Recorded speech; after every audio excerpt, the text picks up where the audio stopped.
Ms. Frempong, can you hear us okay? Yes, I can hear you fine. Can you guys hear me?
Good afternoon. This is Chairwoman Jane Lichter. I call to order the meeting of the Board of Education of Baltimore County for Tuesday, June 10th, 2025. This evening's Board of Education meeting is being broadcast through the BCPS online live meeting broadcast and on BCPS-TV, Xfinity Channel 73 and FiOS Channel 34. In order to efficiently conduct this meeting, all voting items this evening will be done by roll call vote. May I have a motion to go into closed session as permitted by the Open Meetings Act as found in the Annotated Code of Maryland, General Provisions Article Section 3-305, B1, B7, and B9 to discuss the appointment, employment, assignment, promotion, discipline, demotion, compensation, removal, resignation, or performance evaluation of appointees, employees, or officials over whom it has jurisdiction, or any other personnel matter that affects one or more specific individuals, consult with counsel to obtain legal advice, and conduct collective bargaining negotiations or consider matters that relate to the negotiations. So moved. Stileski. Thank you. Is there a second? Second. Thank you. May I Booker Dwyer. have a roll call vote, please? Mr. McMillian? Yes. Ms. Pumphrey? Yes. Mr. Young? Yes. Ms. Dominowski? Yes. Ms. Henn? Ms. Frempong? Yes. Ms. Booker Dwyer? Yes. Ms. Harvey? Yes. Ms. Chikekulu? Ms. Stileski? Yes. Dr. Savoy? Ms. Lichter? Yes. Thank you.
Good evening. This is Chairwoman Jane Lichter. I now call to order the meeting of the Board of Education of Baltimore County for Tuesday, June 10th, 2025.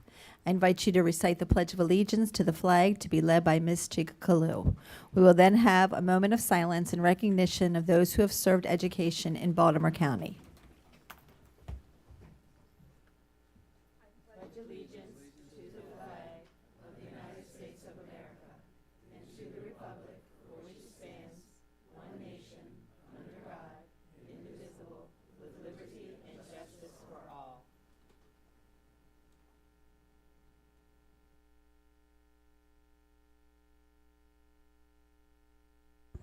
Thank you. Tonight's Board of Education meeting is being broadcast through the BCPS live meeting broadcast and on BCPS-TV, Comcast Xfinity Channel 73, and Verizon Fios Channel 34. In order to efficiently conduct this meeting, all voting items this evening will be done by roll call vote. The first item on the agenda is the consideration of the June 10th agenda. Dr. Rogers, are there any additions or changes on tonight's agenda? I'm unaware of any changes. Okay. Hearing none, the agenda stands as presented.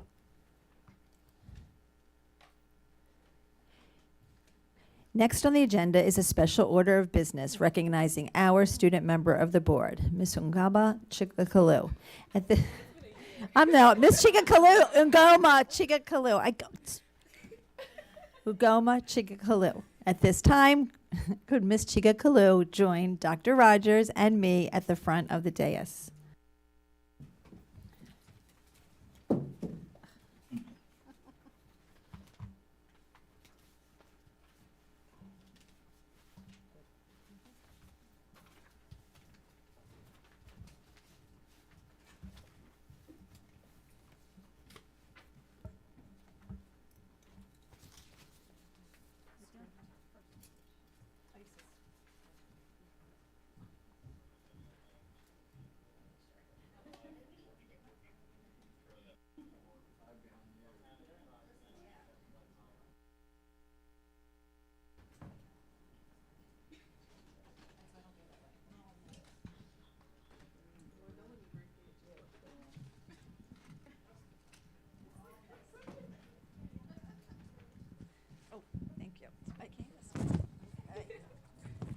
Okay, here we are.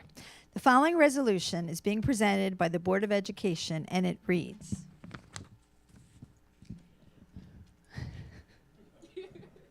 Ms. Chika Kalu has served as the student member of the Board of Education of Baltimore County with honor and distinction for the 2024-2025 school year, including participation on, this is impressive, the board's curriculum, equity, legislative and government relations, and policy review committees.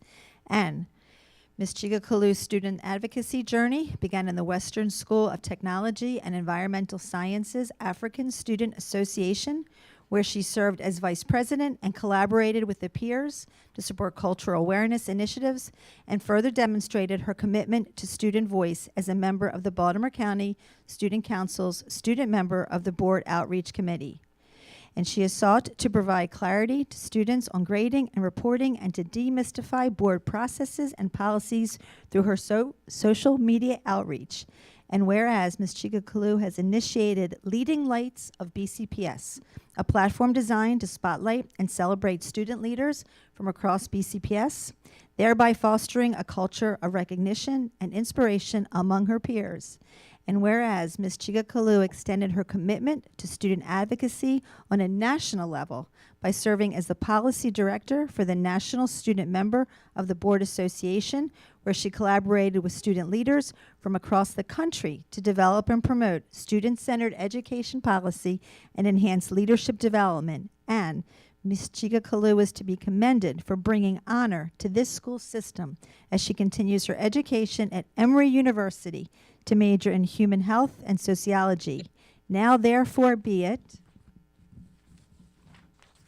resolved that the Board of Education of Baltimore County assembled in regular session on the 10th day of June in the year 2025, expresses to Ms. Chica Kalu its fondest regards and gratitude for her services, and be it further resolved that the board herewith extends its best wishes to Ms. Chica Kalu for happiness, good health, and continued success in future endeavors, and directs a copy of this resolution to be recorded among the permanent records of the Board of Education of Baltimore County.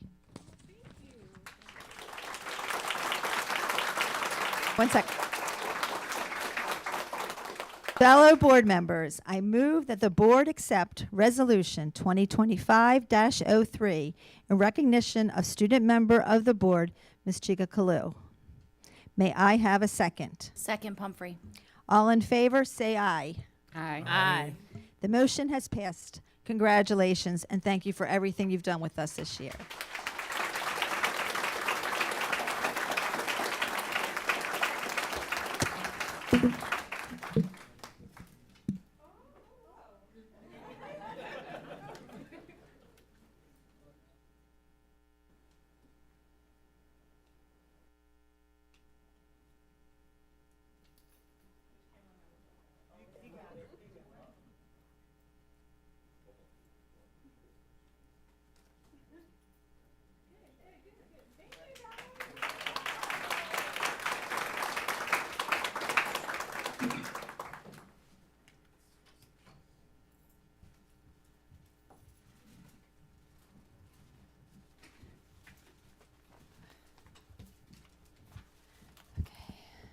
Congratulations again. We'll still get to hear from you in a little while. The next item on the agenda is personnel matters, and for that I call on Mr. McCall.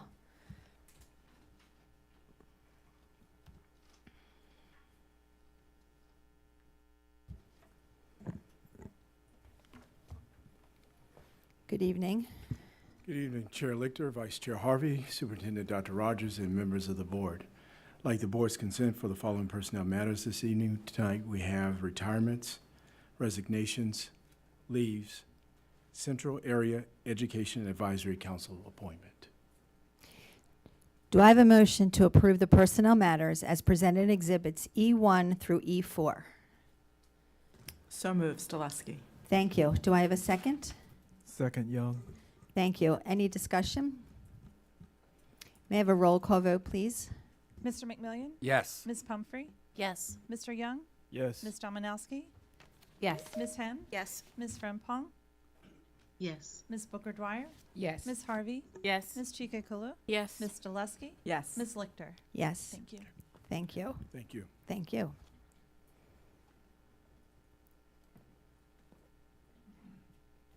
Our next item is public comment. This is one of the opportunities the board provides to hear the views and receive the advice of community members.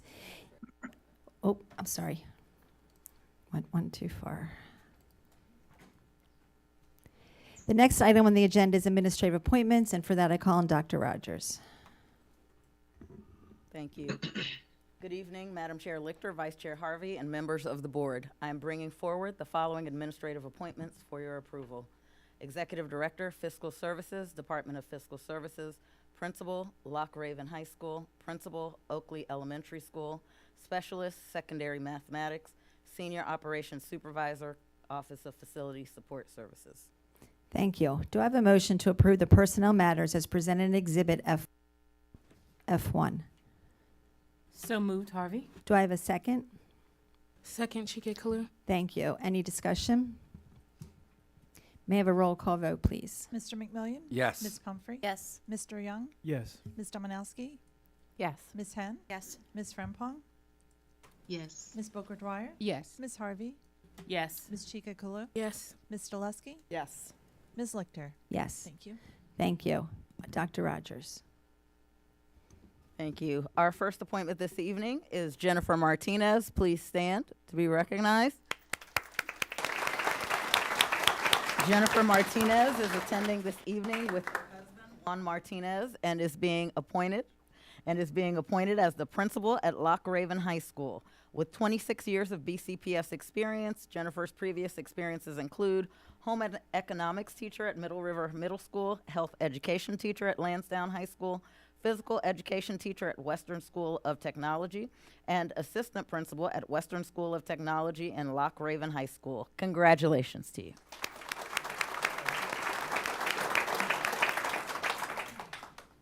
Next appointment this evening is Chester Saunders. Chester, please stand to be recognized. Chester is attending with his wife, Brianna, and is being appointed as the principal at Oakley Elementary School. With 7 years of BCPS service, Chester's prior experiences include elementary teacher at Joppa View Elementary School, assistant principal at Pinewood Elementary and Vincent Farm Elementary Schools. Prior to that, Chester was an elementary teacher with Clark County Public Schools. Congratulations.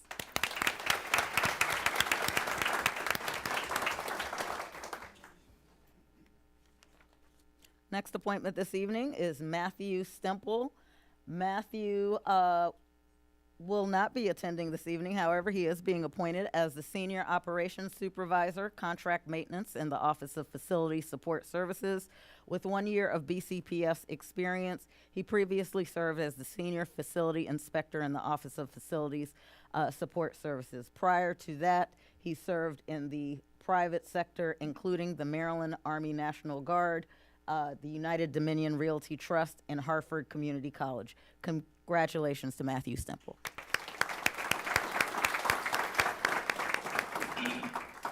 Our next appointment is here this evening. Whitney Tantliff, please stand to be recognized. He is attending with his wife. You can also please stand to be recognized, Dora Tantliff, and son, Gavin Tantliff.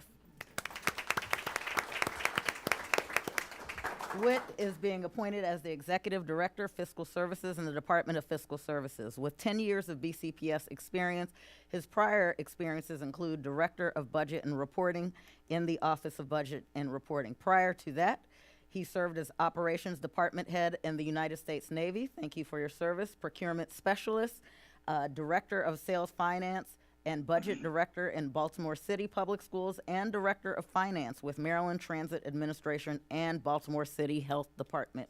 Congratulations.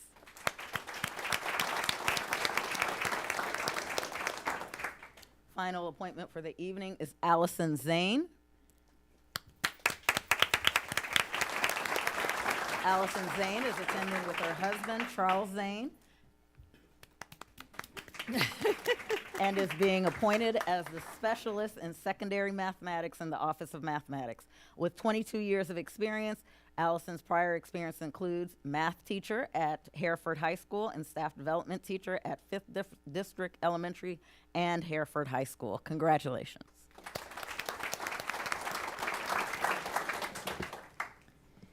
Thank you. Now our next item is public comment. This is one of the opportunities the board provides to hear the views and receive the advice of community members. If not selected to address the board, members of the public may submit their comments to the board members via email at boe@bcps.org.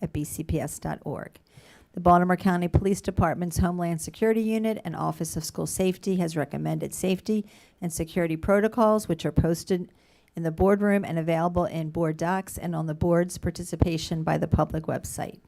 While we encourage public input on policy, programs, and practices within the purview of this board and this school system, this is not the proper forum to address specific student or employee matters or to comment on matters that do not relate to public education in Baltimore County. Inappropriate personal remarks or other behavior, such as language that promotes violence against a BCPS employee or that disrupts or interferes with the conduct of this meeting, are out of order and will not be tolerated. Persons who otherwise disrupt or disturb this meeting will not be allowed to continue their remarks and will be escorted from the meeting. Please observe the 3-minute clock, which will let you know when your time is up. The microphone will be turned off at the end of your time or prior to that time at the discretion of the board chair. It is the practice of the board to allow elected officials to provide their comments to the board.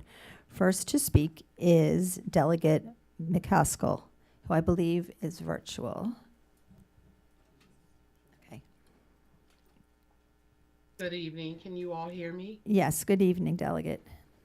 Perfect. Well, good evening. For the record, I am Delegate Alethea McCaskill. First, I want to congratulate all the appointments for this evening. Now, I want to just thank Superintendent Dr. Miriam Rogers and the board president, Lichter and VP Harvey and all the school board members for your hard work and support of our teachers and our students and family members of Baltimore County. I want to take a few minutes to speak about working together on a federal, state, and local level during these tough economic times and staying focused on our children. I'm lending my voice and support as a state delegate for BCPS, students, teachers, staff, bus drivers, building maintenance workers, and everyone who plays a role in educating our children.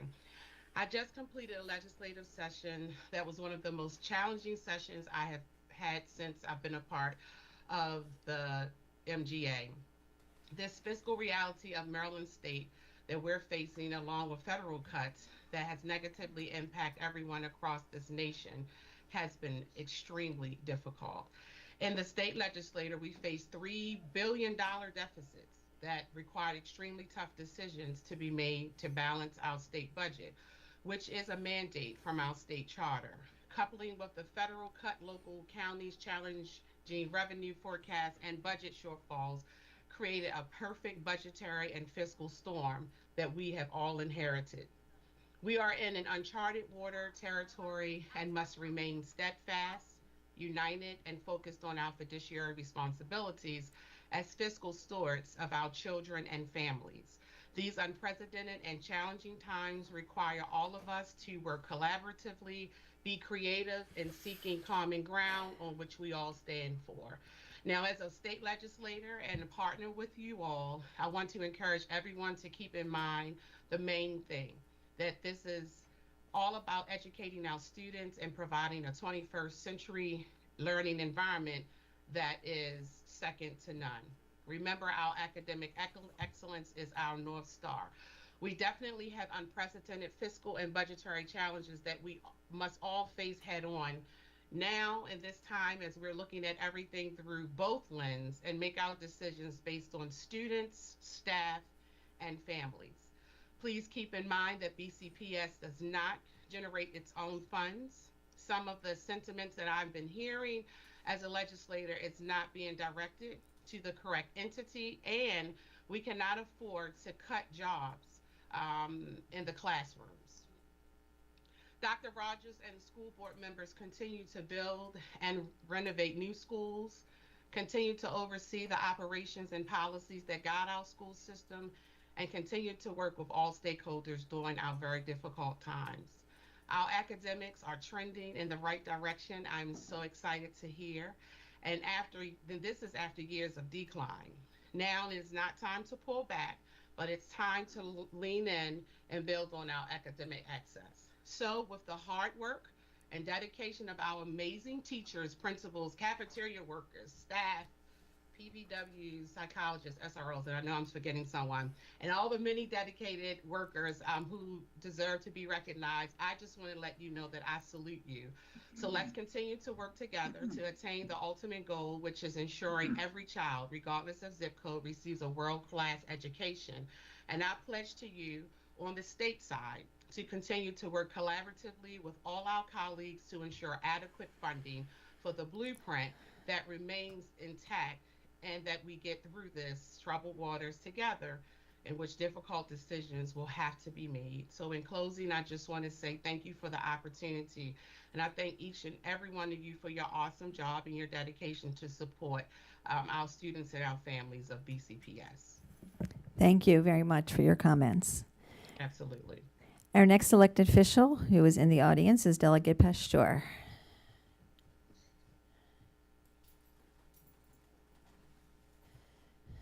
Good evening, Welcome. and I want to thank Superintendent, members of the board, particularly the board chair, vice chair, and thank you for a really tough year. Little point of privilege here because I'm really want to talk to my people. I thought I had this together until I came into this room. I want to talk this way, may I? And I'm gonna do it without this microphone. I really thought I had this together and knew what I wanted to say, because I am not just a union person, I am a TABCO person. And I'm so proud of TABCO for standing up, whether the money is there or not.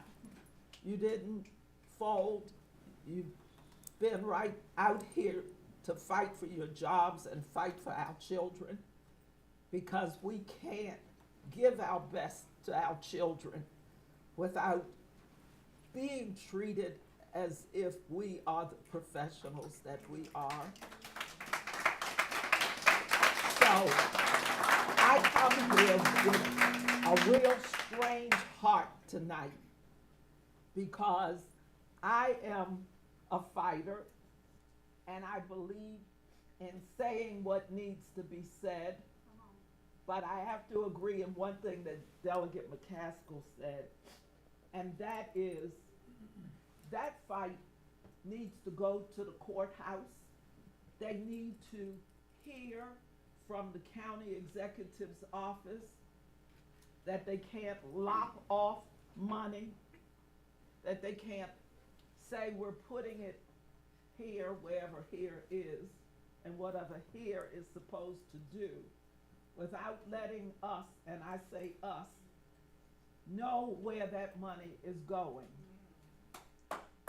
I am happy that the other bargaining groups are standing with you, but have said, we'll wait until January, and I'm thankful that they found and dug and moved around money so that you can get it, because we deserve, we deserve the very, very best, because we're taking care of our very best. Now, I'm in a conference in Bowie, so I came up because I didn't want to call to do this. Maybe I should have called instead of doing this. But it was this important for me to stand here in my dress that looks like a summer picnic.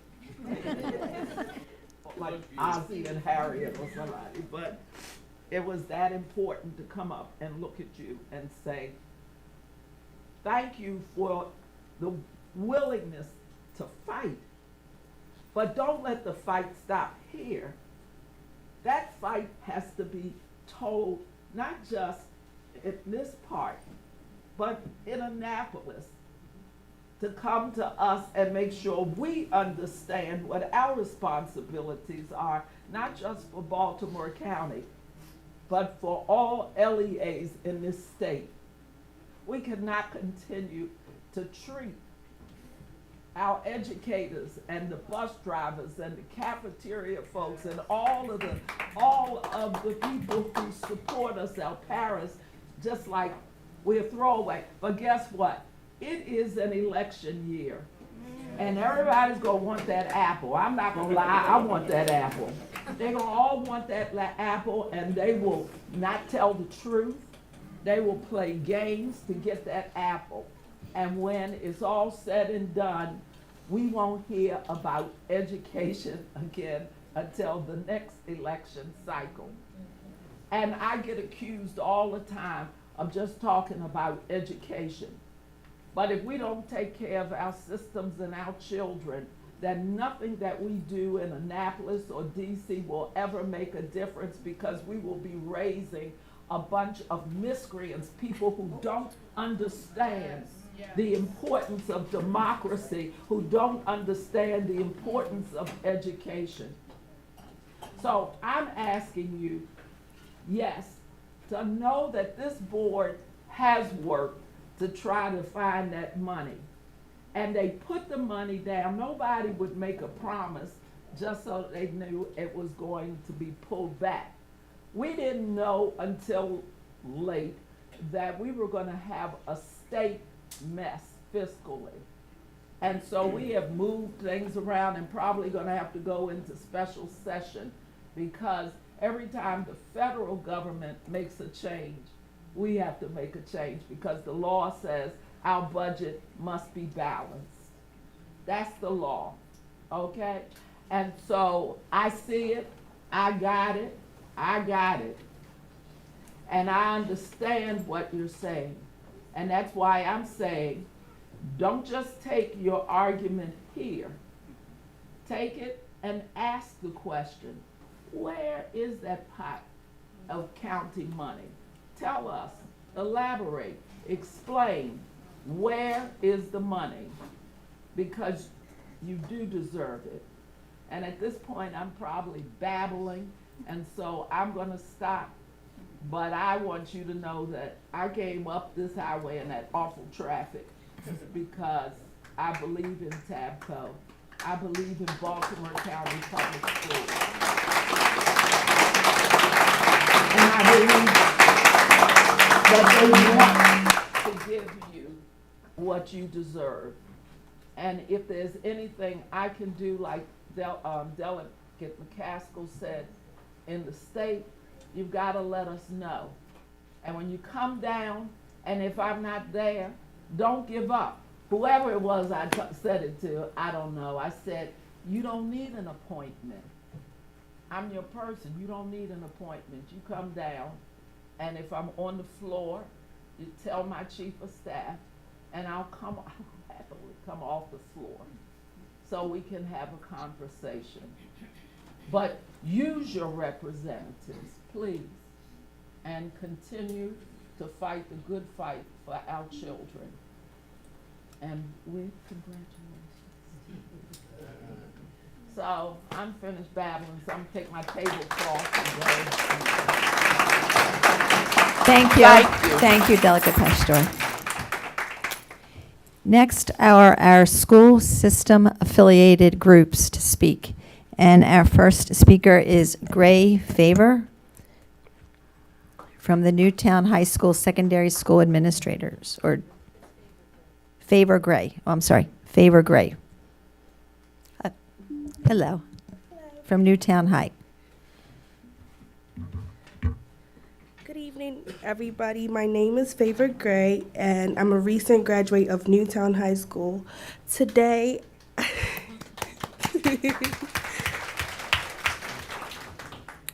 Tonight, I want to speak on behalf of Newtown High School and the Baltimore County to share the impact of the CTE program and the leadership of the Superintendent, Dr. Rogers, and what has got me throughout the whole year, of 4 years of high school. The CTE has had a major impact on my educational journey for the past 4 years at Newtown High School. Before I begin to explain the impact of the CTE program that I am a part of, I want to give you some background information about me, and bear with me because there is some connections. I was born in Accra, Ghana, to Liberian parents, and for those of you who do not know, those are two different countries. I was surrounded by family in Ghana, and I grew up sheltered and loved. However, at the age of 13, I was dragged away from the perfect picture that I knew. I came to Newtown High School very lost and very alone in a new country. But Newtown High School gave me the family that I very much needed. There are many teachers and clubs like the African Student Association, which I was the treasurer of, the Student Government Association, and HOSA, which is the Health Occupation Students of America, that helped me adjust to the American life. But Miss Credit McDaniel and Project Lead the Way helped me find my purpose, and helped me choose my career path for the future. I will be a nurse when I graduate from York College of Pennsylvania in 2029. The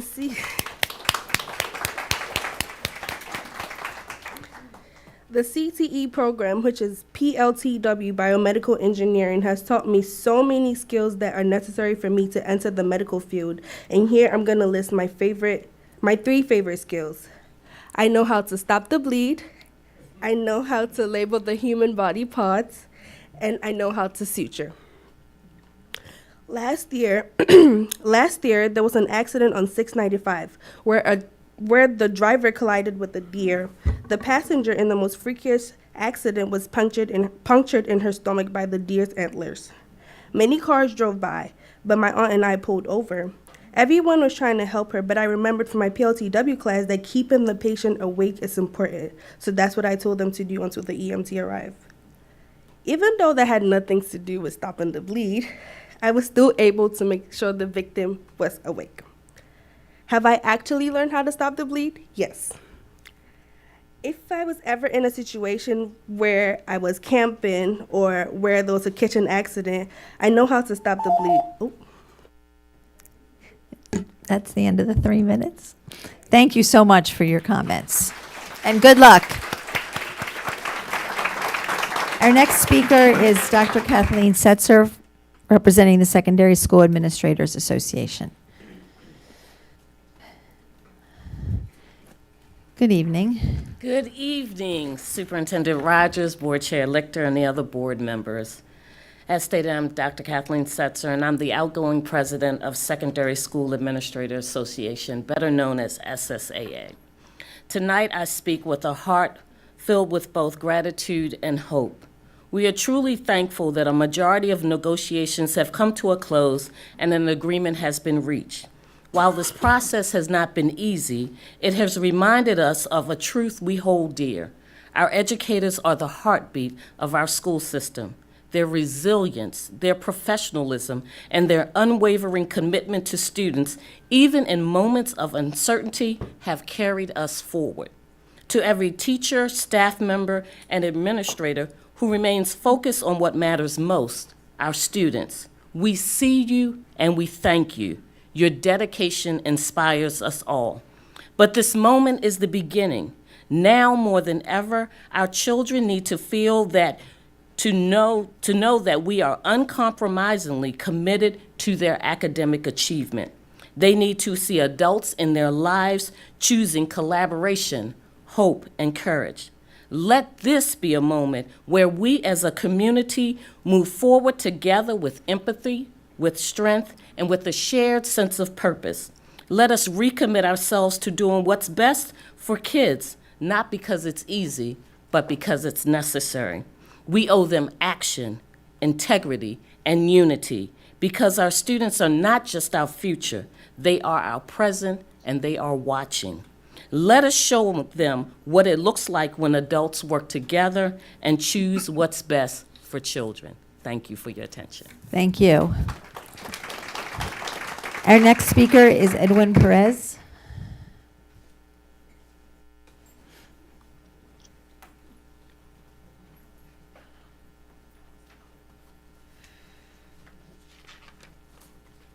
Good evening. Good evening. Good evening, Dr. Rogers and members of the board. My name is Edwin Perez, chairperson of the Multilingual Community Partnership of the Baltimore County PTA Council.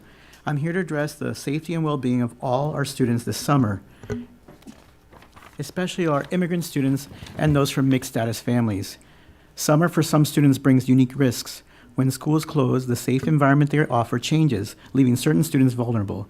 While we appreciate BCPS summer programs and the summer food service program, our responsibility extends to the overall well-being of every child. This commitment aligns with the national PTA standards for family school partnerships, guiding how schools and families work together. To ensure our students' safety this summer, we focus on 4 key standards. First, we ask BCPS to continue to provide easy-to-understand multilingual information and support for multilingual immigrant and mixed status families throughout the summer. This includes clear channels for reporting concerns and connections to community resources. We must proactively reach families, ensuring they feel welcomed and supported both this summer and into the fall.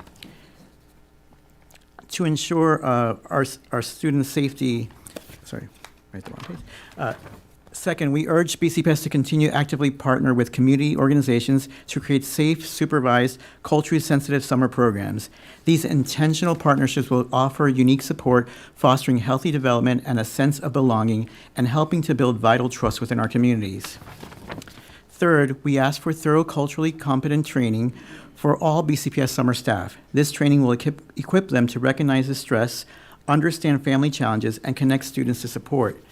We must continue to review and update safety protocols regarding immigration enforcement in the communities near our campuses, ensuring our schools are recognized as safe zones for all students. Finally, we ask for continued clear public commitment from BCPS School Board to champion the protection and well-being of all students, regardless of immigration status. This means actively engaging with policies affecting immigrant families. We must use our collective voice, monitor policy changes, both education and immigration, and share updates with families to ensure our students feel secure in our community, free from fear and uncertainty. These are essential steps for a safe summer for every child in BCPS. By embracing these demands, we strengthen our dedication to effective family-school partnerships. We urge the board to act swiftly on our student safety and well-being this summer. Thank you. Thank you. We're now calling on our union reps, and our first one is Cindy Sexton from TAPCO.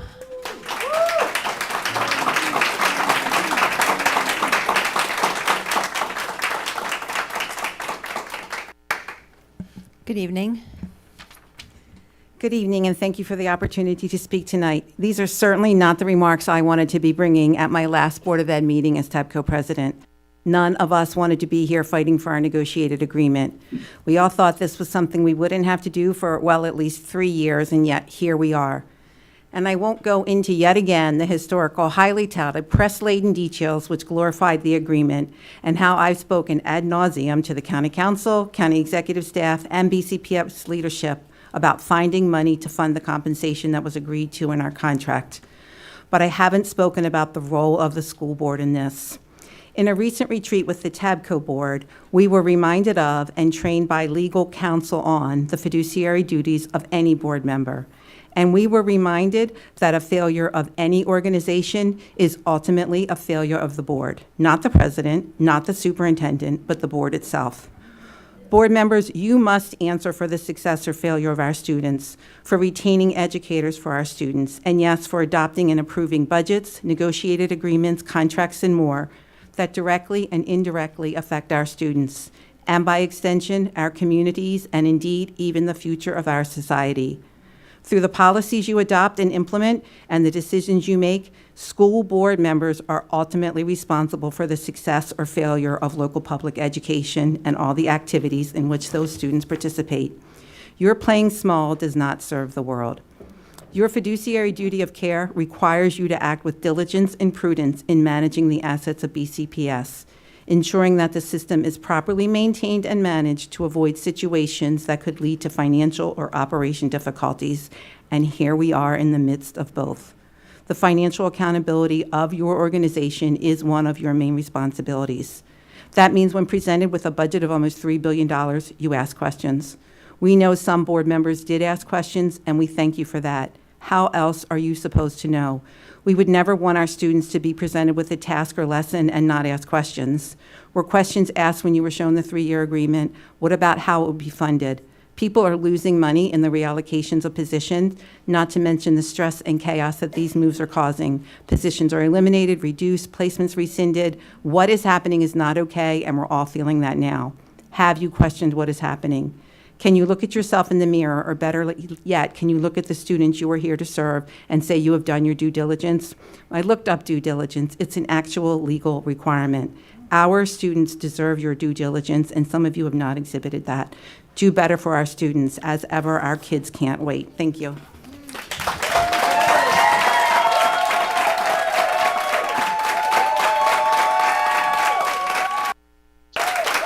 Our next speaker is Billy Burke from CASE. Our next speaker is Billy Burke from CASE. Thank you. Good evening, Chair Mrs. Lichter, Vice Chair Mrs. Harvey, Superintendent Dr. Rogers, and members of the board. Thank you for the opportunity to speak on behalf of CASE. It has been a difficult spring. The fiscal deficit required that many positions be eliminated. CASE members were reassigned, and as you know, the salary package had to be renegotiated. It is important for me to speak on behalf of CASE members and to make sure you understand what those CASE members have sacrificed in order to get a renegotiated agreement. Because of the new salary agreement is delayed until January, it is worth half of the original agreement. Over 30 CASE members were reassigned to positions that are lower in hierarchy on the organizational chart, resulting in significant pay cuts. For most people, they lost 10% of their pay, but a few lost significantly more. At least 2 people had to be reassigned to positions in other unions. A few members have still not received final assignments. Schools lost 10% of their budgets. Most central offices lost a significant number of staff. Last week, a large number of assistant principal positions were eliminated, and principals were given new, lower staffing numbers. The changes were made based on strict adherence to staffing standards. I would caution that staffing standards are a great starting point, but you need to look at the programs at each school to truly staff to meet the needs of students. Positions like staff development teacher and consulting teacher were reduced. I am concerned this will leave new teachers and teachers with conditional certifications and teachers that are struggling without the support they need to be successful. That work can't fall to administrators alone. PPWs lost most of their secretarial positions. I worry that PPWs will spend more time doing paperwork and less time interacting with and supporting parents. Guidance counselor chair positions were reduced to 10 months. Both these changes will affect efficient enrollment and could impact September 30 numbers that could impact funding. Administrators' cell phone stipends were reduced. Central office cell phone stipends were eliminated in many cases. Staff use their phones to connect with parents while they are out of their offices. There has been some talk that staff could use their issued computers to call parents. That function does not currently exist and would require additional funding to support that feature. Staff won't be able to provide the current level of services if they aren't compensated to use their phone for work. All this change and uncertainty is affecting morale and culture. It would be important that a plan be created and published soon so schools and offices know how to do the work with less staff and less resources. We can't move into expecting people to do more with less. Thank you for the opportunity to speak on behalf of CASE. Thank you. Our next speaker is John Clark from AFSCME.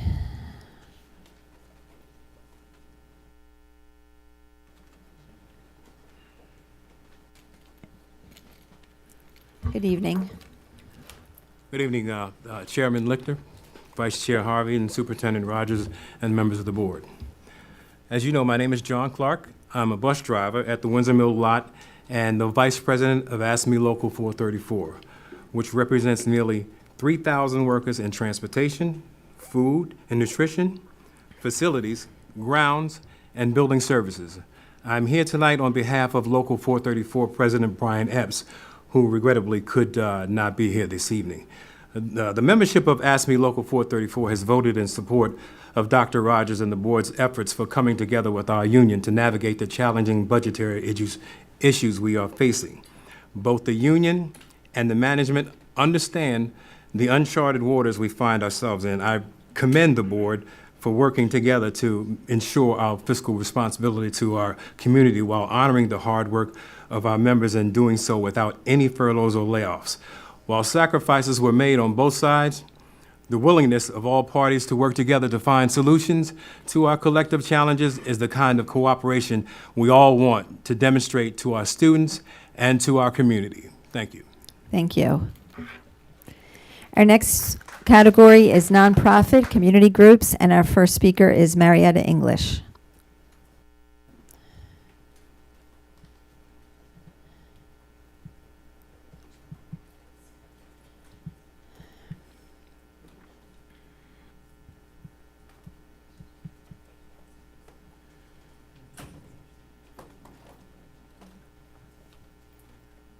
Good evening. Good evening.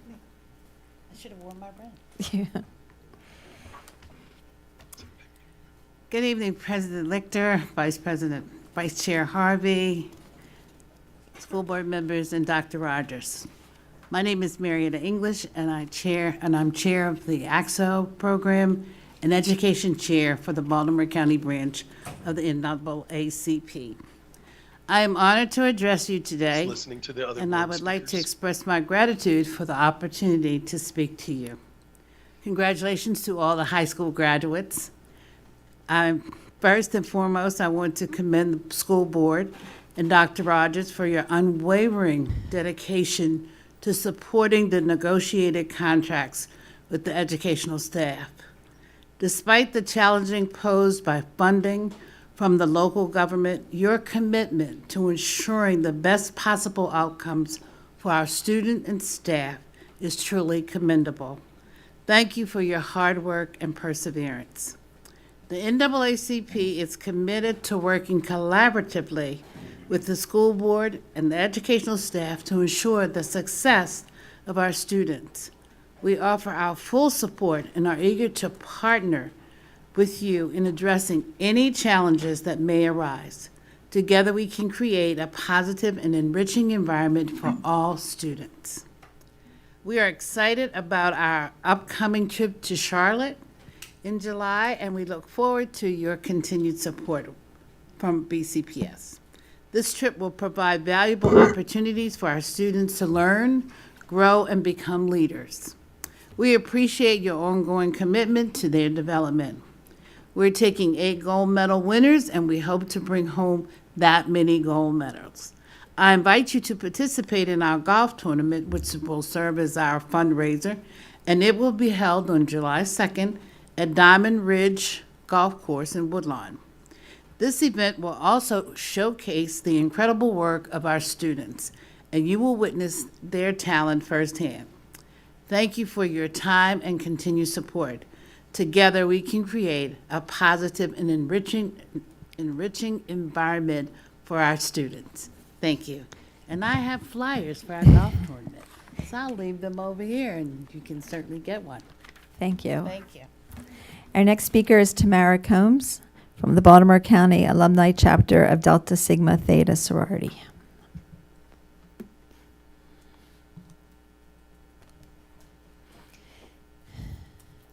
Good evening.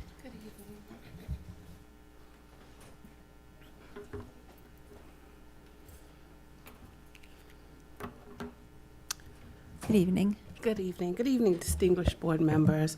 My name is Tamara Combs, and I am a member of the Baltimore County Alumni Chapter of Delta Sigma Theta Sorority Incorporated.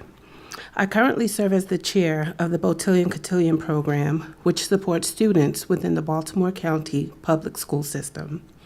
Our chapter president is Mrs. Lisa Danielcho, and our service area encompasses all of Baltimore County.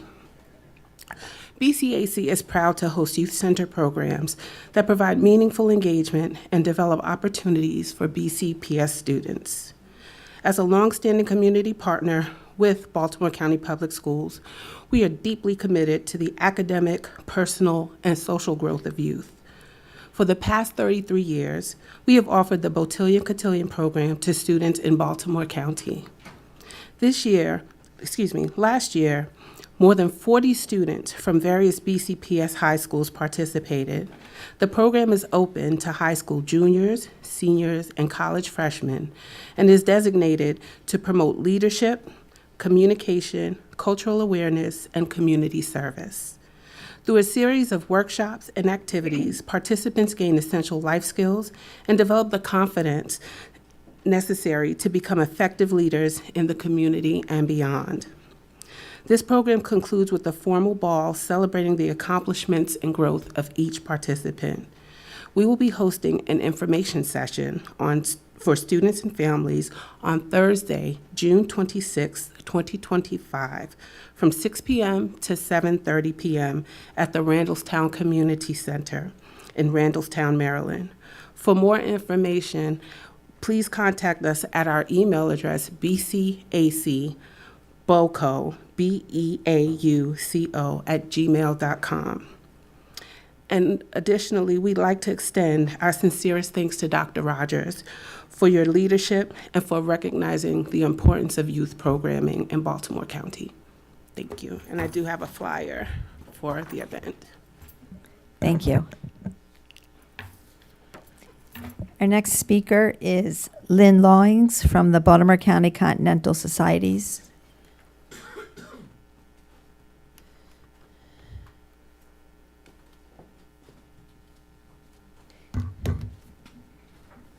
Good evening. Good evening. Good evening, Dr. Rogers, board members, and community partners.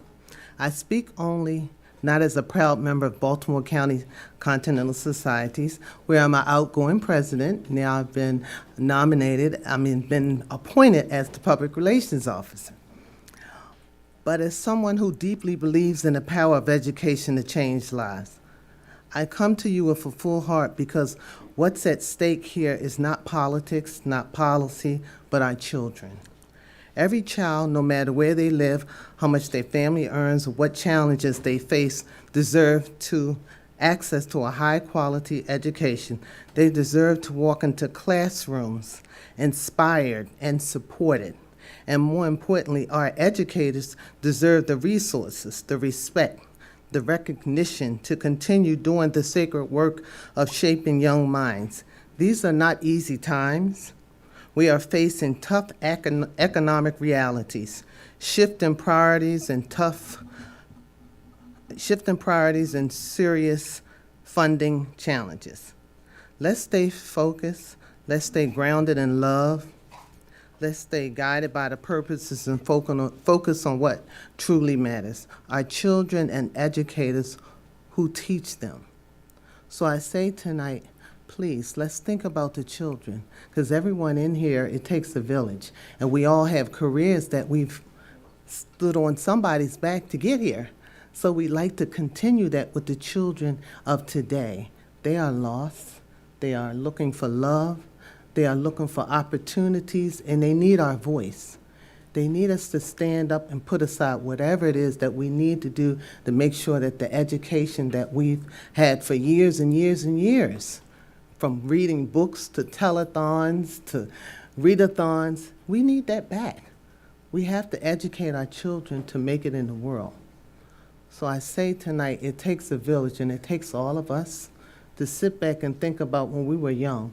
You see kids on the bus stop and you wonder, what's going on in their head? What are they doing? Are they hungry tonight? Do they need help? What do they need? And it hurts my heart to look on the bus stop to see children. You know, I look into their eyes and I'm wondering, what is going on in their household? Are they eating? Do they have a pencil? Why are they angry? And these are the things that we need to focus on so that we can give them the opportunity that we've been given. Look around, we're educated. We had opportunity. They need opportunity. So I say thank you and step up to the challenge. Thank you. Next are individual citizens and student groups, and our first speaker is Sharon Serhoff.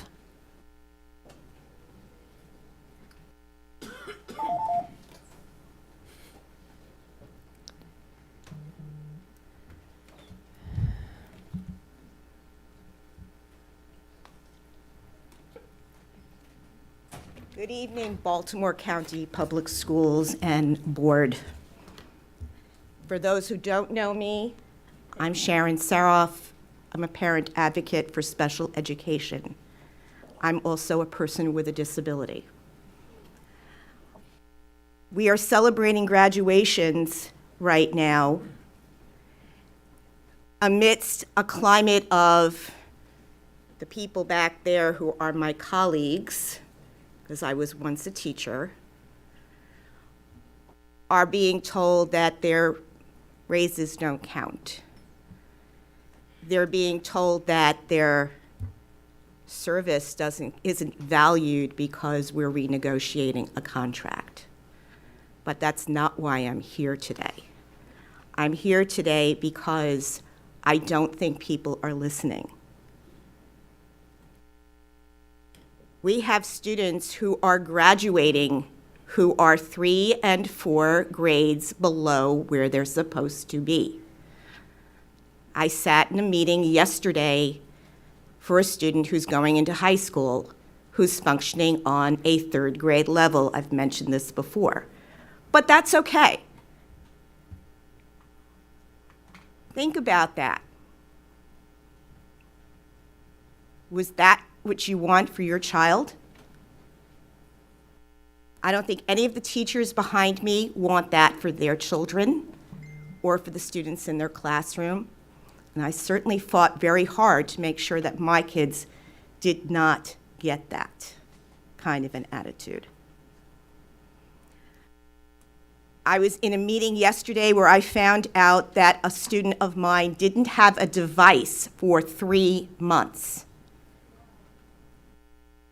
Can you imagine taking these glasses off and for 3 months I can tell you what I'm seeing right now, and it's not very much. But it's, again, it's okay. Because what did we start doing? We started talking about taking that device away, period. We've got to stop looking at things as being okay and less is more. Less is never more. We've got to give these teachers what they want, what they deserve, not what they want, because a lot of them are walking away and we can't afford to lose them. So think about what I just said. It's the end of the school year. I've got meetings in the summer and I don't even know if they're taking place because we don't have staff. Thank you. Our next speaker is Dr. Mabel Murray.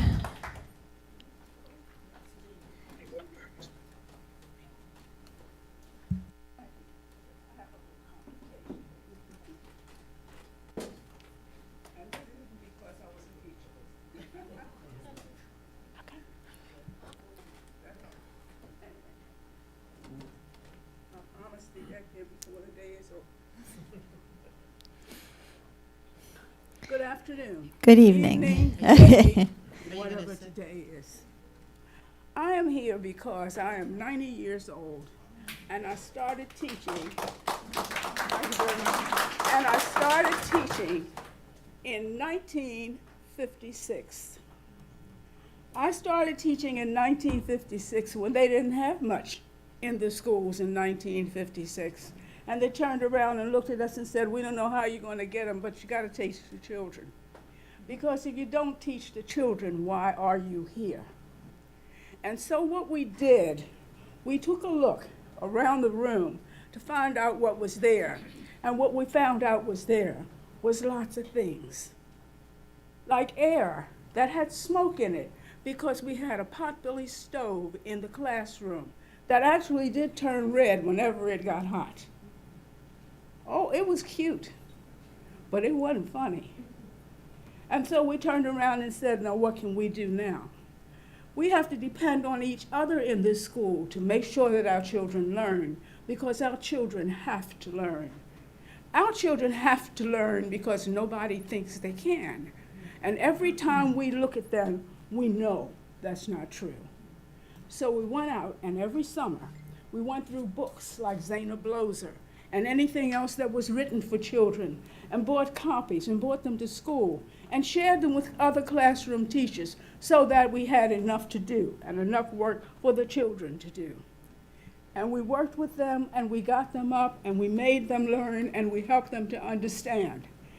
And when do you think we had PTA meetings? We had PTA meetings at 7 o'clock in the morning. We had PTA meetings at 7 o'clock in the morning because the mothers had to go to work and the fathers had to go to work, and they needed to learn about their children, and we had to tell them, and we had to be right about it because they knew what their children could do and what they couldn't do.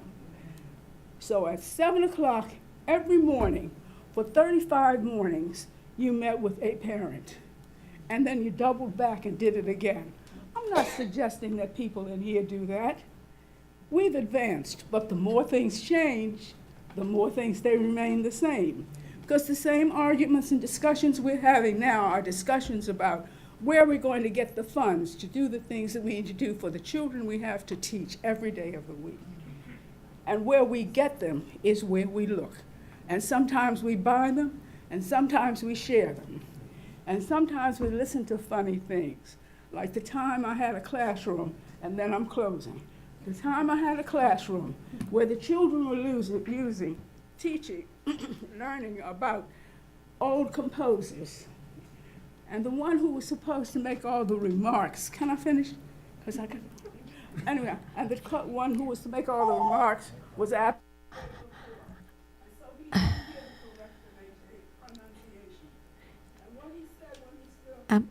I'm sorry, but okay.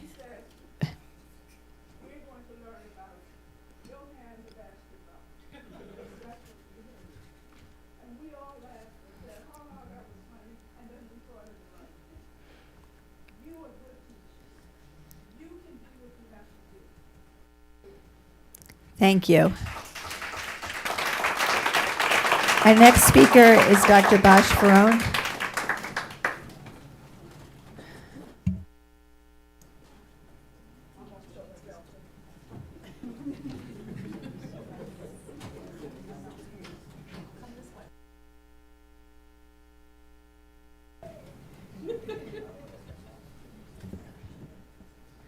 Good evening. Can I have equal time to Ms. Pastor? Are you an elected official? I am elected, I'm a taxpayer, so. We're going to start that timer, Dr. Ferone. Okay, I got the idea. Good evening to all. I hope you pardon me for slow speaking. I have COPD. I want to ask you a question. Ask yourself, when you finish your tour of duty in the Board of Education, what do you think the residents of Baltimore County will remember you for? What do you think? I think they will remember you first for the poor grades. They will remember you second for inappropriate budget. You heard enough. They will remember you for political reprimand of Ms. Damanowski. That's it. They will remember you for standing up for illegal aliens, fighting for them against ISIS. I don't know what business you have to do that. That's a federal government. You get involved with so many political events and issues. That's why the teachers have problems. That's why the students have poor grades. You turn the Board of Education into a political arena of speeches and speeches, not even addressing the board, but addressing the audience, the taxpayer. And I don't even have the right to have equal time with Ms. Pastor, who I love and respect. You get yourself so much into politics. That's why the system failed 6 superintendents, one after the other. I worked with all of them. All of them failed.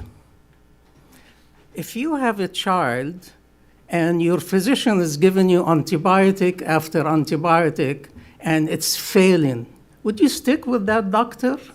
If you go for a surgeon and does one surgery after one surgery 6 times and it fails, would you stick with that surgeon? You have done it, I've seen you 25 years, it's the same. The crowd is the same, the speech is the same, the politicians come to gain some votes and some money and whatever it is. You got to change the system, you got to focus on education. You have no business in politics, not one iota of politics. I don't care if you are Democrats, Republicans, or in between like me. You have no business. Your business is education. You got to take care of the system. And the system is rigged. Thank you. Our next speaker is Russell Hopewell, and I believe he's virtual. Yes. Good evening, Superintendent Rogers, Board President Lichter, Vice President Harvey, and school board members. My name is Russell Hopewell. I am a retired Baltimore County public school teacher and principal. Education has been my life's work. I am representing the Hubert V. Simmons Museum of Negro League Baseball, located in Owens Mills on Grand Central Avenue, in a beautiful building that we share with Baltimore County Community College and Baltimore County Library. There are hundreds of visitors a day that attend the community college and visit the library that are exposed to the rich history of Negro League baseball. The Federal Department of Education is being dismantled.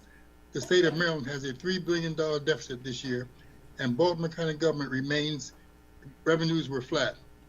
All of these things directly impact BCPS bottom line, as all are BCPS funders.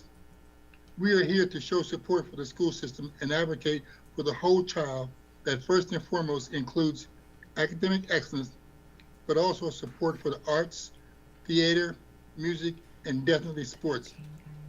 Baltimore County Public Schools are excellent in all these areas as we move forward together, navigating these uncharted waters.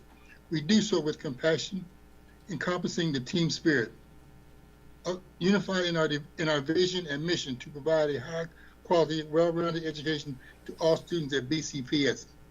Let's roll up our sleeves, stay focused on the mission, which is and always has been the children. Let's play ball as a team and win. We will continue to support Baltimore County Public Schools by sharing the history of Negro League Baseball, partnering with BCPS Educational Foundation on various outreach efforts like Play Ball, and continuing our community outreach and mentorship, which is virtually important in our mission. I will close with thanking BCPS for the leadership, for the relationship, thanking the thousands of students and families and community members that visit the Simmons Museum of Negro League Baseball, and we pledge to continue our support for BCPS. Thank you, and go Orioles. We're also in uncharted waters right now. However, we still believe. Thank you, and have a productive board meeting this evening. Thank you. Our last speaker in this category is Christina Lanahan.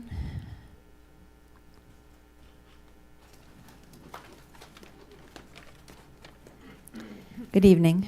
Hi. Superintendent, members of the board, thank you for giving me the opportunity to speak today. My name is Christina Lanahan. I'm an elementary school inclusion special educator. Originally, I was worried about speaking here. Others in TABCO, they're so articulate, they're so knowledgeable about budgets and spending, but someone told me to talk about my experiences. I did do some research, and I learned that BCPS gave the county a $33 million refund based on vacancies not filled and those filled by substitutes. I was one of the victims of that refund. This year, I had the honor of filling a 1.5 teaching position. I was only paid for a 1.0, but I did the work of a 1.5. This includes supporting and case managing 22 students across 4 grade levels. I support students with significant math and reading needs to significant behavior needs. Now, I don't want to be a good teacher. I know that sounds weird. I want to be the kind of teacher that can give 100% to every student and family that I work with. I want to be a great teacher. That's what my students and families deserve. This year, I was a good teacher. I was stretched too thin. I spent too many nights laying awake thinking about my students. I had a couple of good cries in my classroom closet because I felt like I was failing my kids. I changed my schedule about a half a dozen times. It was never enough. I'm also co-chair of the TABCO Special Education Working in Action Group. I've been working hard to support fellow special educators and advocating for reduced workloads. Instead, we were giving more work on our plates and less time to do it. But hey, at least our wages had been negotiated for 3 years, so in the next contract we can focus on something else, right? Wrong. Here we are again, asking you to pay us not only what we are worth, but what you promised. Any teacher, special education or general education, has to constantly read the room in their classrooms. Are the students understanding? Are they engaged? Are they safe? So today, I'm asking you to remember what it was like in the classroom. Read the room. Your teachers are not going to back down. They are not going to accept anything less than what you promised in good faith. Respect your promises, respect your teachers. Thank you. Thank you.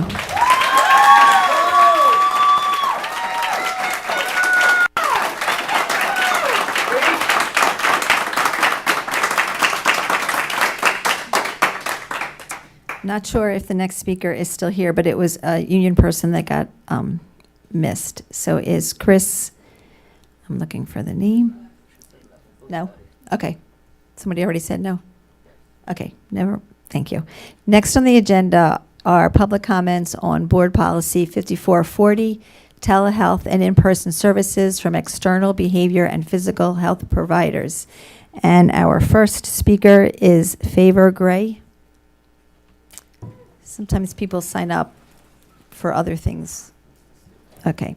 Our next speaker is Sharon Serhoff. Okay, thank you. Our next speaker is Kaya Toland. And our next speaker for policy 5440 is Bosch Ferone.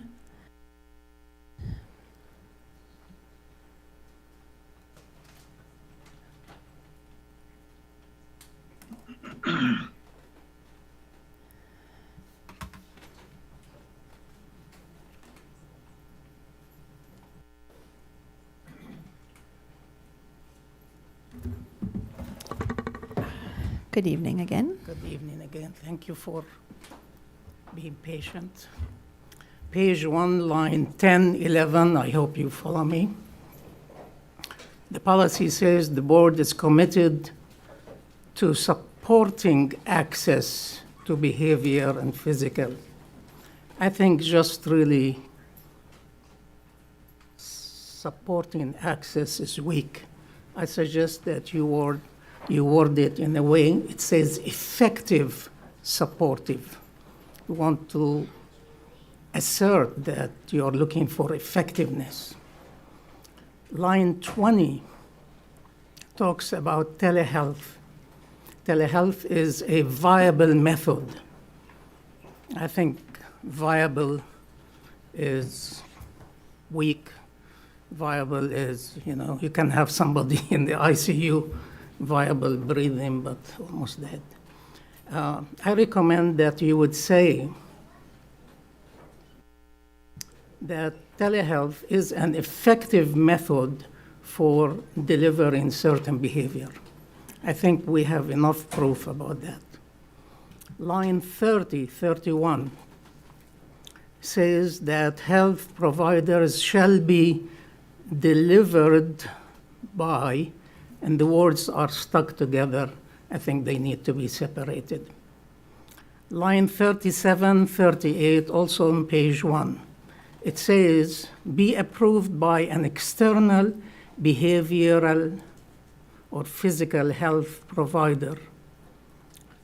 And here, I think you should say something like qualified or competent external behavioral provider. You can have somebody that is not competent but is external provider. Page 2, line 8 to 10 says that access to the external behavioral and or physical health service is safe and private. So here, you're concerned about the safety and privacy, but in the previous one, a provider should be competent. I find that, not really appropriate. And last but not least, and I stated that before, at page 2, line 13, you talk about the superintendent to write it in the book and make everybody aware. It's a common sense. And I know I told you in so many policies, why you say common sense things, and I never really get the answer. And if it is a legal matter, then you should say a lot of more common sense things. You should not. Thank you. The next item on the agenda is the superintendent's report, and for that I call on Dr. Rogers. Thank you. Good evening, Chair Lichter, Vice Chair Harvey, and members of the board. I am pleased to provide my June report.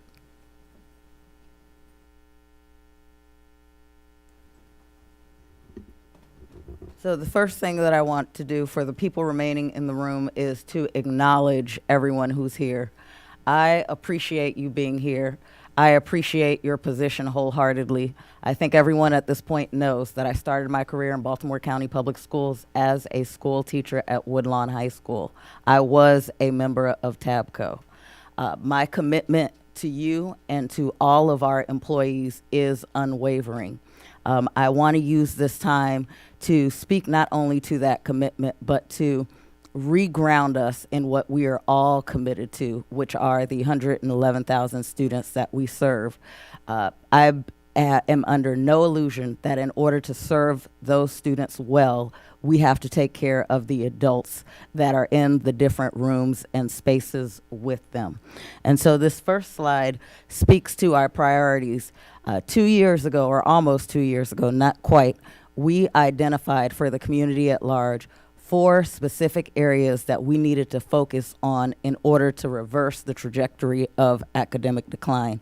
What you see next to the 4 priorities is an unmarked line chart representing the academic decline. What you see after going down for a decade is the movement in the right direction. That movement in the right direction, nowhere near where the bar used to be, but it's moving in the right direction. And I am clear, we are clear, the community is clear that that is only because of the hard work of all members of Team BCPS. Next slide, please. When we talk about the movement in the right direction, we are nowhere near yet where we need to be. But this slide, you've seen it before many times. It just points to the different independent external measures that show progress in the performance of our students as we move forward, as we continue to invest in individuals, whether we are talking about making sure that students are in school so they have an opportunity to learn, that take a variety of people contributing to that, or our students learning how to read by the end of grade 3, or what I spent the last 2 weeks doing, attending almost all of our graduation ceremonies. For 7,000 graduates, our graduation rate increasing for our students. This is possible because of the hard work of members of Team BCPS. Next slide. I have spoken many times about what it takes for a school system to reverse that trajectory and then to make sure that we're making progress that is across the system and it is sustainable. We have already invested in and started this work. A commitment to high quality instructional materials for our students, making sure that the materials that we have are aligned to standards and evidence-based. But the key piece to that work is not only to have materials, you also have to make sure that we are implementing with fidelity. That's what makes the difference in the outcomes for our students. Investing in our people, whether we are talking about operations, the classroom, central office, we need to make sure that everyone in Team BCPS has access to high quality strategies and training that they need to do their best work. And lastly, professional learning communities. Quite plainly, professional learning communities speaks to how we do our work. The ability for us to come together, no matter what role you serve in, to problem solve around the needs of our students, around the needs of our facilities. That is a commitment that we make to collaborative cycles of inquiry and action. And so the only way we can do that is with continued investments, which is why we put forward a budget that had record investments. It is the same reason why, in good faith, we came to the table, we costed out, we worked with our funding partners, and announced a record 3-year compensation package. Next slide, please. What I don't want us to lose sight of is that it takes every single member of Team BCPS to pour into our students, for our students to be successful. This is not an exhaustive list, but this includes several offices that contribute directly to the improvement and success of our students. It starts with our transportation workers that safely transport more than 70,000 students across our system day in and day out. They are the first face of BCPS that they see, and the families are trusting us to make sure that the students arrive safely. Facilities. We all know that we have the 3rd oldest set of school buildings in the state of Maryland. There are a group of incredibly hardworking people that make sure that our buildings are responded to. They take care of emergencies. They work around the clock to ensure that our students do not have to miss school time as a result of having older infrastructure. Payroll and accounting. There are many people working in payroll and accounting in an antiquated system that are working round the clock to make sure that all of our staff members receive their compensation as they're supposed to, and if there's a problem with payroll, that they respond to that immediately. Accounting, making sure that our accounts payable and our accounts billable are happening in record fashion as it's supposed to happen. These are people working to take care of the staff members who are supporting our students. Employee benefits. We know that it's incredibly important for all of our current employees as well as our retirees to be able to count on their benefits. We have a group of people in human resources that are doing this work day in and day out. Our communications team, one thing that we heard from our community loud and clear as we went around to community conversations at the beginning of my tenure, was a need for us to share information frequently, openly, and clearly. And so our communications team, this is their charge, to make sure that we are keeping all of our families and all of our stakeholders aware of what's happening in Team BCPS, whether it is excellent news or it is information like around this budget that causes concern. The communications team is at the forefront of making sure that everyone has access to that information. High quality curriculum. Learning is absolutely our core purpose. We can only do that by having materials that meet standards and that we are providing those materials to our students. Our curriculum and instruction team members, they work to make sure that we are following what the Maryland State Department of Education requires us to follow for our students, but they also work to make sure that there's implementation in the schools to provide that direct firsthand support in classrooms. This is the work that they do. School leaders, as much as we know the data points to teachers having a great effect size on the academic outcomes of students, we also know that the research says 25% of academic achievement is attributed to school leaders. Our school leaders have significant work to do and play a role in making sure that all of our students are cared for on a regular basis. It is unquestionable and undeniable the work that our teachers and paraprofessionals do every single day. As I started, I began this work as a classroom teacher teaching chemistry. The work that you do day in and day out makes a significant difference in the lives of our students. We understand what you do. We appreciate what you do. We are committed to investing in what you do on a regular basis. Food and nutrition. We are able to provide free meals to our students, breakfast and lunch, to all of them, to address food insecurity that we know exists not only in Baltimore County, but across the nation. This makes a difference for our students. We have heard your feedback and are working to improve the options, but we are making sure that all of our students remain fed. These hardworking individuals that come into our buildings every day make a significant difference. Social emotional needs. We have increased not only our external partnerships, but our internal staff members, whether we are talking about counselors, MTSS workers, school psychologists, all of them play a role in addressing the social emotional needs of our students. Our students have to ensure that they are well in order for them to access the academics that we are presenting to them on a daily basis. Safety and security. We've spoken about this significantly, and thankfully, due to the approval of this board as well as our funding partners, we have been able to invest in safety and security, both technical as well as changes in rules and guidance and policy, as well as monitoring and implementation to improve the safety and security for our students. Our clerical staff, there is no way that we could exist without them and their support. They are the first greeters, whether we are talking about a building or an office. They respond to phone calls from parents. They also respond to the needs of the students that walk directly to them seeking that support. And lastly, the training and development. I know I took longer time than I typically would take on a slide going through this, but I think it's incredibly important as we talk about the challenges that we're facing fiscally, that we recognize that everyone plays a significant role in Team BCPS to taking care of and meeting the needs of our students.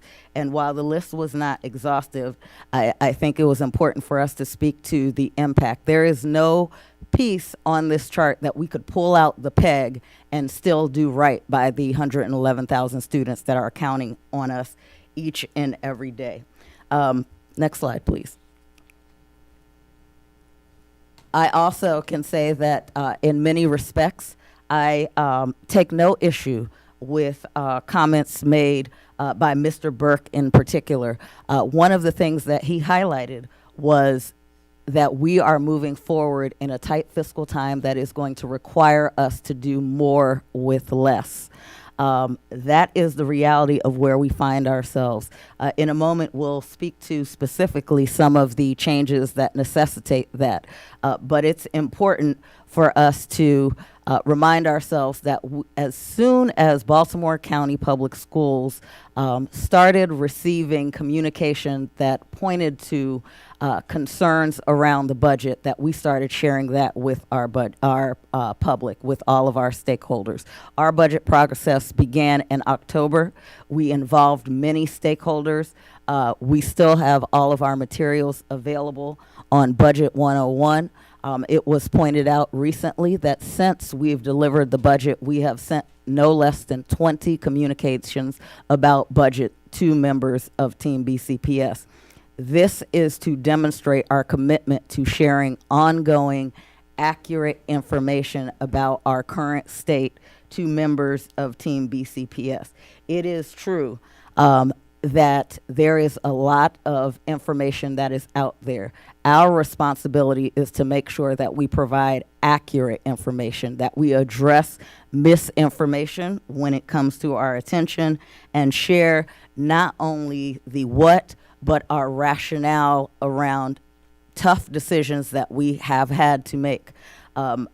I want to share, none of us wanted to be here.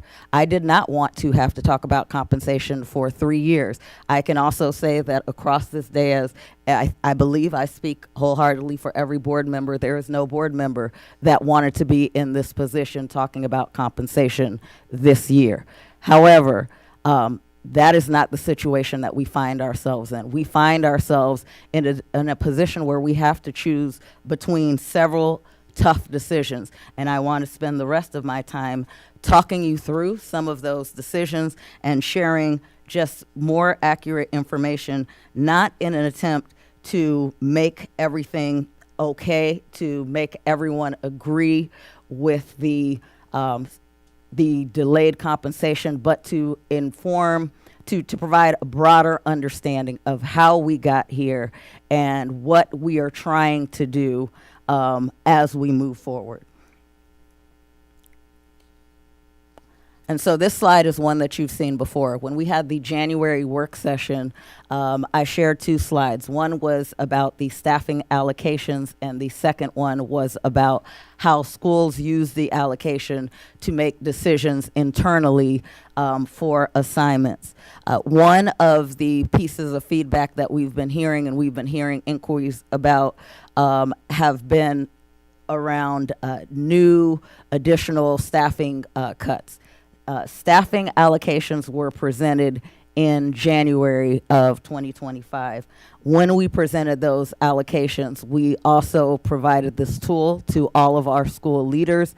We shared publicly how we were allocating in classrooms. Again, I want to reiterate, that doesn't mean that the number of students sitting in a class is not higher than this numbers. If decisions are made to reallocate staffing in a different way, that is going to push some numbers one direction or another. For example, if you choose to have 5 students in a class and you were provided with 2 teachers for 44 students, you have the remaining students and the remaining teacher. Next slide, please. And so we provided those January allocations. When we provided those January allocations, we also provided clear communication to our school leaders that all of our allocations were tentative, pending county council approval of the operating budget in May. We shared that if the county council fully funded our budget, we would allocate additional positions. If they did not fully fund our budget, we would have to determine, based on our formulas, positions that had to be pulled back and adjusted.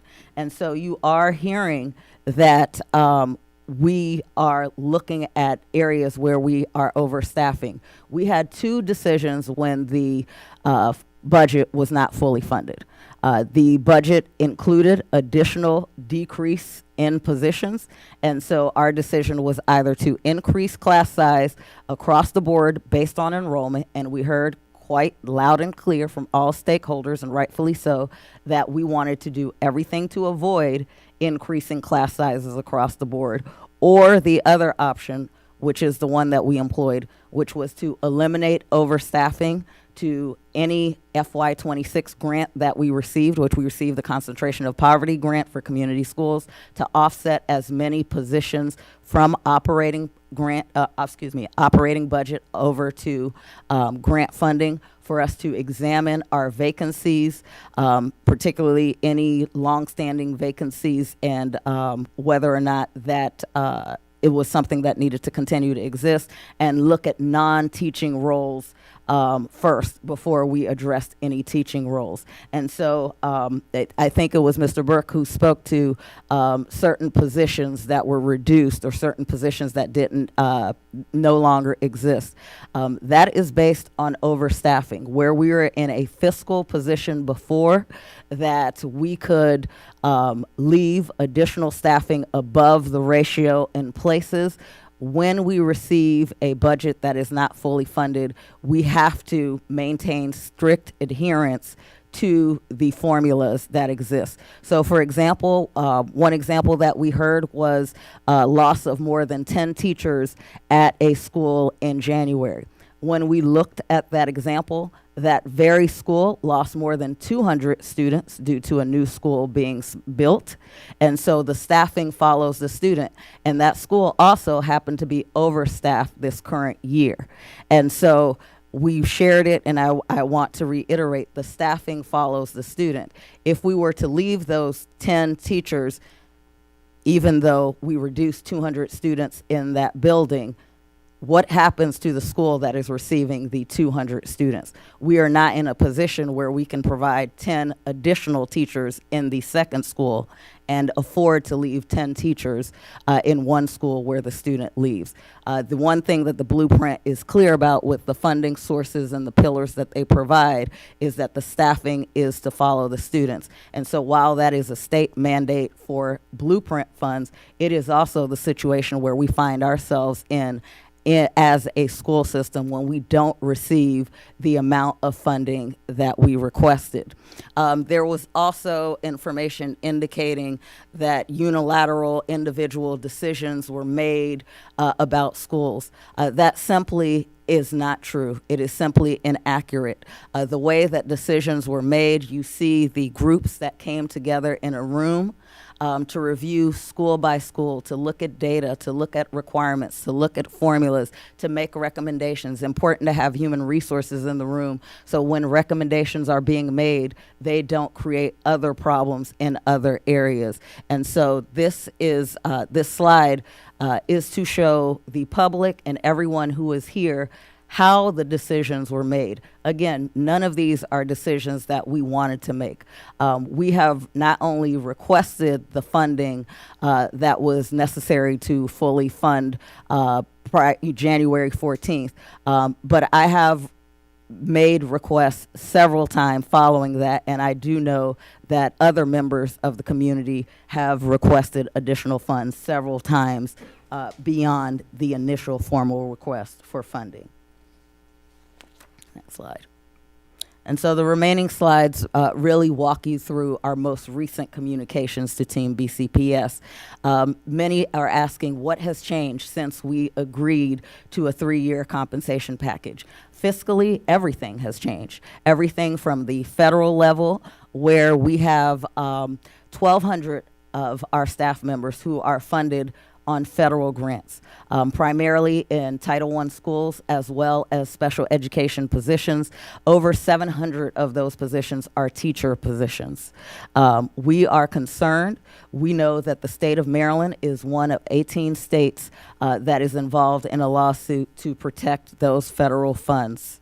Statewide, we also know that the state is facing a structural deficit of several $billions that has slowed down the projection and the progression of blueprint funds. We are grateful that due to advocacy of superintendents across the state and many other groups, that we moved from a position where we were facing a loss of $20 million from the state to receiving $3.7 million over what we were expecting. But we know that the projection for Blueprint and the rollout of those funds, that is going to be slowed down in the years to come. That has been stated clearly by the lawmakers as well as the governor.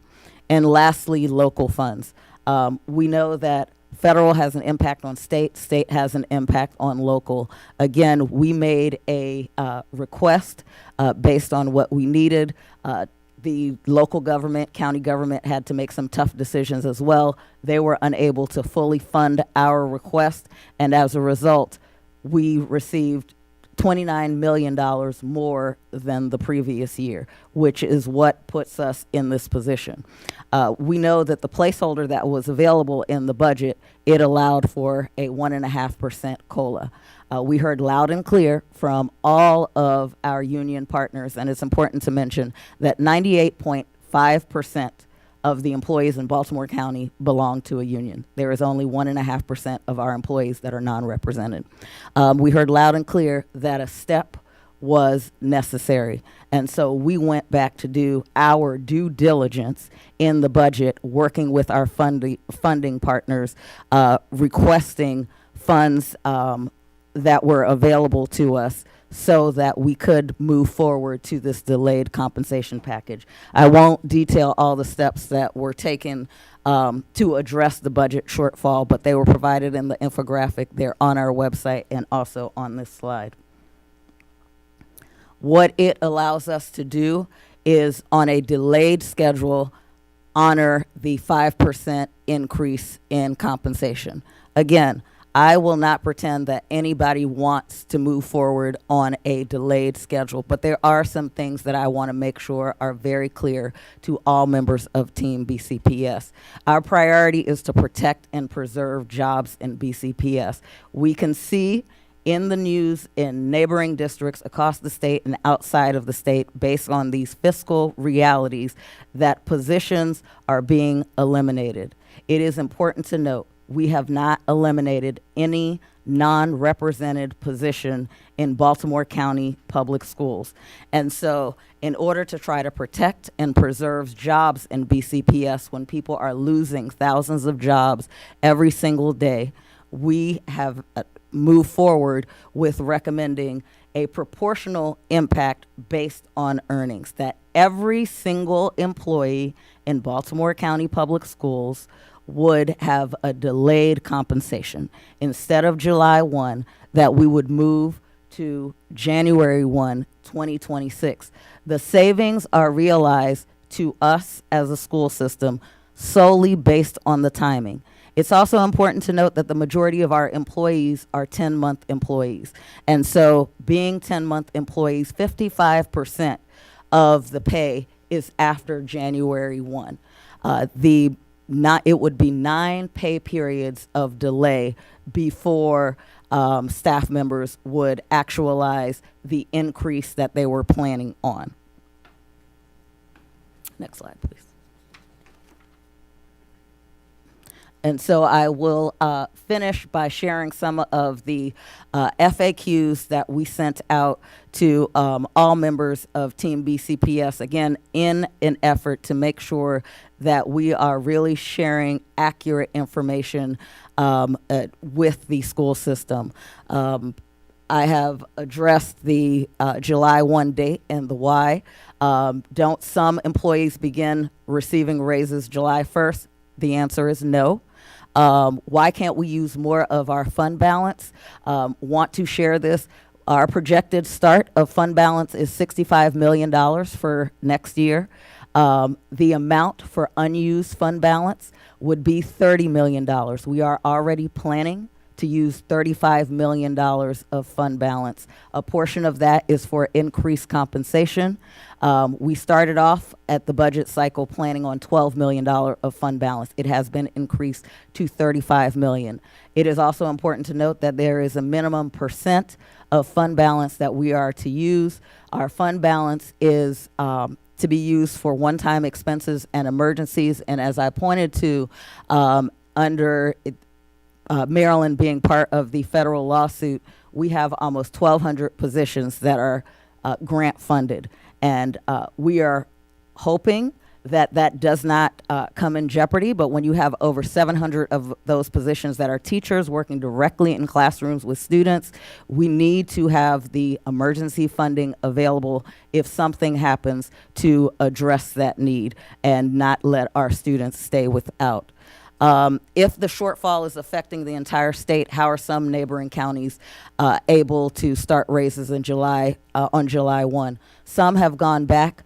Many of your colleagues have the net value of their compensation increase is less than 5%. There are layoffs and furloughs happening in places. Some counties are able to raise taxes, and they are. And some places are increasing class size. For us, we have made critical cuts that include the delayed raise. We have avoided layoffs and furloughs, and we have tried everything possible to minimize school level cuts, particularly any cuts that impact the classroom instruction directly. State of Maryland has fully covered the compensation increases for FY26. State of Maryland has provided blueprint funding in 13 very prescriptive categories, and I shared with you a few minutes ago the additional funding that we've received from the state of Maryland. BCPS is top heavy. Why can't we eliminate central office positions to fund the increase? The responses we have over this budget cycle, we have eliminated 90 central office positions. That is going to require us to work differently this upcoming year. It's also important to note that we have the smallest executive team or cabinet amongst the large and the medium-sized school systems in the state of Maryland. And I think we have addressed the other statements that are there. I don't want to belabor the point, but as I come to a close, the last slide, please. I simply want to, again, reiterate our commitment to all members of Team BCPS. The work you do is incredibly important. There is no way that we are going to be able to do right by the students that need us without us working hand in hand. This is difficult. I know this is not what anyone wanted to hear. This is not what any of us wanted to deliver, but I think in this moment particularly, we are better served coming together to figure out how we can problem solve, how we can continue to advocate on the federal, state, and local level for additional funding, as we are not a self-funding entity. We rely on external sources for our resources to see how we can increase the funding that is necessary so we can honor all agreements as we move forward as soon as the money is available. And And just want to make sure that that is really clear to our members of Team BCPS. We certainly are committed to you and understand, appreciate, and respect the work that every single member of Team BCPS does on a regular basis. Thank you. Thank you, Dr. Rogers. Next on the agenda is the chair's report. As we're all aware, this budget cycle for BCPS has been particularly complex and challenging. Many emails received had noted that they do not recall a budget cycle with similarly difficult decisions. We've also never experienced a global pandemic and influx of federal funding in schools, with some items requiring ongoing funding and uncertainty about major grants. After working and serving the system for 40 years, I agree that the challenges and variables associated with drafting this budget feel unprecedented. There's been ongoing discussion on the 3-year compensation package agreed upon last year. 4 out of 5 unions have accepted the delayed compensation package. Members of these unions will receive the negotiated Year 2 compensation, including STEP and COLA enhancements that provide a 5% average increase for staff beginning in January. Appreciation is extended to the staff and union leadership who have worked diligently to reach this point. It is acknowledged that the process has been challenging and very difficult. There are various narratives regarding the funding of the compensation packages, with some suggestion that we have not fulfilled our promise from last spring. The board remains committed to implementing the agreed compensation package for all staff as outlined last spring. Unfortunately, unforeseen fiscal variables, including changes at the federal, state, and local levels, have caused a very negative impact. It is critical to note that the agreement signed last year included provisions for such circumstances, which seem to be overlooked in current discussions. The wording in the approved agreement state the Baltimore County fiscal authorities, in exercising their authority under the law, reduce the budget recommendations of the board, and such action makes it necessary for the board to reduce one or more items that have been negotiated.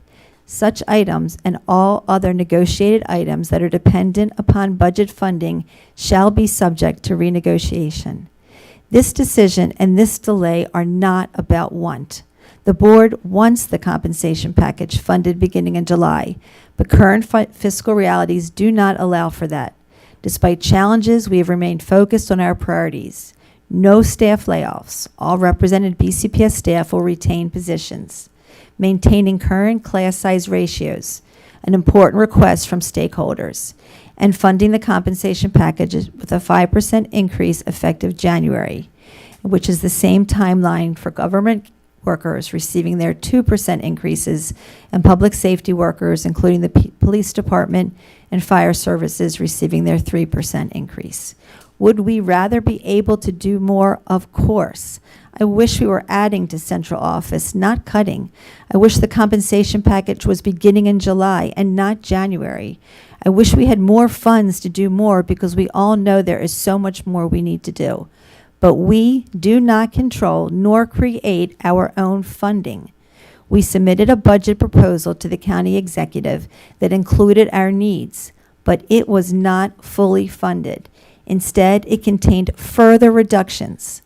The county council has the authority only to make additional cuts to our budget, not to increase it. We appreciate the members of the county council for approving the county executive's budget without making further reductions, as they were permitted to do. Once the budget was passed by the county council at the end of May, we had to implement the additional reductions as required. We are still not increasing class size. However, the school system had to bring a cross-divisional team together, including departments of schools, human resources, student support services, and special education, to review all of our allocations and existing formulas to ensure that we are adhering to the guidelines and move resources as appropriate. No represented staff member lost a position. However, we are not in a position to overstaff. As we know, TABCO has decided to agree to the delay in the has decided not to agree to the delay in the compensation package and is up to go to impasse. We know many of TABCO members are here in this room, they were outside, and they probably are listening. We so appreciate your commitment to your profession. We know that you're upset. We know that you are frustrated. Please know that we have heard you. In addition to all of our other employees, we value your work and contributions to the system, as Dr. Rogers described. The successes of students are directly linked to the work all educators do with our students each day. Despite not receiving the requested funds for compensation, significant efforts to allocate additional funds for raises were made. Dr. Rogers and her team have worked diligently to reduce the funding gap through her advocacy at the state level and the detailed budget analysis. The Board of Education and school system had a shared desire to fund the compensation package according to the agreed timeline. However, the fiscal situation does not allow for it, but it does allow for us to avoid layoffs, not increase class size ratio across the board, and fund the compensation package at the agreed upon negotiated year 2 compensation, which again includes step and COLA enhancements that provide a 5% average for staff beginning in January. The savings from the delay allow us to provide every staff member with the same level of increase that was negotiated in the original package. I want to be clear that TAPCO and the public, our budget is more than 80% compensation. We have made significant cuts to central office services, goods, and things. If requested funds are not provided, which they were not, the only remaining place to cut $28 million and increase available funding is the workforce. 71% of our compensation budget goes to TAPCO. Dr. Rogers has presented information about class sizes before. Many people, including teachers, parents, leaders, and this board have said, we do not want to increase class size to give students the best chance possible. We do remain committed to fast-forwarding student progress in our system. When we talk about recruitment and retention, part of that work is to retain as many existing teachers as possible. We cannot do that by cutting several hundred teachers and increasing workload. I know that we all wanted a fully funded budget, but that did not happen. We do value all of our employees and hope we will be able to come together to advocate for more state funding and local funding for the upcoming years. And our next agenda item is our student board member, and that's your Ms. Chiga Kalu. All right. Well, for the final time, good evening, Chair Lichter, Vice Chair Harvey, Superintendent Rogers, members of the board, dedicated staff, our community members, and of course, the scholars of Baltimore County. Firstly, I would like to congratulate all of the graduating seniors and the students in our transition programs who are wrapping up this chapter, and to just let you know that you are celebrated and we as Team BCPS are proud of you. But before I begin my report, I again would like to shine the spotlight on two phenomenal Western Tech students who exemplify what it means to lead with excellence, my leading lights of Baltimore County. First, we have Ogechi Uzuku. She's a 2025 graduate of Western School of Technology with a 3.9 GPA and the recipient of the prestigious Banneker Key Scholarship at the University of Maryland, where she'll study in the fall.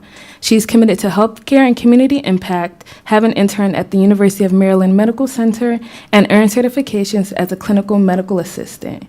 She is also a state champion and nationally ranked as a hurdler, where she balances her athletic achievements with tireless leadership. As a member of multiple advisory boards, student government, and the founder and CEO of the Goodness Childhood Sarcoma Society, a nonprofit uplifting pediatric cancer awareness and research. She was a Questbridge finalist and AP Scholar with Honor, and she was featured in the Baltimore Sun and Fox 45 News. Through every challenge, Ogechi continues to shine, and she has been guided by the promise of a hopeful future, or how she likes to say, growing through what you're going through. For our second leading light, we have Nathan, a rising sophomore in Western's AI Magnet program with a 5.1 weighted GPA. He's a Carson Scholar, a former vice president of Cadensville Middle School Student Council, and he serves as both freshman class vice president and sophomore class president, and the new sophomore class president-elect at Western. Nathan is the vice president of the speech and debate team, an award-winning MESA project manager, a proud member of Boys to Men and the library team, and on top of this, he completed Harvard's CS 50X course in computer science while still in middle school, and actively supports media and social outreach for Oaks Church. He advocates with intention, grace, and a spirit that lifts every room he enters. And these are our students of Baltimore County, our futures of Baltimore County. And for my report, I will say it is surreal to believe that I've sat at this dais for a year, But today, I want to express my deepest gratitude and just reflect on what it has meant to serve as your 2024 to 2025 student member of the board. And while I know technically this isn't my last meeting, it is my last report, and so while I'm not one for long goodbyes, I must first say thank you for sitting through a full year of my endless updates, student shout-outs, and 8-minute-long reports. Your patience and your partnership and your willingness to lead, even when I was long, meant the world. But again, I do know when you're a Baltimore County student, you are always a Baltimore County student. And I've been absorbed into a kinship and a shared mission, so I must say thank you. And so while it's easy to list accomplishments, what stays with me the most is the work we did together. Across schools, counties, and state lines, this year was shaped by shared effort. From the beginning of my campaign through the end of my term, I always told students, when you lead with the GOMA, we lead Team BCPS. And together, I believe we did. From the National Urban League to the Aspen Institute, we brought student voice into national conversations. We also fought for students to help reimagine what made assessments more equitable and what responsive learning could look like through UNIDOS. We supported the development of student boards in states like Louisiana, Georgia, and California, and we helped lead the DC Maryland SMOB network. And through every step, from policy discussions to school visits, students were present and students were heard. But none of this happened alone. These moments were possible because of so many students, staff, and families who stood beside this work from start to finish. And though this year wasn't perfect, I hope to say it was purposeful. And through every visit, meeting, community conversation, and of course, all-nighters, we kept moving forward towards a system that doesn't just ask students what they think, but it makes space for them to lead. It truly has been Team BCPS all the way through. Because in the end, the most meaningful part of this role truly hasn't been the motions or the meetings, but it's been the as they are the constant reminder that our voices are the foundation. And so to Foresight, the incoming SMOB, I give you my sincerest love and my highest praises. You truly are the embodiments of integrity, wisdom, and heart. For the past 2 years, I've watched you lead with humility and grace, and this seat is better because it is being passed to you. You are not here to echo, you are here to ask better questions, and I trust you with every part of this work. To the board, in my very first report, I called you colleagues. Thank you for living up to that word. Thank you for welcoming me, welcoming my voice as more than symbolic, and I hope that you continue to uplift student voice, not only in policy, but in practice, to continue to speak to students before you speak with them, and to always let the table be there for them.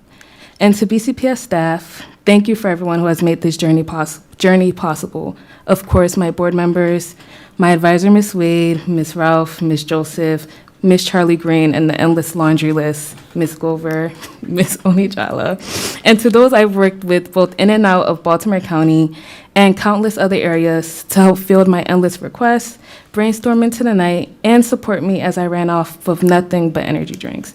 And to the BCSC officer team, thank you for holding me and welcoming me with love, joy, and belief. And to students of Baltimore County, always remember that you are the soul of the district. Thank you for trusting me with your voices and to also just welcoming me into this position. My goal this year was never to be the loudest in the room, but to be a steady and faithful one. I came in hoping to elevate the standard of student leadership through presence, intention, and care. And if I've left the door even a little wider for the next one to walk through, then I've done what I came here to do. And to students, I want to pass the words that my mother once left me. You were not born to pass through the word quietly. You were born to ask better questions, to leave every space stronger than you found it, and to remind people that while you may be the youngest in the room, you are never the smallest. That is what has guided me in every step of my term as SMOB.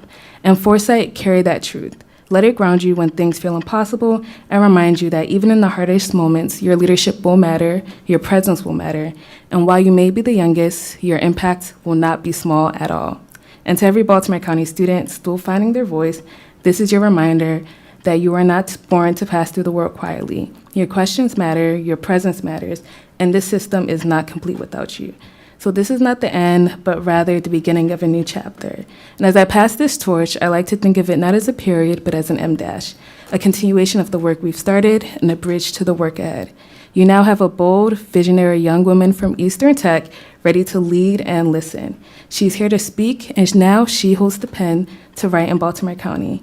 She will help write the next chapter of Baltimore counties and their students. And Foresight, make sure you write loudly and leave every space stronger than you found it. Thank you for the privilege, the trust, and the seat at this table. It has been the honor of my life, a surreal and unimaginable one, but one nonetheless. Thank you.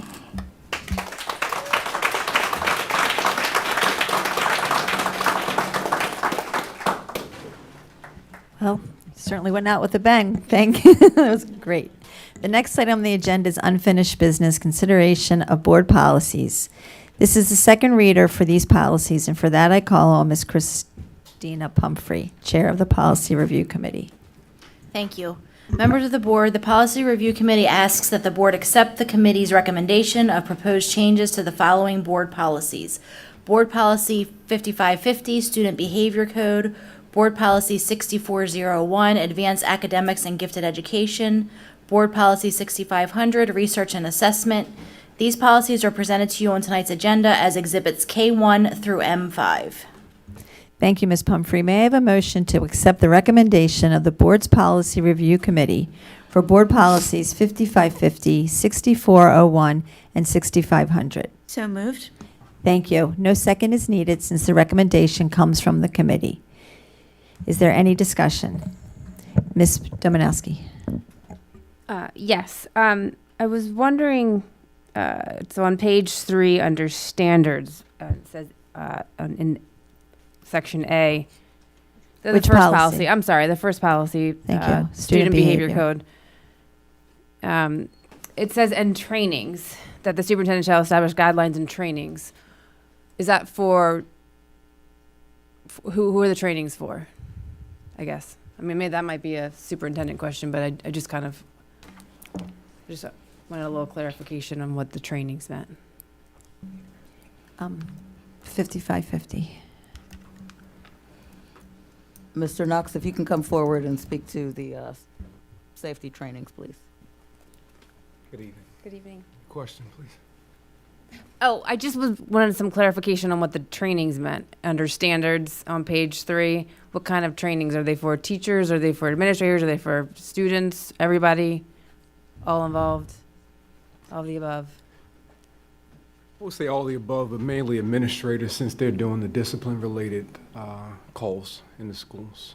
Okay. So we do a multitude of training, required training. It starts in the summer and leads into September. School safety training as well, and it covers a whole vast array of topics. Thank you. That's all. I just wanted to make sure. Thank you. And then my other question was on page 4, where we have ensure practices are culturally responsive, but we don't have it under definitions. So I wanted to know what the definition of culturally responsive was.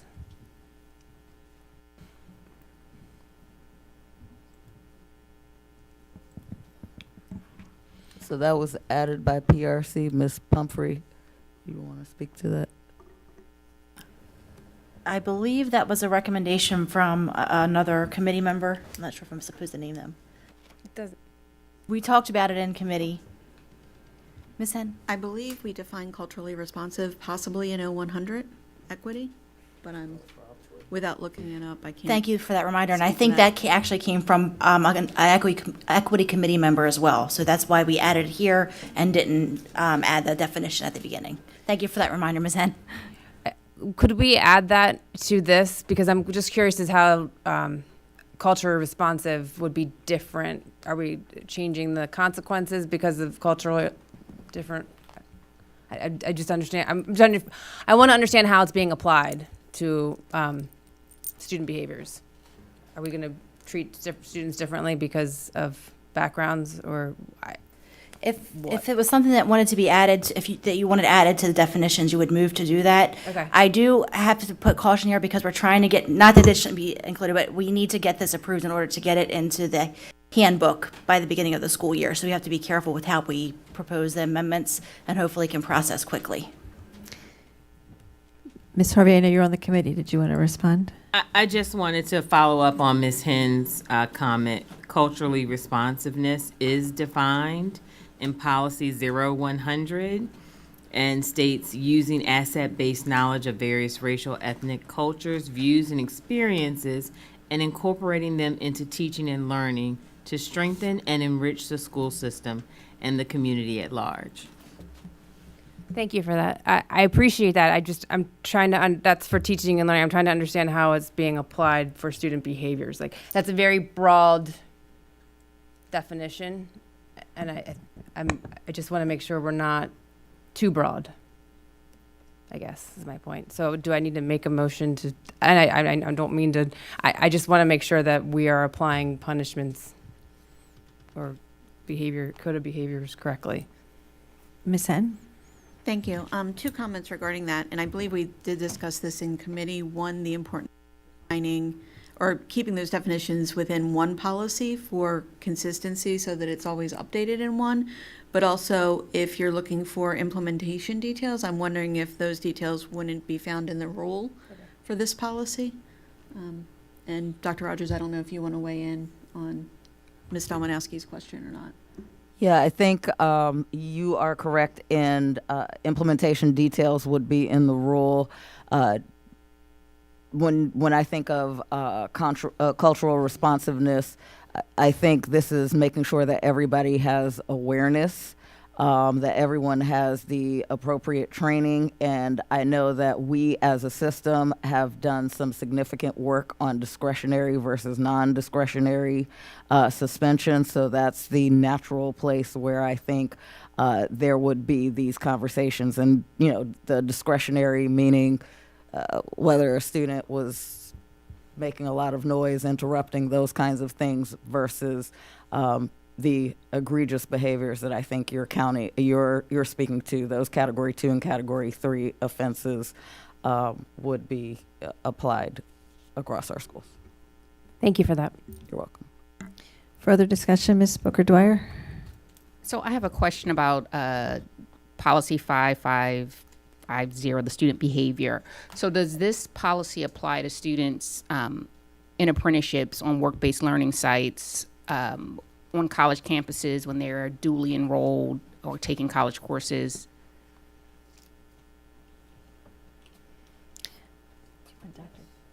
Jones keeps. Yes. And is that, so where would, so as a parent and I'm looking at this policy, where would that fall in this policy? So if my child is on a work-based learning site and I wanted to point specifically to something in this policy that covers that, where would I find it?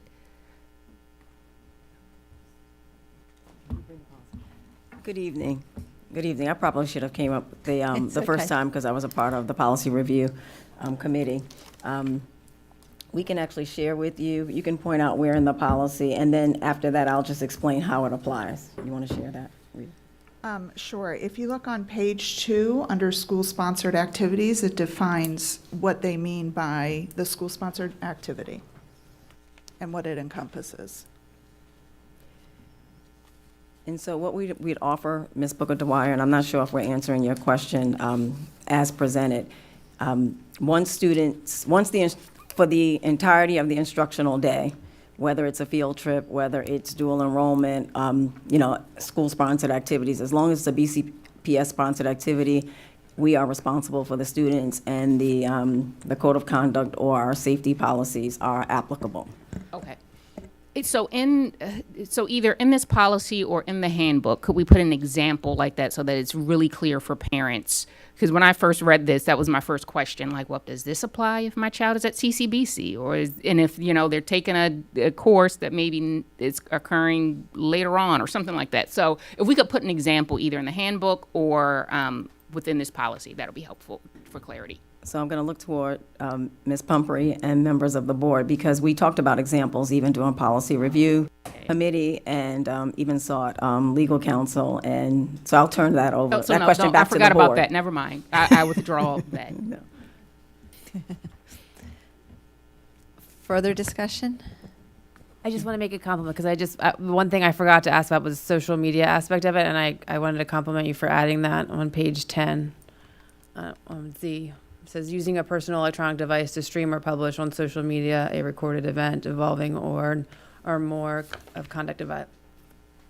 I would just comment that was a lengthy discussion. We really went into depth with that, which is, I think, is a big purpose of the committee. So I appreciate that comment because all the committee members really dug into that and had a lengthy discussion to make sure that we tried to make that as appropriate as possible. So thank you. Yes, and just for a quick second, just to revisit your conversation around our responsibilities and students' adherence to the policy. It is in the student handbook under scope of authority on page 7. Mr. Knox wanted me to make sure you were aware. Thank you. Yeah, and thank you, Ms. Dominowski, for pointing out something we worked really hard on. Thank you. Further discussion? Okay. May I have a roll call vote, please? Mr. McMillian? Yes. Ms. Pumphrey? Yes. Mr. Young? Yes. Ms. Dominowski? Yes. Ms. Henn? Yes. Ms. Frempong? Yes. Ms. Booker Dwyer? Yes. Ms. Harvey? Yes. Ms. Chike Kalu? Yes. Ms. Delusky? Yes. Ms. Lichter? Yes. Thank you. The next item on the agenda is the final FY 2026 operating budget. And for that, I call Mr. Saris.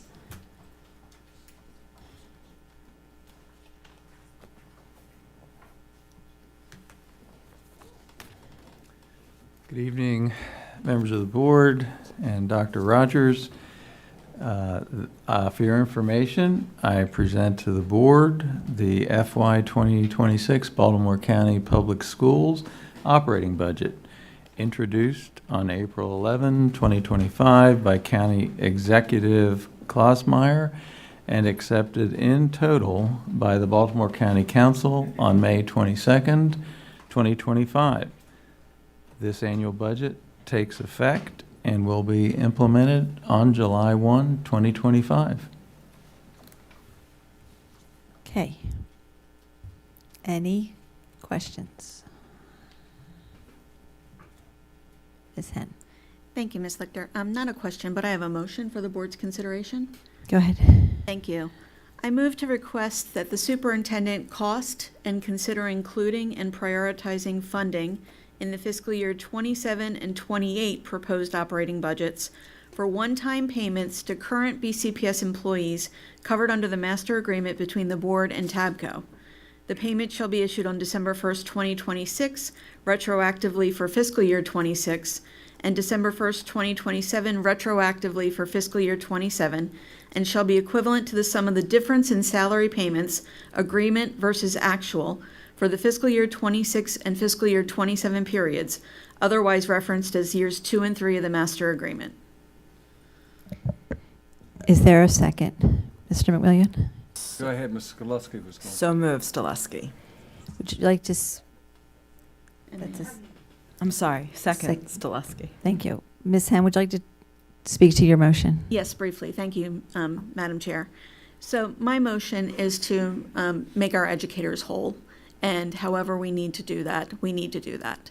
I believe this board is universally in agreement that we need to fund our compensation, whether that's feasible this year or in the future. There is precedent in this matter when the county and state, who we rely on, our funding partners, have been unable to do that according to the timelines that we desired. We have done that in the past retroactively. So my motion provides or asks the superintendent to have staff cost out what that would look like and to consider including that as a priority in the funding proposal for the fiscal year 27 and 28 budgets. So there is no impact on the fiscal year 26 budget, but rather it provides or requests that the superintendent investigate this and to consider it including it in the next 2 operating budgets as one-time payments to make our educators whole. So I ask for your support. Thank you. Ms. Booker Dwyer? I agree. We want to make our educators whole. we know that it's not just the teachers that are impacted, it's all of the unions that are impacted. What I would rather, and we could request that the superintendent do this investigation, but that's not going to give us the money. The money comes from the county executive. So if we are talking about money, then what we should be doing as a board, or what I would recommend as a board, is that we send a letter or we do something to request that our county executive make either raise taxes by a penny, because are we saying that our teachers are not worth a penny? Because if that was done in Baltimore County, we wouldn't be sitting here in this situation right now. And so if we want to get money, we have to go to where the money is. It's not in our school system. It's at the county executive office. I also think as a board, for those candidates who are running for county executive, that we put pressure on them to commit to fully funding our school system. We can do all the investigations that we want. What's happening in Baltimore County is that we continue to cut positions. We've cut central office down to the bare bones. This is not a sustainable solution for Baltimore County. We have to go to where the money is. It's not in the school system. It's at the county executive office. Thank you. Yes, Ms. Hen. Thank you. By looking ahead, we are notifying our funding partners that these are our plans. And by asking the superintendent to first cost this out, because I don't have these numbers, we are doing our legwork now to look ahead to make that request.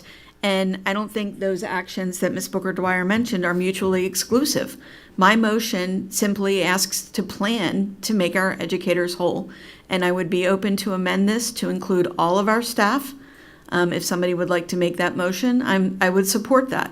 However, this gets the ball rolling. This says we need to look ahead, we need to make that request, we need to find out what that would cost, and to plan to include it in our next 2 budget requests so that we can plan for it and make the necessary adjustments and prepare our funding partners for that. Thank you, Madam Chair. And I agree, and we prepared our funding partners. That's why we established that 3-year contract. And our funding partners looked at that and didn't give us the funds to do that. And so we can do it again. We can go through the exercise again until we get the money.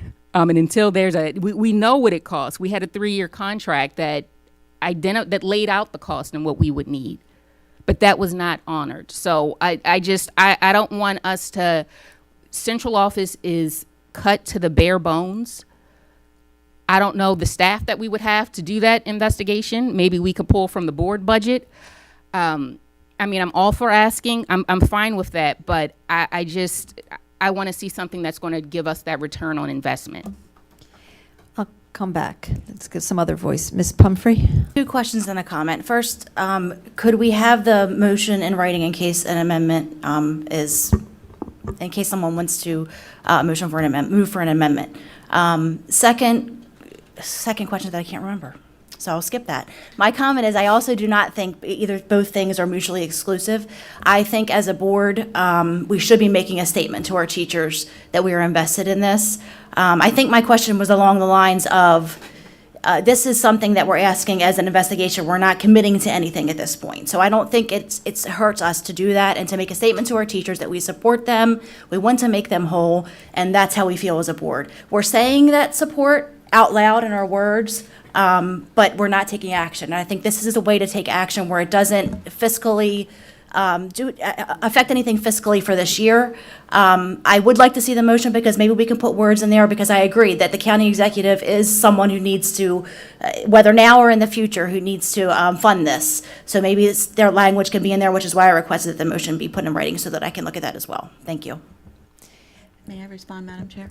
I'd like to give other people voice and then. Just to Ms. Pumphrey's questions. Yes, go ahead. And Ms. Gover, if you would please, thank you. You had another question, Ms. Pumphrey, so you'll get the motion in writing, but one, you mentioned the funding partners. My motion specifically mentions one-time payments, which may not count towards maintenance of effort, which is desirable for our funding partners, which is different than the funding model currently proposed, which is a salary payment that would need to be sustainable. So it may be more feasible, which is one intent of my motion. Thank you. Dr. Rogers, did you want to speak? Okay, keep going. Ms. Zaleski? Thank you. I want to thank Ms. Henn for making this motion. I think it's a wonderful idea for us to plan financially to do the absolute best we can to keep our promise to the teachers. I think it's an action of good faith. It gives all of the experts time to figure out how to incorporate this into the budget. We've heard from the public about our job as a board and how important it is for us to be actively engaged in the budget process. And I think this is an act of good faith on our part as well. And then the last thing, of course, okay, I can't remember that point, so I'll stop there. Thank you. Dr. Rogers? So thank you, Ms. Henn, for sharing this motion. I don't think there's ever anything wrong with us doing investigation and homework in advance. The only thing that I would request is that we have 20,000 hardworking employees. All of them make a significant difference in the lives of our students. I don't want to keep going back to this example, but if the bus drivers don't pick up those 80,000 kids, chronic absenteeism, and the teachers have no students to teach. And so I would respectfully request the inclusion of all of the staff members as a part of the investigation that we will conduct. I would like to move to amend. Go ahead. I'd like to amend the motion to remove the word "and Tabco" and add the word "and" all employees, all BCPS employees. Second. Any discussion? I have my concern, and I'm trying to find where it's written, is that I don't want it to sound too much like a promise. Because right now we are getting. I'm sorry, just a point of order. Okay, I'm I sorry. think we just need to discuss the amendment Well, before we discuss the full motion. It's the same amendment, because you're just changing the word employee. It still has the end part about the years. I am all for the investigation in the front part of it. I'm just worried that the second part of it sounds too much like a promise, and I don't want us to get, I don't know anything about it yet. I don't know if it's feasible. I don't know if it's sustainable. So I am fine with the intent of it, which is looking into it. But I'm worried about us making it sound like, with the way you have worded the definite dates of it, that it sounds too much like this will happen. Ms. Henn. Thank you, Madam Chair. The reason for the specificity is so that it can be costed accurately, because I believe it's important in planning and when talking to our funding partners that we have accurate numbers that we are going to them. We need to make a specific request. We need to get this right. So that's the reason for the specificity. We are not committing. We can't commit. We don't raise our own funds. We're relying on our funding partners. There is no commitment either implied or inherent in the motion. Okay, to address thank our you for concern. that clarification. Am I missing some, Mr. Burns? I thought I heard someone second, and I was going to say it was Rod. Did anybody second the amendment request? Thank you. Okay, Ms. Dominowski? No, I was just going to add that it's relevant to have the years there, because whether we should have offered a 3-year contract, because we have to renegotiate, debate, depending on the budget, if it gets approved. We did offer that, and I feel like we owe it to all of our employees that we can pay them what we talk about we're going to pay them. And I just, yes, we are dependent on what the CE approves, but she doesn't tell us how to spend that budget. So I think it's important that we look into how we keep, funding the people, because the people are what drives the. I agree. Yep. Sorry, that's it. Thank you. Ms. Frempong?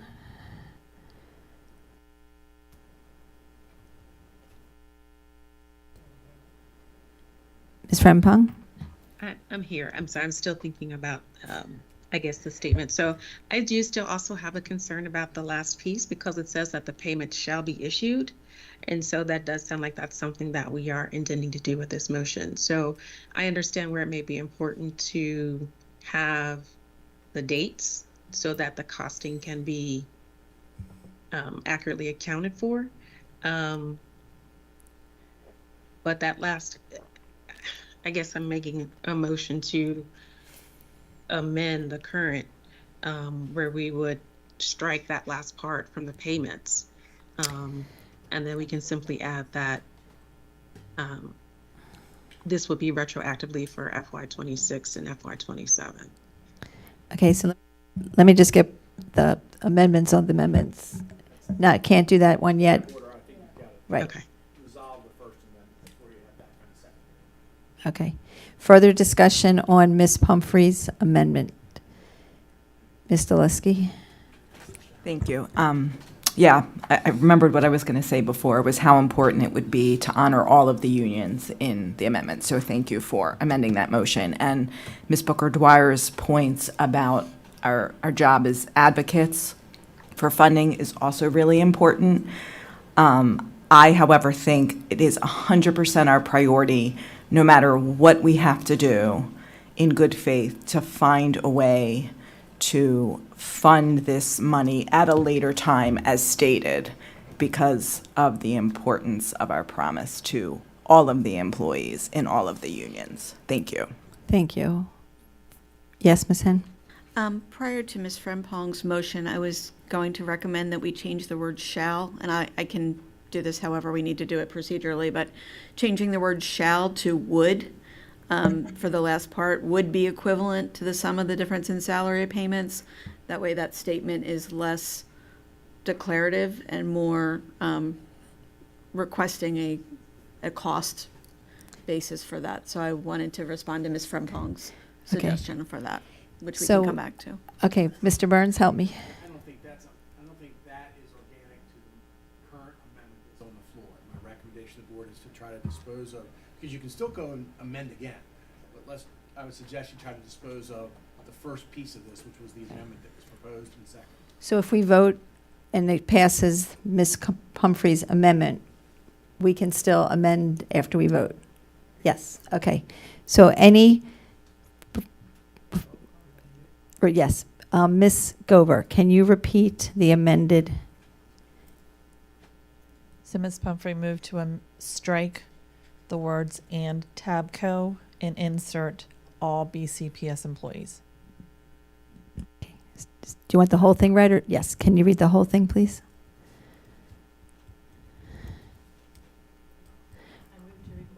Your microphone. I move to request the superintendent to cost and consider including and prioritizing funding in the FY '27 and FY '28 proposed operating budgets for one-time payments to current employees covered under the master agreement between the board and all BCPS employees. And it goes on to say the payments shall be issued on December 1, etc. Okay, Mr.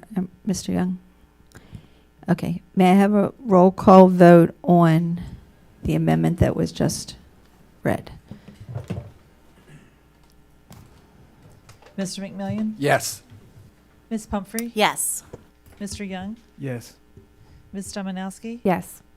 Ms. Hen? Yes. Ms. Frempong? Yes. Ms. Booker-Dwyer? Yes. Ms. Harvey? Yes. Ms. Chike-Kalu? Yes. Ms. Deleski? Yes. Ms. Lichter? Yes. Thank you. Ms. Frempong, did you have a amendment to make? I will defer to Board Member Hen because I think she understood the intent of what I was trying to say. So if she has the wording that she would like for her motion, that I'll listen to that. But I think she captured that in what I heard her say. Okay, but Ms. Harvey, you haven't had a chance. Yes, I think I'm offering a friendly amendment, a motion friendly. Wait a second, I'm getting all these nods over there. Just say amendment. Oh. We can't be friendly I now. can be friendly. Of all people. I'm offering an amendment in the language to change the sentence, the payments shall be issued on December 1st, et cetera, to if fully funded, the payments would be. Yes. Okay. I'll Second. Third. Friendly second Okay. and third. A friendly second. Any discussion on Ms. Booker Dwyer? And so I'm just wondering, are we putting ourselves back in the same situation we were just in? Because that was similar language that was in our contract. I'm all for it. I'm in Right, support of it. But I just don't want us to be back in this situation again, because if it's fully funded, that goes back to the county executive.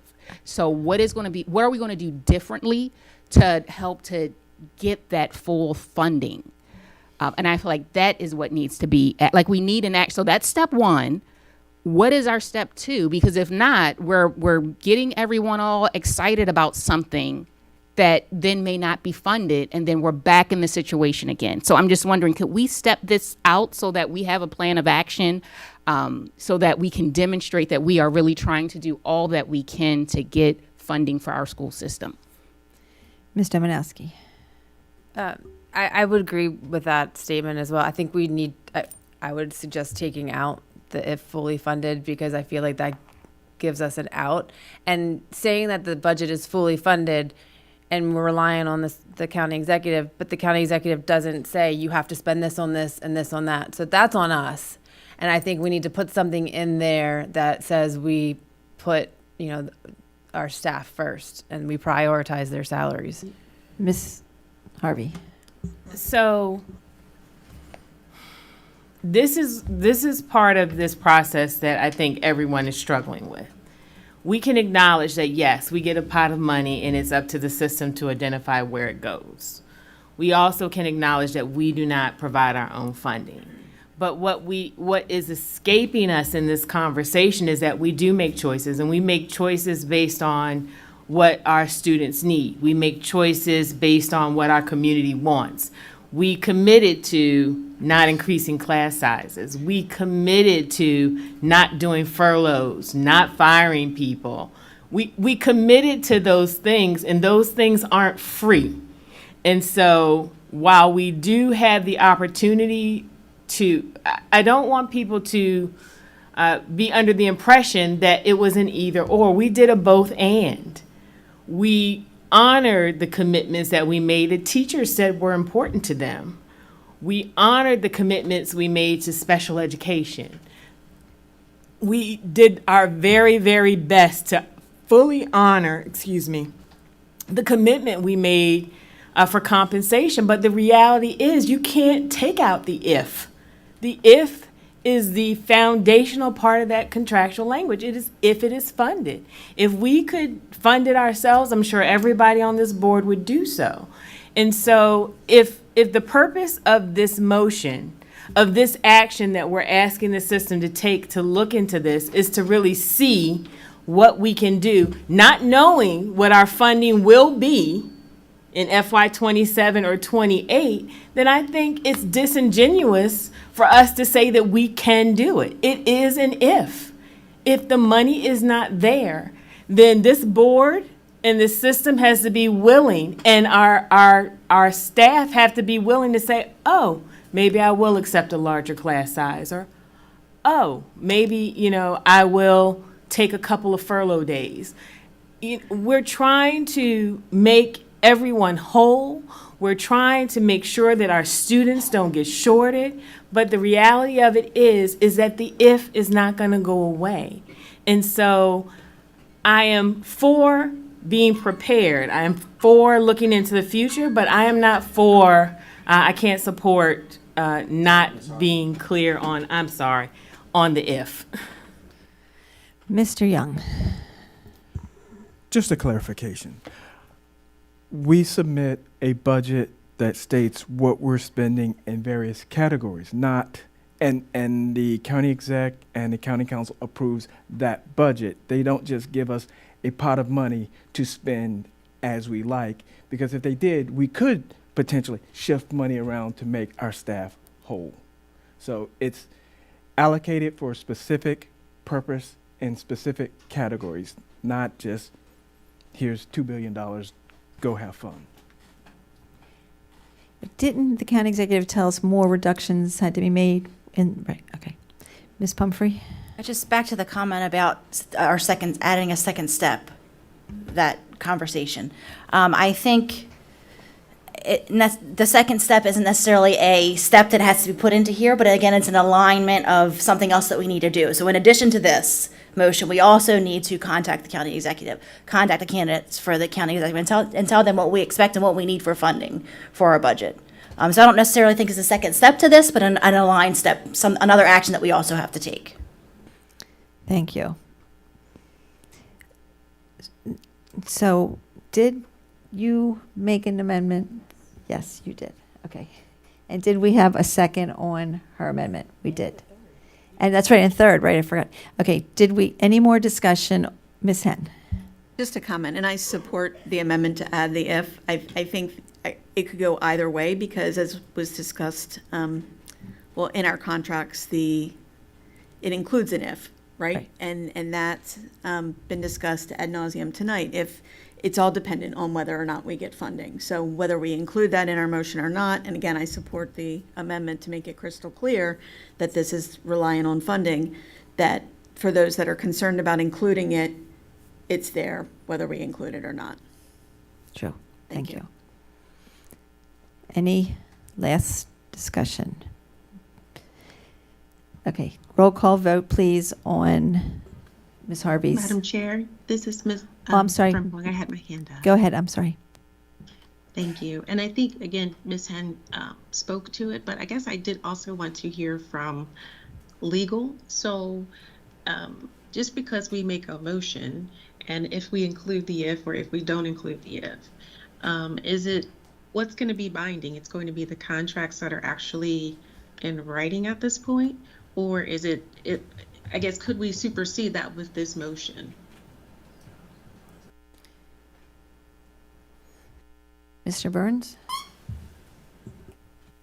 Madam Chair, I think that's a compliment.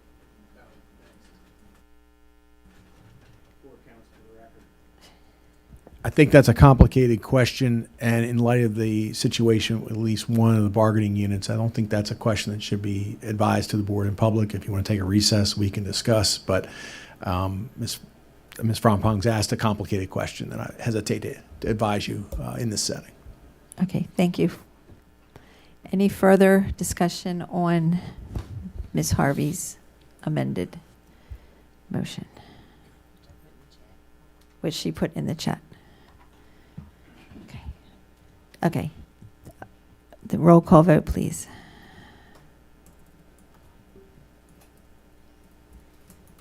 Mr. McMillian? Yes. Ms. Pumphrey? Yes. Mr. Young? Yes. Ms. Dominowski? Yes. Ms. Henn? Yes. Ms. Frempong? Abstain.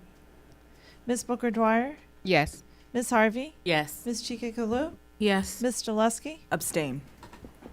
Ms. Lichter? Yes. Thank you. So that motion passed, correct? Favor is The none. amendment passed. Amendment. Okay, thank you. All right. Now we have to, right, let me get back to the. Now, I'm sorry. Main motion as amended. Okay, so may I roll call vote on the motion as amended? Is our discussion finished? Our discussion on the motion as amended? Yeah. Yes. Yes. Yes, the discussion's over. No. Oh, yes, you may discuss. Okay, too many yeses. Mr. McMillian? I think, and I can think whatever I want to think, Okay. that a vote for this is a vote for the boots on the ground, for the teachers, the bus drivers, the custodians, the grass cutters, everybody. And I'm voting for it. Thank you. Thank you. Okay, any further? Oh, Ms. Delusky? Yes, I know that Ms. Frimpong was suggesting possible legal counsel, so I just wanted to check in with her to see if she wanted to proceed with that before we vote. Thank you. Thank you, Ms. Delusky. Again, I agree with a lot of what you guys have said, my colleagues, but I just would like that clarification. So if we're not able to discuss that before the vote, then I'll keep my vote as an abstaining. Okay. Okay, roll call vote, please. Would you like me to restate? Yes, Ms. Gover, can you reread it as amended? So I move to request the superintendent to cost and consider including the prioritizing funding in the FY27 and FY28 proposed operating budgets for one-time payments to current BCPS employees covered under the master agreement between the board and all BCPS employees. If fully funded, the payments would be issued on December 1, 2026, retroactively for FY26, and December 1, 2027, retroactively for FY27, and shall be equivalent to the sum of the difference in salary payments, agreement versus actual, for the FY26 and FY27 periods, otherwise referenced as years 2 and 3 of the master agreement. Thank you for that, Ms. Gover. That was a long one. Okay. That This was- is Board Member Frimpong. Yes, There Ms. was a little bit of difference between what was in the chat versus what Ms. Gover just read, because in the chat it says if funded, and I heard Ms. Gover say a fully funded. There's also a difference between staff and employees. So that's So- my error, Ms. Frimpong. Okay. I initially said fully funded, and I believe Ms. Pumphrey said the motion that was approved earlier was employees. Okay, thank you. Thank you for that. Okay. Okay, roll call vote, please, on what Ms. Gover just read to us. Mr. McMillian? Yes. Ms. Pumphrey? Yes. Mr. Young? Yes. Ms. Dominowski? Yes. Ms. Henn? Yes. Ms. Frempong? Abstain. Ms. Booker Dwyer? Yes. Ms. Harvey? Yes. Ms. Chike Kalu? Yes. Ms. Delusky? Abstain. And Ms. Lichter? Yes. Thank you. Favor is 9. Okay, thank you. That amended motion passes. Okay, now, okay. Next on the agenda is action taken in closed session. For that, I call Mr. Burns.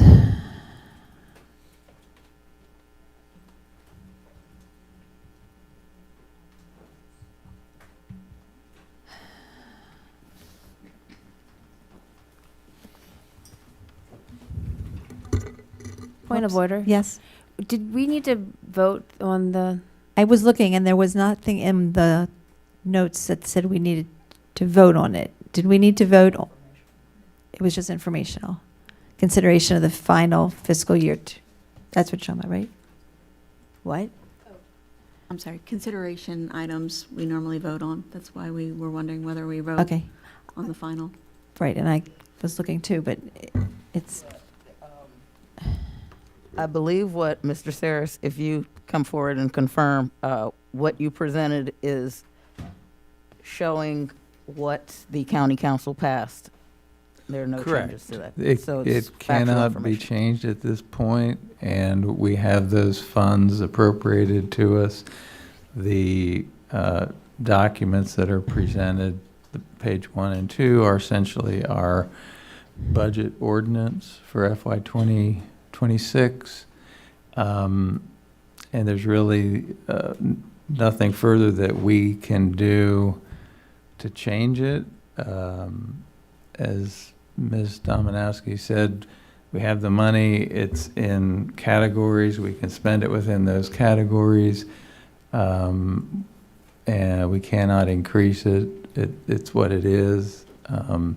If we will come back to the board at some point in the coming fiscal year, because we need to do two things. We need to appropriate an additional portion of fund balance, so that would be a supplemental appropriation. And we would need to,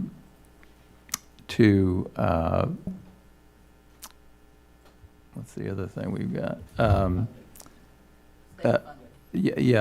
Add the state aid, $3.7 million to the current budget. So we will have a future supplemental appropriation for those two items, but there's the detail and the parameters of the budget are really set at this point, and it typically is a formality when it comes back to the board because of our limitations.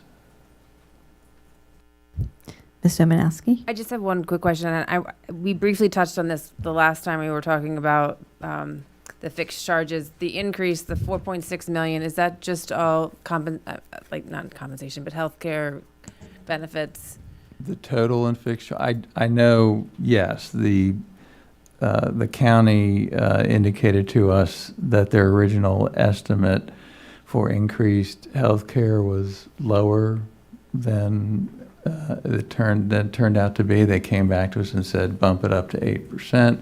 This is what it's going to cost you. Yeah. Is it just because that's the cost of healthcare this right now, or is it?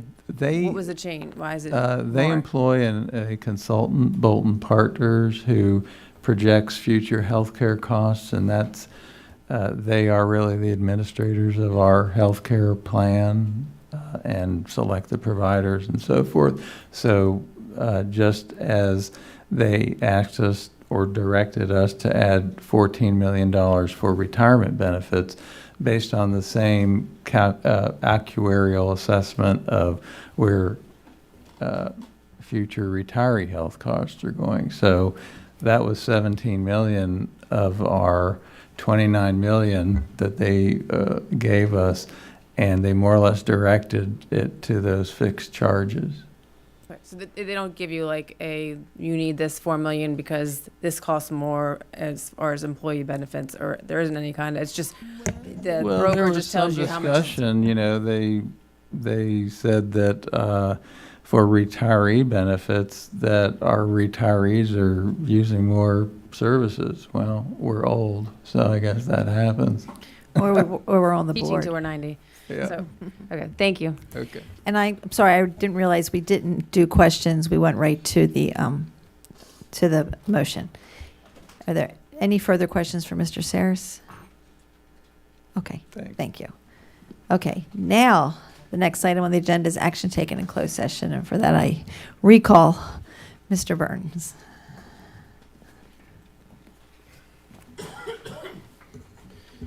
Good evening again. Chair Lichter, Vice Chair Harvey, members of the board, Dr. Rogers. This evening in closed session, you took action on 6 appeals captioned HEA 25-009, 019, 026, 028, 029, and 030. Thank you. Board members, are there any separations of these cases before we vote on them collectively? Okay. Then may I have a motion to approve the action taken in closed session on hearing examiner's case HE 25-009, 019, 026, 028, 029, and 030? So moved, Chike Kalu. Second, Penn. Okay. And authorize Ms. Gover to sign for those board members not physically present.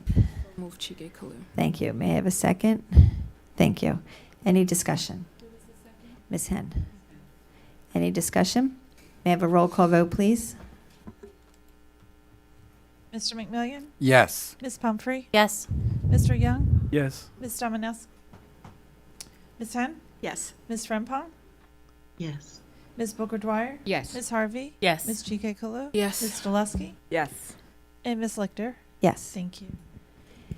Thank you. Thank you, Mr. Burns. The next item on the agenda is new business, report on board policies. This is the first reader for this policy, and for that I call Ms. Christina Pumphrey, Chair of the Policy Review Committee.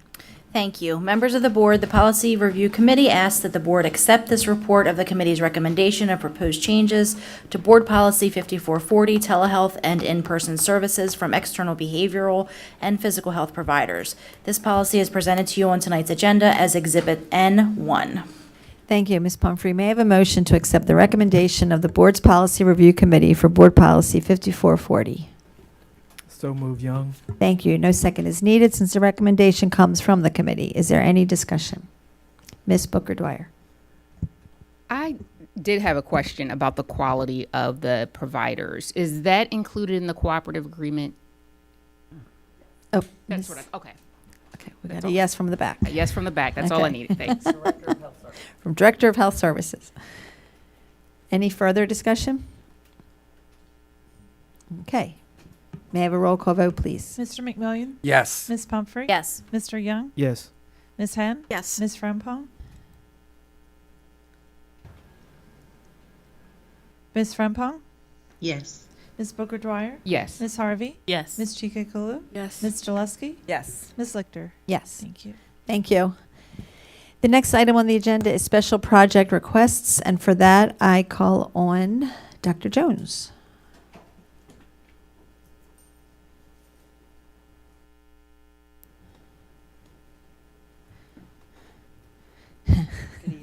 Good evening, that's fine. Just trying to rush. Good evening, Board Chair Lichter, Vice Chair Harvey, members of the board, and Superintendent Rogers.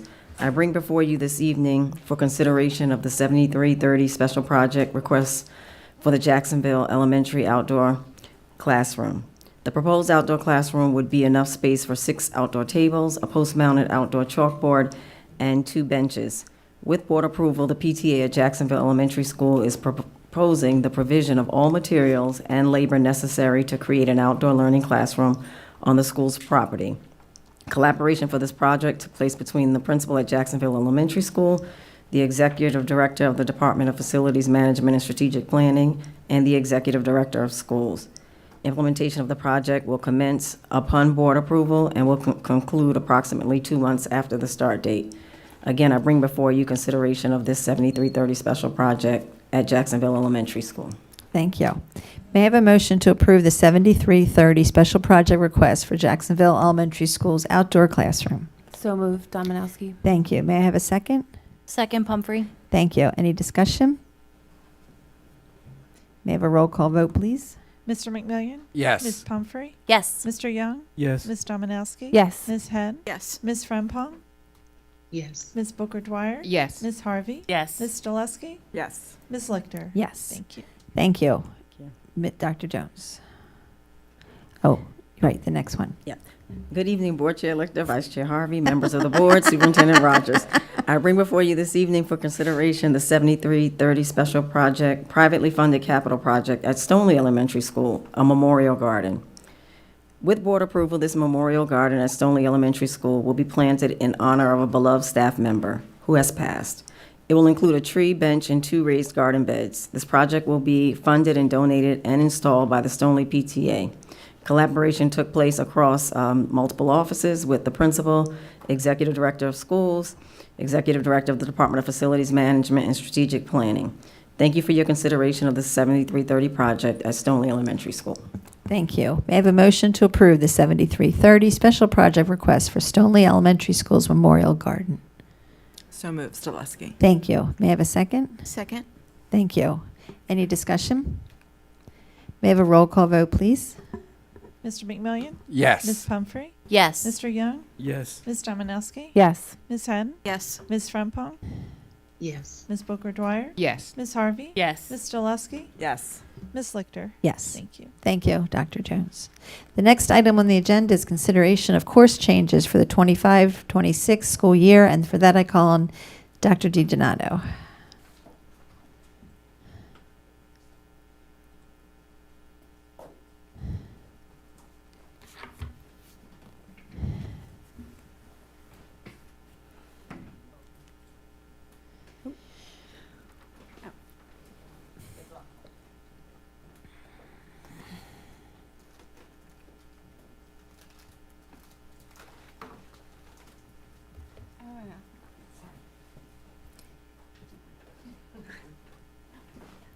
All right. Good evening, Chair Lichter, Vice Chair Harvey, Dr. Rogers, and members of the board. I am bringing to you this evening the annual course updates for school year 25-26. Part of the course, oh, sorry, and I forwarded my own thing. Part of the course change process is for us to use a process called phase forms, where we identify courses that need to be added to the curriculum. That might be because we have an extension of a leveling of a course, or courses that need to be discontinued for a myriad of reasons. This year, we did a complete review of the entire digital course catalog in Focus, and as we were making changes with the half course credits, we needed to renumber all courses. So there were thousands of changes that were made in our course catalog in order to provide that update so that scheduling would be easier for school staff. The course names were revised to enhance and make sure that they were very descriptive of the courses that the content within the courses. We removed duplicates. We had clarity of content because each of the courses includes a description that aligns with the MSDE course standards, so that again, what we're submitting to the state as far as credit for a certain course, especially at our secondary level, is indicative of what the state expects to be taught within certain course levels. And again, the dividing of the courses into an A and B, the two parts, for 0.5 credits each. Oops. So when we look at new course codes, again, some were to provide clarity. Some of the specificity that we added was specifically around reading intervention, so that what type of tiered intervention a student was receiving was indicated within the course name, which is helpful to both parents as well as the master scheduler, or to the front office secretary or a counselor who might be scheduling a student.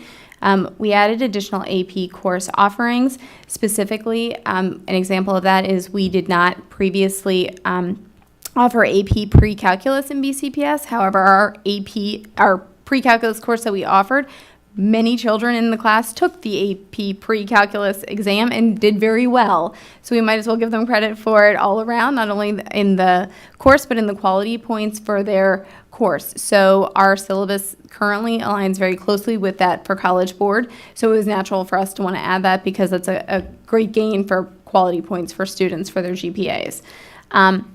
We also looked at integrating learning opportunities for our students who are accessing our alternate learning framework. Previously, our students who were working towards a certificate versus their diploma had several courses that repeated over time, so it looked like the student was just retaking the same course. In fact, it was actually changing, but we only had a few names that we were using for those courses. We've now refined that so that it is more descriptive, it provides parents with better information, and for the child's transcript, it actually you can see a progression of courses versus a duplication of courses.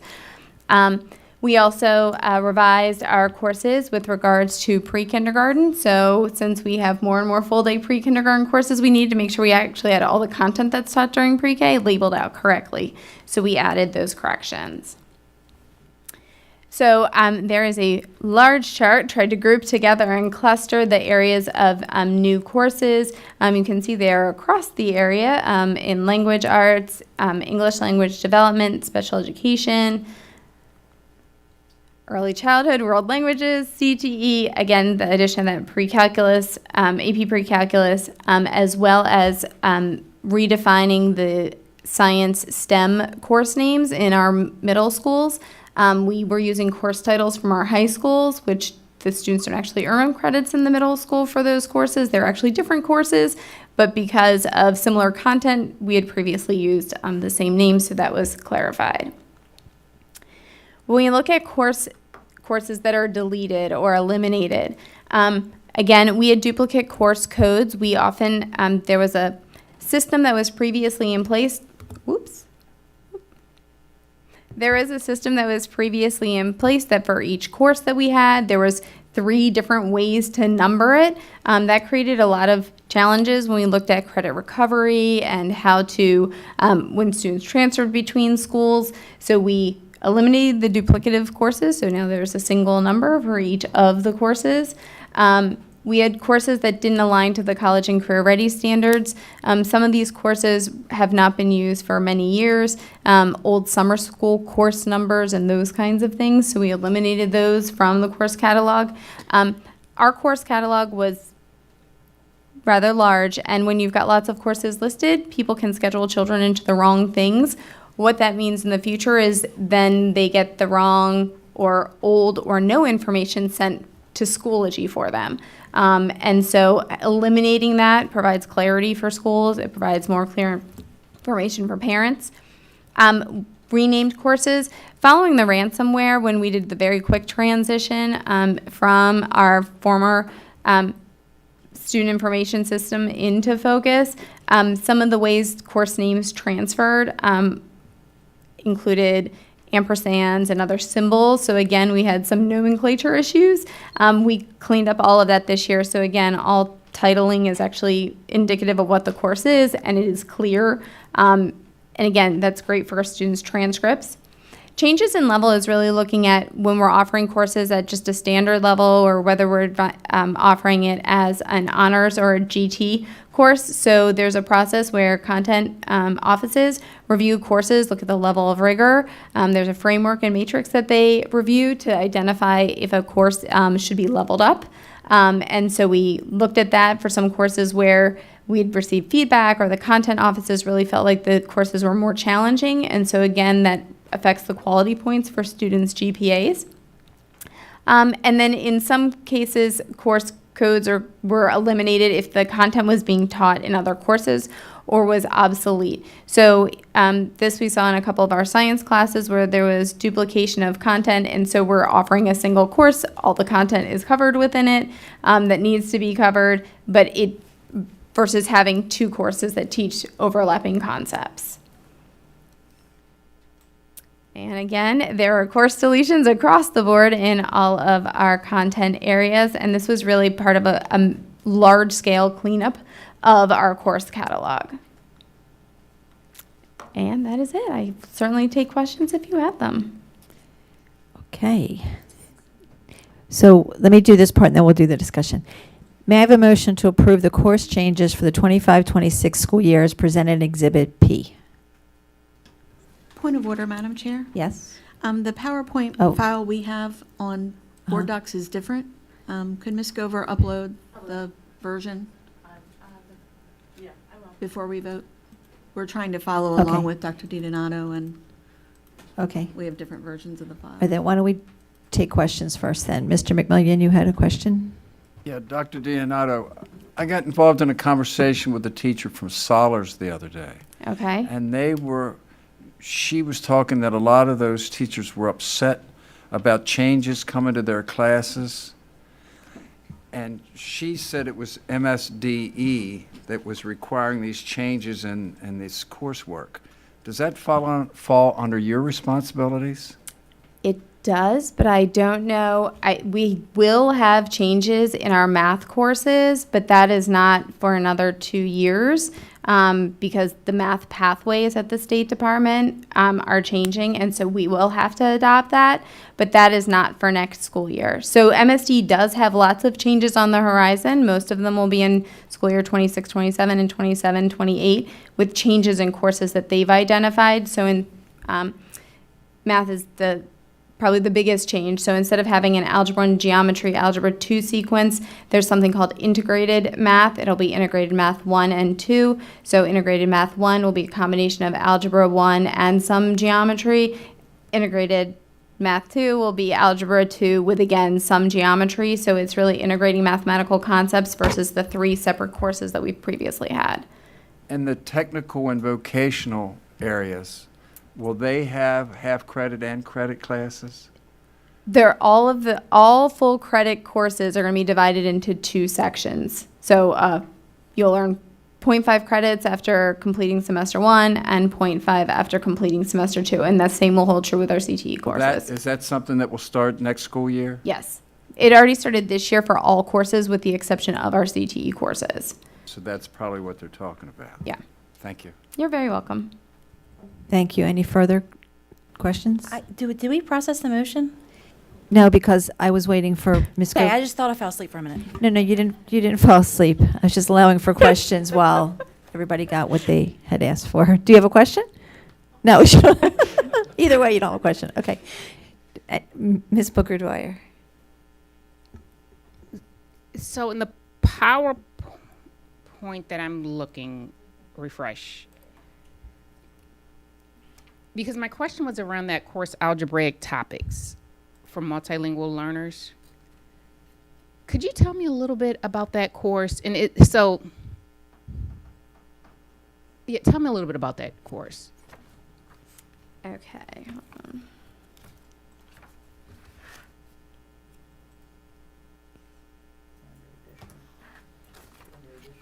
Yeah. It's yes.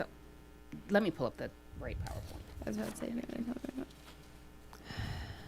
So that, Ms. Booker-Dwyer, that's like a prerequisite algebra course for our students who are newcomers, multilingual learners. So it's meant to be taught in conjunction with Algebra 1 so that they're getting, it's like pre-algebra concepts. So they're getting both that at the same time as they're taking Algebra 1 to try to build those foundational skills. So it's really meant to be a complementary class. We used to do like a resource room or some other sundry scheduling things to try to make sure that they had almost a double period of math. This actually gives them another elective credit while they're earning their Algebra 1 class, so it provides a much more cohesive instructional program for them. Okay, thank you. You're welcome. Any other questions? Mrs. Stileski. Just have a follow-up question to that. In the algebra course, do they learn in English, in Spanish, in combination? It's taught in English unless there's a bilingual teacher who happens to be a math teacher or ELD teacher, and they might infuse that, but it is taught in English. Okay. And then is there anything that's done to support the language transition to help the students with comprehension as needed? So that's really why we try to have those classes whenever possible, either co-taught with an ELD teacher to provide that language support, or if we are unable to provide a co-teacher, that's really that instructional planning. We did a lot of professional development this year with Algebra 1 teachers and our ELD teachers to work on pedagogy and practices that would support our multilingual learners within the classroom. Thank you. You're welcome. Anyone else? Ms. Chigakalu? I just wanted to clarify, will 2-credit courses still exist? So like for AP Biology, since that was a 2-credit course, would it 1 credit in semester 1 and 1 credit semester 2? Yes. Okay, thank you. Okay, may I have a motion to approve the course changes for the 2025-2026 school year as presented in Exhibit P? So moved, Booker Dwyer. Thank you. May I have a second? Second, Young. Thank you. Any further discussion? May I have a roll call? This is Board Member Frempong. Yes, Ms. Frempong. Thank you. So I just had a question, I guess, about communication to parents. Is this, I guess, what type of communication will go out to parents about the differences in this? More so, I guess, like, for example, if you have a parent who has had an older and a younger child and is used to a certain academic path for a child, and then now if they're working with a younger child and they see that there are different courses. So how is this information communicated in so that the parents are clear, like what are the new, I guess, if you want to say new academic requirements that the students need to take courses in order to meet requirements for graduation? Thank you for that question. That's actually a really tight partnership that we have with the Office of Student Support Services. We work with our school counselors who really provide that guidance to the students and families with regards to scheduling courses and really help map out the course trajectory with students beginning in middle school. So that's really done through a collaboration, so not necessarily directly from CNI. CNI works with the school counselors to create a digital version, which is posted on the website, of the downloaded version of the student information system to create a course registration guide, so parents will have access to that. Additionally, with regards to some of the big changes, which are really going to be the changes that happen in math in upcoming years, there will be a very deliberate communication plan about that. That's actually something that the State Department has talked about. How do we start communicating with families beginning in the spring of next year about the new course pathways for math? Because I think that will be one of the most salient changes with the traditional math pathway of Algebra 1 geometry and Algebra 2. That will be a very big change for families. So I think the communication, depending on the change, will ebb and flow a little bit. It will be very robust about the math. And right now we really work in partnership with our Office of School Counseling. Thank you. You're welcome. Ms. Domanowski? Just one more clarifying question. For the Orton Gillingham High School and Middle School, will they all be the same vendor, or are there different vendors that will be using to provide that course? So the Orton Gillingham pedagogy is what's being used, whether the staff member was trained in IMSI or Bowman, we would use whatever the teacher is trained in, and that wouldn't be delineated in a scheduled transcript because that's something that's common to Baltimore County or Maryland. Other states use other vendors for Orton Gillingham training, so we wouldn't put a specific vendor in our course catalog. The MZ, I just looked it up real quick. They have the professional development in K through 2 and 3 through 5. So would those students in middle school and high school be like at reading levels that were equivalent to that, and that's why they're receiving that? So if the student, and I'm, that's Dr. Kraft, because you're getting a little off the course catalog and more into reading intervention discussion, but the students would be identified based on their needs for Orton Gillingham, and it's our students with the more significant reading disabilities are who identified. And just to add to what Dr. DiDonato said is the training actually says intermediate, and so that would be for students that are not at that beginning level, but we do place them based on their grade level, and that's where we start them in the scope and sequence. And if a student in secondary does need decoding intervention, then they are usually 4, 5, 6 years below grade level. Okay, thank you for that clarification. Okay. May I have a roll call vote, please?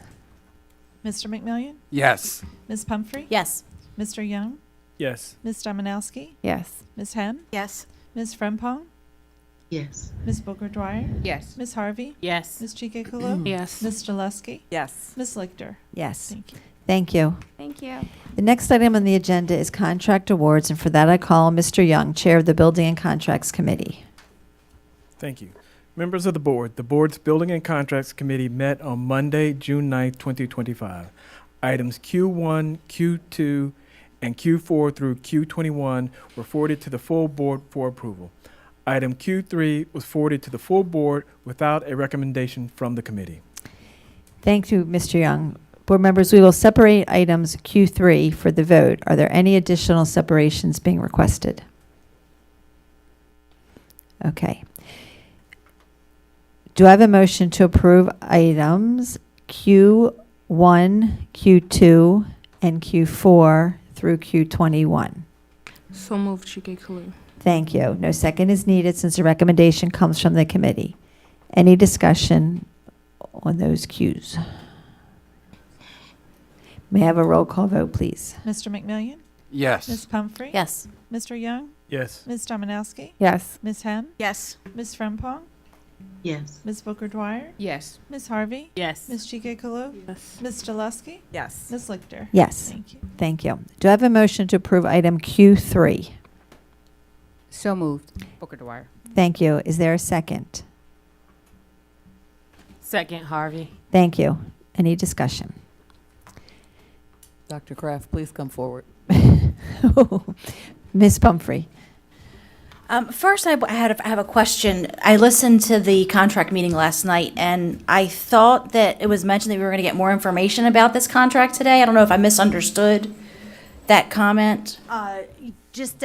McMillian had asked about the teacher train, so I said that I would be happy to provide that, and of course, to answer any other questions. And so what we did was we went back and looked through 2022, and we had 86 teachers trained in ILIT and 101 trained in Read 180. I do want to note that literacy intervention is a very transient teacher population, and so all of those teachers that are trained aren't currently teaching, and based on if they moved schools, we could have teachers that are in both counts. They could have been trained in Read 180 and ILIT based on I was in this school and then moved to this school. And so those are the most accurate numbers. So I think that was the main follow-up that I was going to have, but I certainly... I also thought, and maybe I'm mistaken, somebody that was in the committee meeting might be able to clarify. I thought Mr. Saris mentioned that we were going to have additional presentation about this contract. So I think that we just updated the sheet to reflect the price per student. And so that really, and so while the contract is presented as a whole, it's really for both Read 180 and ILIT in conjunction. So when you see that total, it's to fund both of the programs. We are scaling Read 180 back significantly based on our own review of data and looking at schools with high fidelity and high growth, keeping those schools only. And so we've have already started to have those conversations with schools to let them know if they are moving over to ILET, where we do have that 4-year historical trend data where we're growing 2 years at a time. So if a student enters 6th grade reading at a 3rd grade level, in 6th grade they grow that 2 years. Now they're at 5th grade, they're entering 7th grade. They grow another 2 years. By the end of 7th grade, we can exit them out of intervention. And not only that, they're going into high school only taking credit-bearing courses. And so that really is the goal. And so for a handful of our schools, Read 180 is working exceedingly well. And so we would like the option to keep it at those schools. But the schools that are showing the low growth, we are going to do a reboot with ILET. And so, for example, with Read 180, for the school, when I did the data for just the schools that we're recommending to keep, what we were seeing is that students were starting based on MAP norms at the 18th percentile in the fall, and they were going to about the 36th percentile in the spring. Now, I know that doesn't sound significant, and I'm going to talk a little bit about what that covers up, but what I can tell you is that 78% of the students in those schools were making their growth goals. And so when we talk about those in an aggregate way, what you lose is, and I'm just using an example of one school, in the fall, 40% of their students fell in the 1st through 20th percentile, and 54% of their students fell in the 21st to 40th percentile, 4% in the 41 to 60, and 2% in the 61 to 80. By spring, 23% were in that red 1st through 20th, 21% in the 21st to 40, 15% in the 41st to 60th, 8% in your 61st to 80th, and 33% were at the 80th percentile or higher. So when I give you averages, while that might not sound significant, 18 to 36, we are moving holistically students up to where they are what we would designate as college and career ready. Okay, and was this used for all students or only ELL students? Read 180 is used for anyone that needs literacy. I'm sorry, I apologize. I meant ILET. Oh, so ILET. Yes, so that's a great question. It's used for everyone. Okay. We do use the ELL version, and I'm really glad that you asked that, because I know that sometimes people think that it is just for ELL, and what I call it is a value add. So their ILET 45 and their ILET ELL are identical, except what it adds in addition to the Common Core state standards, it adds in the WIDA standards. So for teachers that are teaching multilingual learners, they would have the Maryland ELA Common Core standards. They would also have the WIDA standards, and they also provide additional scaffolds, one of which being the ability to translate in about 70 languages. So what we know from the research is L1 to L2 ability for a certain word or sentence increases comprehensibility for students. And so by having that available, we're not taking anything away, but we're adding things for students that will really help support them. Okay, and one more question. You mentioned that the for Read 180, we're decreasing the use. Yes. So I'm looking at these numbers, I'm probably misunderstanding, but it looks like HMH, which I believe is Read 180, is listed at a significantly higher amount than the SABIS, which I believe is ILET. So Read 180 cost per license about twice as much as student, which is why we went ahead and backed it up to understand the price per student. So I'm going to give you approximates because schools are still finalizing recommendations for next year. So what I have is really the kind of the mid-year recommendation. So this year we had about 3,300 students in Read 180, which is a lot. Next year, it will be between 500 and 700 students. So we are significantly decreasing and only keeping it working. Thank you. Ms. Domanowski? I just want to be sure, in the schools where it's really working, are we ensuring that the teachers that are implementing this, that they're going to stay, that because they're the ones that have been trained to do it with high fidelity? So, Ms. Domanowski, if I were queen of the world, I would absolutely do that.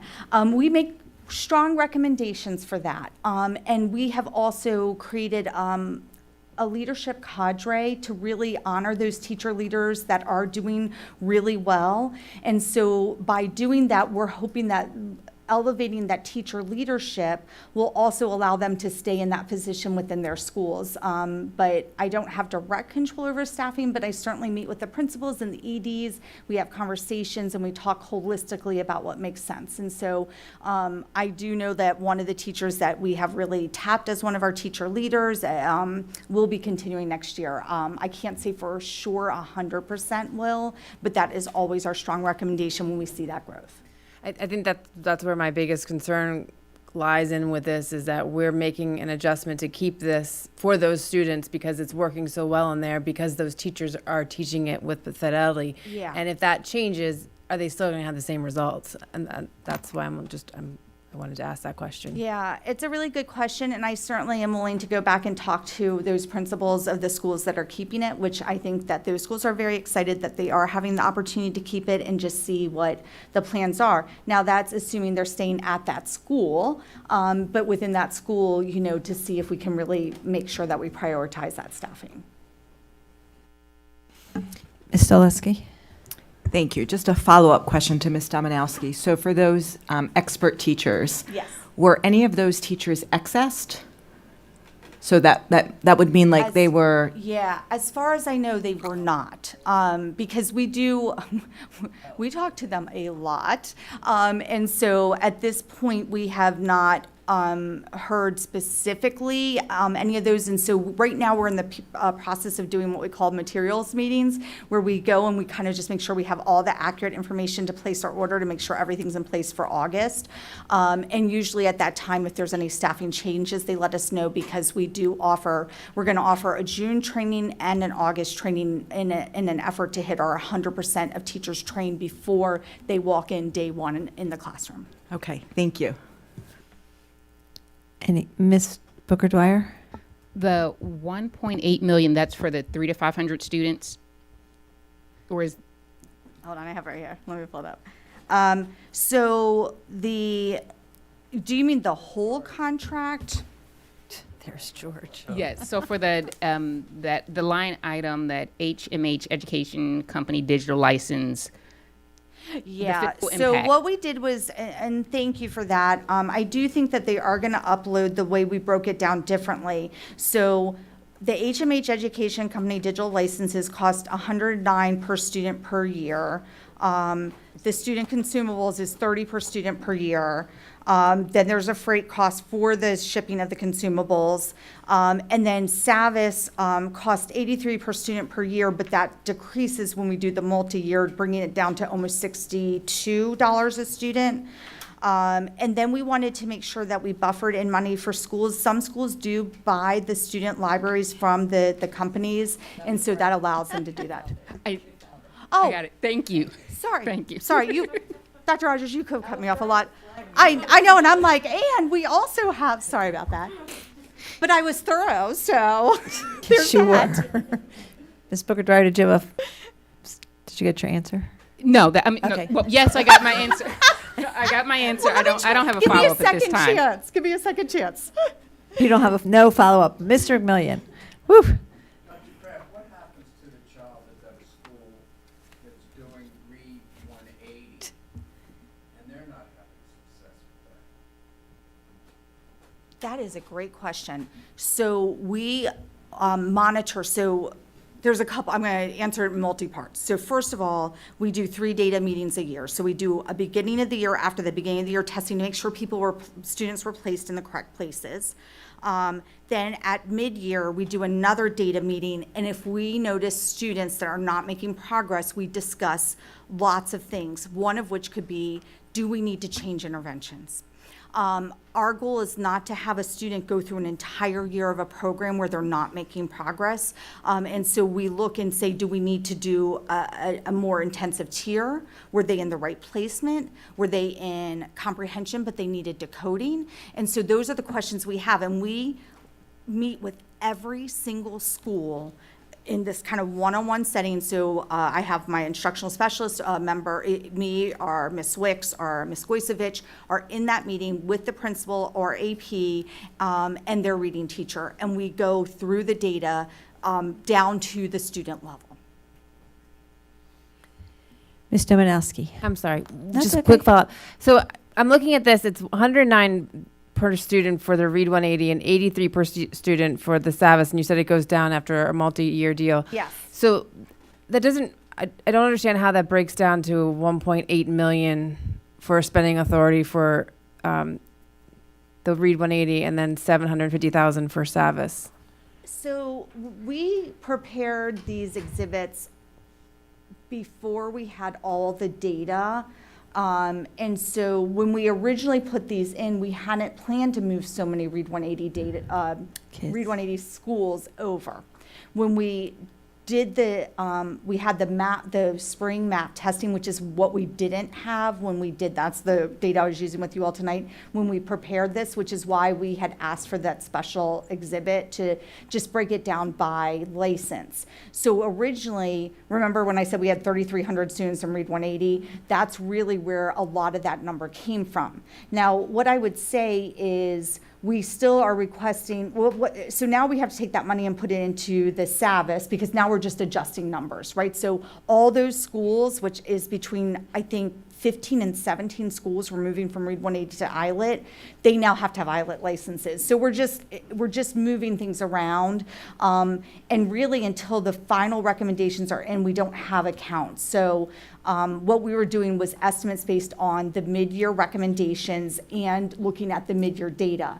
When we looked at and so for some of the schools, we had kept them to say like, okay, we're gonna keep them in Read 180, but then when we got to the end of the year data, we just don't feel like it's working holistically at that school, and we have a responsibility to make sure, because in our ILET schools, we are making the 2 years of gain, and it is our responsibility to make sure that we are doing right by every single student and that we are not wasting their time and we are giving them exactly what they need to make the gains and get out of intervention. Thank you. Ms. Booker Dwyer? So how much are we asking for? Because the two documents have two different maximum contract spending authority. So is it 3.2 or 3.9 million? Yeah, great question. When we went to revise it, we did bump it up to allow for additional school-based spending. Because we did realize that if they want to buy libraries, which we highly encourage, books still being in students' hands, that we would allow for that. And because it is a 6-year contract, it's really, we're doing our best to do a guesstimate, but year to year, we don't know the number of students. It's not like where we can look at enrollment projections when we're just planning for English. We are basing it on, okay, if we are looking at how many students are in need of reading intervention, year to year, that number fluctuates. And so that it just allows us to have some flexibility as we, as first of all, program costs could increase, but also we just don't know numbers for the next 6 years. Mr. Young? So the simple answer to Ms. Booker Dwyer's question is, we're using the revised contract, which is asking for a maximum contract spending authority of 3.9. That is correct.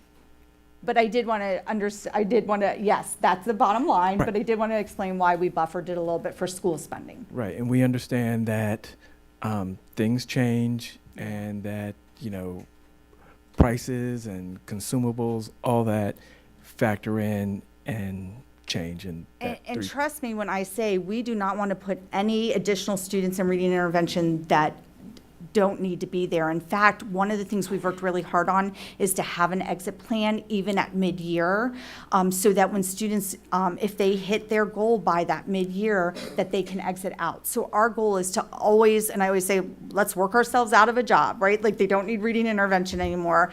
I mean, not a job completely, but an intervention. And so really understanding that it would be great if we didn't need to spend all this because our numbers keep decreasing, and that is our goal. Yeah, Okay. I just want to make clear that the prices are not going to change based on the contract. It's the enrollment, it's the students that are participating at these per pupil fees that are going to, that's the variable in here. Okay. May I, Mr. McMillian? Mr. Saris, considering this is two different products, would there be any need to separate this into two contracts? Well, I mean, there are two vendors. They each submitted price proposals for their products. from my standpoint, there wouldn't be unless and they're both tiered reading and ELD interventions. So, they're comparable from the standards that we use for procurement. Ms. Webster, what do you want to say? Good evening, Mr. McMillian. The solicitation was issued as a single solicitation, which is why it appears before you as a single contract, single exhibit. Thank you. Okay. May I have roll call vote on Q3? Mr. McMillian? No. Ms. Pumphrey? Yes. Mr. Young? Yes. Ms. Dominowski? No. Ms. Henn? No. Ms. Frempong? Abstain. Ms. Booker Dwyer? Yes. Ms. Harvey? Yes. Ms. Chike Kalu? Abstain. Ms. Delusky? No. Ms. Lichter? Yes. Favor is 5. Okay. Contract does not pass. So does this mean our students won't have any reading intervention, or what are the next steps? That's correct. They will not have an intervention. And so we are okay as a board with our students not having a reading intervention. Like what action do we need to take? And I'm speaking as someone who has experienced Read 180 in a school that was implementing it well and have seen students move. So I get with what Dr. Kraft is talking about. And so I'm just, as a board, are we okay with our students not receiving any reading intervention from what are our next Point steps? of order. Have you been? Ms. Dominowski? I think that the next step would be that we need to go back to the drawing board, and if we could come back with a contract that is more specific as to what we're spending it on for it. We had 2 versions of a contract here, and the one that was passed by the curriculum committee is not the one that was being presented tonight. It was changed. It went from 3.2 to 3.9, and in that we don't know. We would like to see the numbers of the schools, where it's being spent, how much we're spending on Read 180. I think that we do need 2 separate contracts, one for ILET and one for 180, because in this way, there's no limit as far as. Yes, pour it up. Sorry. Okay, so it's done. Okay, discussion's finished. Okay. I know, I shouldn't have I didn't realize what Ms. Booker Dwyer was going to. I'm sorry, what, Mr. Byrne? Okay. Okay. Okay. You want me to comment? Sure, if you're allowed. I think so. Okay. We'll bring back something different to the board. Thank you. Thank you. The next item on the agenda is the report on the hiring update, and for that I call Mr. McCall, Ms. Geisinger, and Ms. Simmons.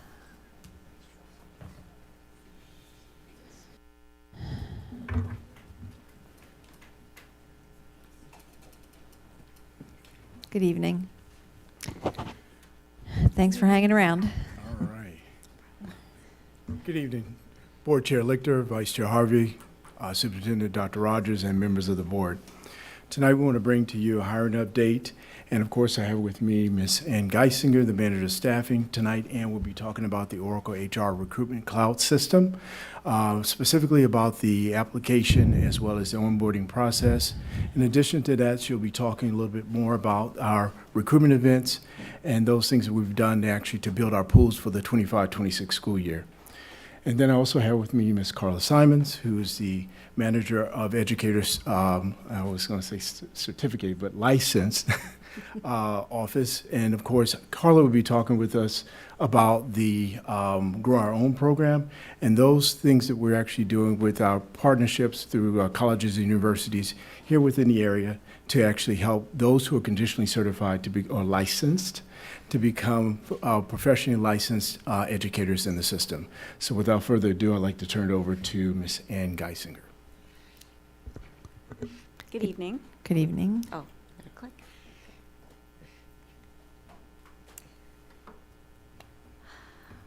We're excited to announce that on Monday, June 16th, We will be using our Oracle HR Recruiting Cloud system for our applicant tracking system.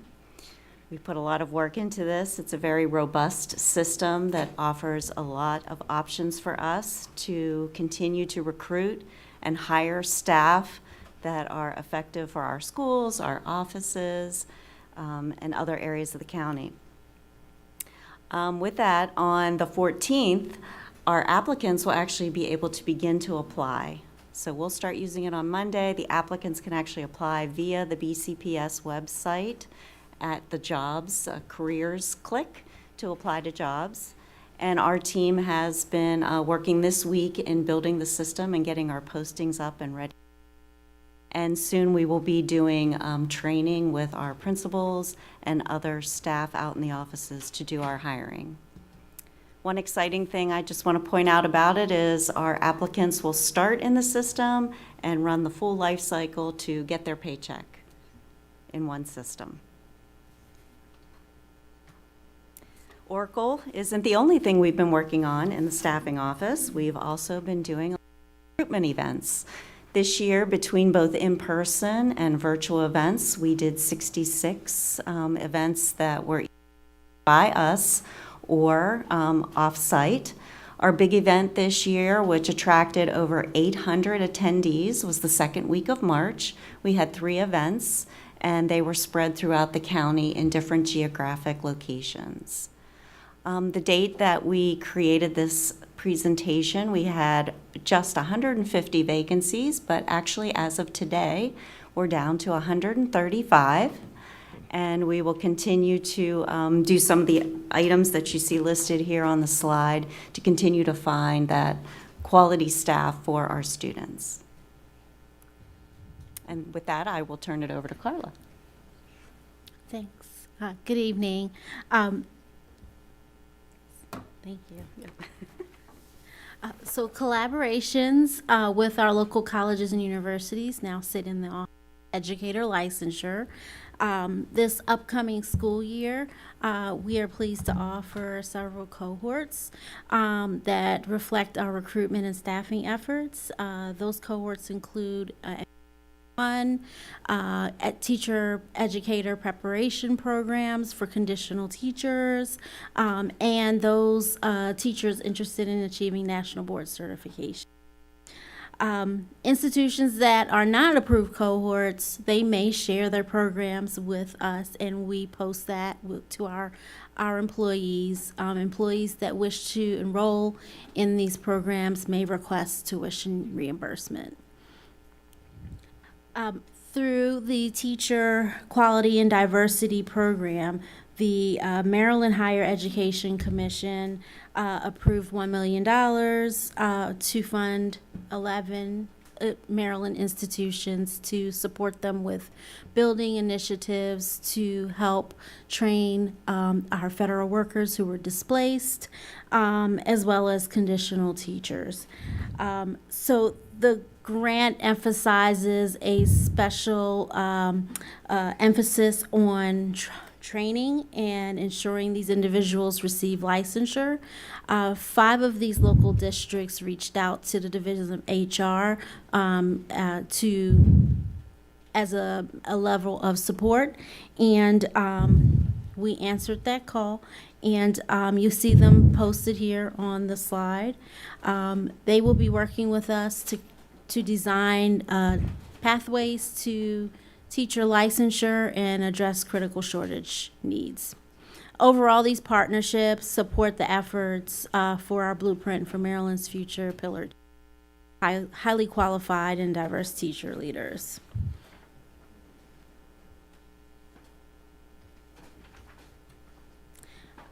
The Baltimore Teacher Apprenticeship Program, or BTAP, is one of our Grow Our Own initiatives in Baltimore County.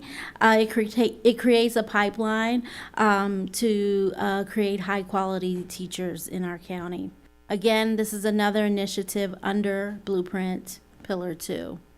Our goal is to increase the number of licensed educators by creating a pathway for our paraeducators and community members. The program addresses shortage areas in the area of elementary and secondary special ed. The initiative was successful this year. We're just ending year one. We had 4 apprentices who completed their program this year. This year served as a pilot, and they received structured mentorship, coursework, in-school training, experiences. We provided them with support around tuition assistance, and a designated mentor. Throughout the year, BCPS, or the Office of Educator Licensure, met monthly with the Loyola team to ensure joint planning and that our efforts align with the curriculum, realities of being in a BCPS classroom, and licensure requirements per MSDE. As we move into year 2, we are currently recruiting. We've decided to scale up the number of participants and expand the program from 1 year to a 2-year structure. The 2-year structure allows participants to work on the coursework on a part-time basis versus the 1-year structure had participants in a full-time master's program in 1 year, completing it in 1 year. That was a heavy load, and we saw that very early on. We, as a program, have joined the NCTR network. BTAP is a member of this National Center for Teacher Residencies network.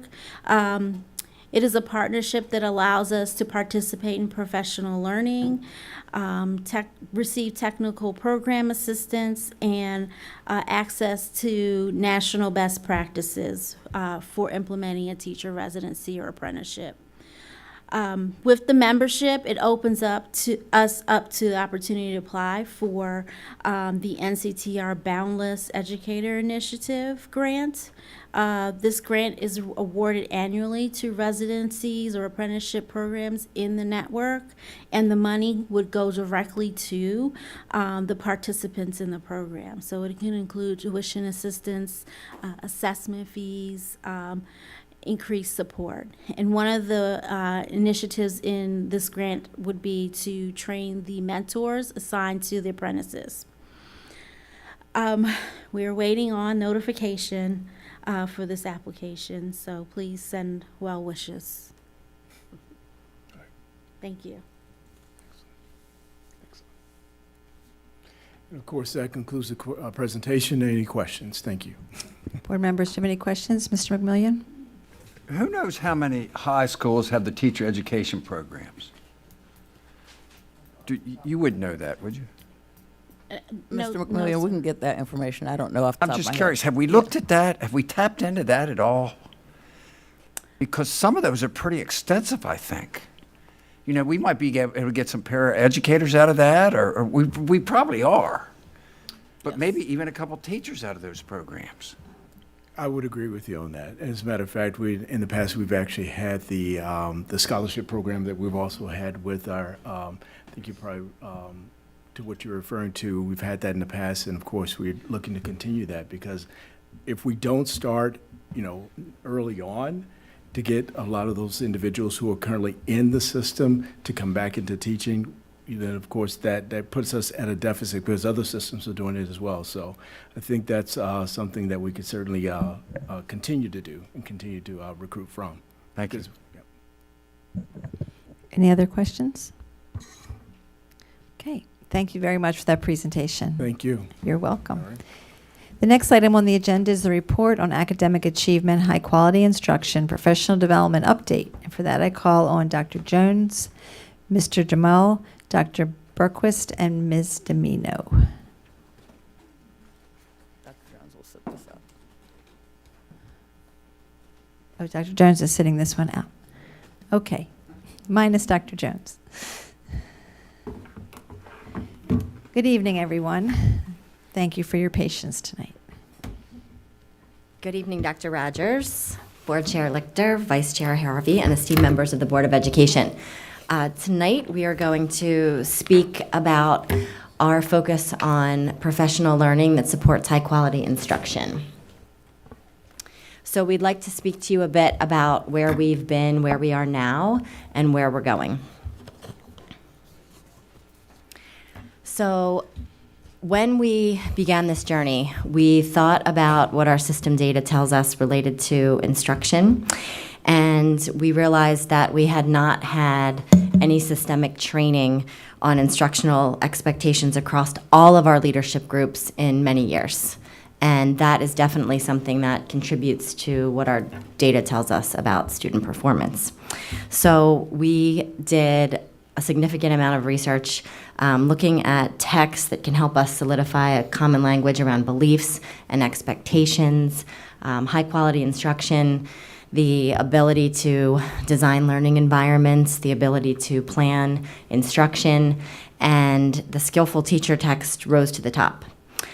So something that's important to note, because we're going to tell you about the company that wrote the skillful teacher, it's not anything that's earth-shattering or brand new teaching topics. It really does represent a return to the basics, and it helps us think about a common language across content areas, across grade levels, and it's a framework that is going to help us level set, and it actually already has. So we'd like to tell you a little bit about the Research for Better Teaching company, and then we will get into some of the work that we've done in addition to the work that we've had through the trainers from the company. Research for Better Teaching represents a professional development organization dedicated to improving expertise in teaching and school leadership. Founded in 1979, Research for Better Teaching strives to strengthen organizational culture and institutionalize the study of teaching within schools and throughout school districts and systems. For more than 45 years, Research for Better Teaching has delivered professional development to teachers and leaders across the country and internationally. They have worked with educators in 41 states and 18 countries. Thus far, we've had 318 employees who have been trained, 151 teacher leaders, and 167 leaders responsible for providing feedback and evaluations for our instructional program. All teachers have been afforded the opportunity to attend professional learning that embeds the core foundations of quality instruction. And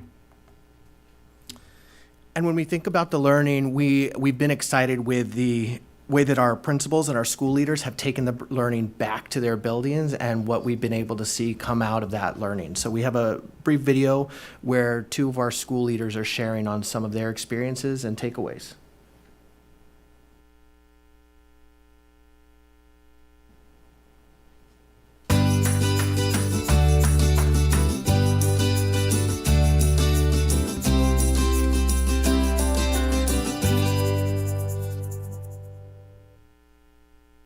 Because my ILT is fairly new in their positions, this was a great jumping off point for us to really talk about what feedback can look like and how we set expectations with our staff for every day in every classroom, and to really hone in on what are the specific skills and teaching strategies and teaching moves that teachers can make that we can replicate across all classrooms in our building to make sure that we're getting the same results across all of those classrooms. One way I can take this back into the schoolhouse is first exposing my assistant principal and my leadership team. So in working with the ILT, I've already brought back, following every meeting we've had so far, that to my ILT and said, this is something that I've learned that's new, and how do we see it happening already in our building, and what are those next steps that we can do with our teachers?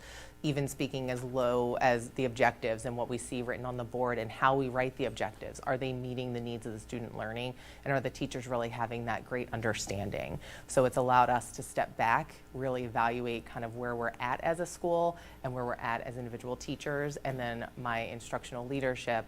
Then as we push in and we have those grade level meetings with our teachers and we have those one-on-one meetings with our teachers, we're able to really implement some of those things.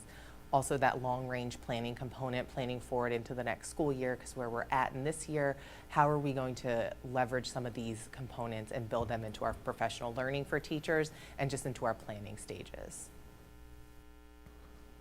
So the course is based on the belief that skillful teachers never stop learning through experimentation, data analysis, study, and collegial sharing. Participants engage in reflective dialogue while applying research-based strategies to enhance teaching and learning.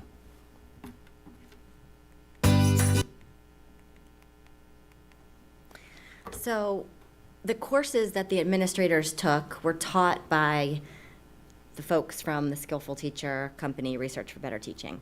So our administrators participated in analyzing teaching for student results, and then we also had teacher leaders participate in the Studying Skillful Teacher course. So those were taught by the company.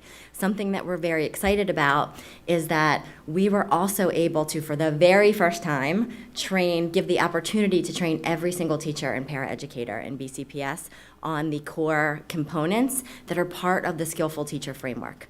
So the company does the specific training on their text and their materials, and then our leadership teams, we developed materials based on those core components that you can see on the screen. So we selected 5 last summer. That was routines, momentum and attention, clarity, high expectations, objectives. And we were able to work with just under 8,000 staff members, which is a great number. This summer, we are on track to have everyone trained by August 19th. In the summer, our number for registration is just under 6,000. And then the remainder of the teachers will go through the content on August 19th, which is a contractual duty day for professional learning. And they will focus on the topics on the right-hand side, which is personal relationship building and high expectations, the science of learning and using time wisely. So that's a huge win for us to have that staff, all of our staff have the opportunity for that.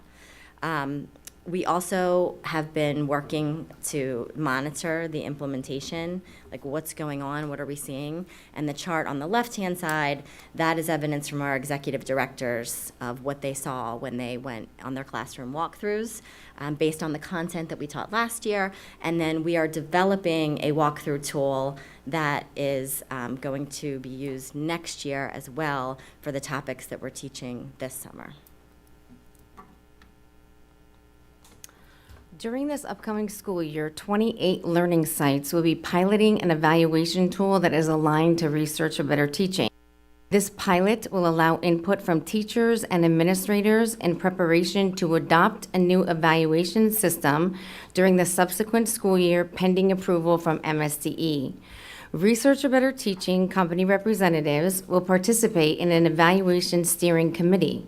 They will engage with the subcommittee of the Educator Effectiveness Committee with the strategic intent of applying experience and expertise to enhance the development and growth of teachers. 29 course offerings will be offered during the next 3 years. 4 system leaders will work with company representatives to become certified as system trainers to eventually lead the courses. Company representatives will also participate in site visits to schools to engage in reflective dialogue and observation of instruction. As we continue to devote efforts and time to enhancing teaching and learning with high-quality professional development, we sincerely thank Dr. Rogers, executive leadership, and the Board of Education for investing in the growth of our instructional leaders. Thank you. Thank you very much for that. Any questions from board members? Ms. Booker Dwyer. So I love Research for Better Teaching, and I was talking with a teacher at a bingo night, a Baltimore County teacher, and who just happened to bring this up and said it was the best professional development that she's ever participated in. So I think this is definitely the right direction. I do have a question around the evaluation development. So this evaluation is for teacher evaluation, new teachers. Correct. Is it going to be built into the principal's evaluation with how the principal is evaluating new teachers based off of this? So will anything change with the principal's evaluation based off of the new teacher evaluation? So, Ms. Booker Dwyer, if you're referring to whether or not there's going to be an expectation set that principals are using that and that's part of monitoring them, yes. But this upcoming year is more of the pilot and making sure that The schools that have volunteered to be a part of the pilot, they're trained, they're implementing, they'll work out all of the kinks, give us feedback before we scale it up to other, across the board. Okay, thank you. Any other questions? Thank you so much for that presentation. Thank you.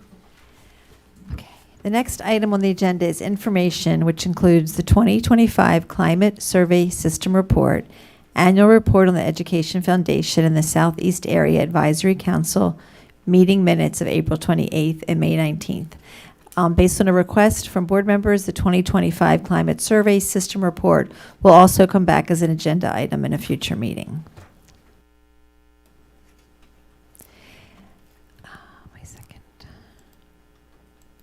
Okay, next on the agenda, is board member comments and agenda setting. And I'll start with anybody, I'll just because of the late hour. Does anybody, if you raise your hand, if you have any board member comments or agenda setting items that you would like. Ms. Pumphrey. I know everyone's tired, but I just really want to say go this. On Thursday, I attended the 37th Annual High School Art Exhibition. I learned that, I give you one of these pamphlets, I learned that visual arts has been part of our BCPS curriculum for 118 years. If I'm incorrect about that, somebody tell me, but I'm pretty sure that's what I learned on Thursday. I've been attending this event every year since I was elected to the board, and each year I'm more and more impressed by the artwork that I see from our students. This year is beyond amazing. The judges have their work cut out for them because I don't know how they select the winners for this. Every piece of artwork is just absolutely amazing. The exhibition is still available for viewing at the startup at Towson University through June 30th, so I encourage, if you can, to attend and see the artwork of our students. As with many other departments, changes have been made within the Office of Visual Arts, and I would like us to ensure that our students and the visual arts curriculum and instruction that is provided to them is not negatively impacted by any of these changes. Our arts curriculum is important, just as important as math, reading, science, and social studies. There are several career pathways for students through the arts, and those pathways continue to grow. We need to find a way to keep the quality of our arts programs in place regardless of budget constraints. I wanted to offer a special thank you to everyone in our Office of Visual Arts who organized the exhibition and continue to have a positive impact on our students by giving them access to high-quality art instruction. And finally, I also wanted to express my congratulations to all of our graduates. I attended several graduations across the county, and just seeing the looks of pride on our students' faces, some in tears, others smiling, and the excitement just brought me joy. And it was a wonderful reminder of where our focus should remain, which is on our students. So congratulations to all of our graduates, and I'm so proud of all of you. Thank you. Thank you for that, Ms. Pumphrey. Anyone else? Ms. Zaleski? Thank you. Yeah, the arts department in the county is incredible. Music, dance, visual arts, really an incredible program. So in response to public comment from this evening, and I do believe it's been a request from a board member in the past, and I know the public has requested it as well. I would like to make a motion that board members can ask questions and obtain answers following the monthly superintendent's report. Oh, you mean not the written one? You're talking about the during the board meeting? During the board meeting, yes, and I can clarify that. Okay. Is there a second to? I will second so we can discuss. Okay. Would you like to talk to your motion? Sure, yes. I know that it was a request from the public this evening, but also in the past that, we do our due diligence in terms of our role as board members, and I do believe it would be an incredible act of increased transparency. Any discussion? Sure. Ms. Pumphrey. I would just like to hear the superintendent's thoughts on that. Like, does it bring you more, I don't know, I guess that's a bad question, I apologize. Do you oppose the questions, or would you rather us send you questions through an email once the report is given? Are there any prior, has this been done in the past at all? Is this something that would be new completely to the system? So it is not, thank you, Ms. Pumphrey. It is not typical that in the report that there is question and response, the monthly report.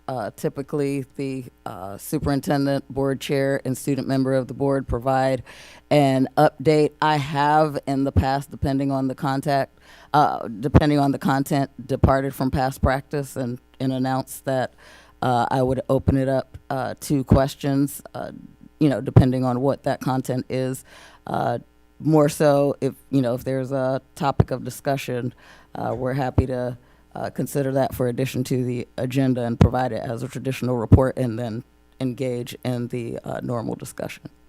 And I think that was the point of my question. Is there a better way that we can handle this? Can we ask for an agenda item if there's something that needs further explanation or clarity? Ms. Harvey, did you have your hand up? Oh, Ms. Henn. Thank you, Madam Chair. I support this motion, I think, and thank you, Ms. Delusky, for making it. Oftentimes, the most important topics are addressed by the superintendent in her report, the most timely updates, areas of content that we may not always foresee coming in the report because we don't receive outlines. These are very timely updates. So it's not always possible to request agenda topics in advance when we don't know what's going to be in the report in advance. So I would appreciate the opportunity to discuss and ask questions. So I am in support of this motion for that reason. Thank you. Thank you. Other discussion? Oh, Ms. Frempong. Thank you, Ms. Frempong.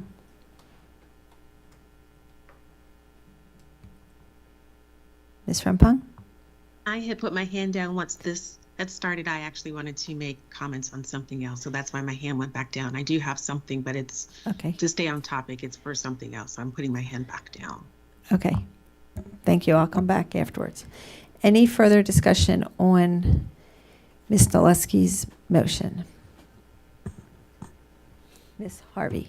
I'm just asking a clarifying question. Ms. Delusky, can you speak to your motion again? I heard something about transparency, but I'm not making the connection between information that's being reported and what people who you've talked to or whatever feel is not transparent about the report. Sure. I know Ms. Sexton in her speech tonight, that was something that she spoke about was, just the importance of us asking questions and being actively engaged. So there may be superintendent's reports where we don't have any questions, but I just think having that opportunity can just be transparent with the public. I know sometimes immediately I have questions, but then the follow-up isn't the same. I feel like the opportunity to respond immediately to whatever the superintendent presents, as opposed to a follow-up later, just the public can hear the responses as well, which I think is imperative. And,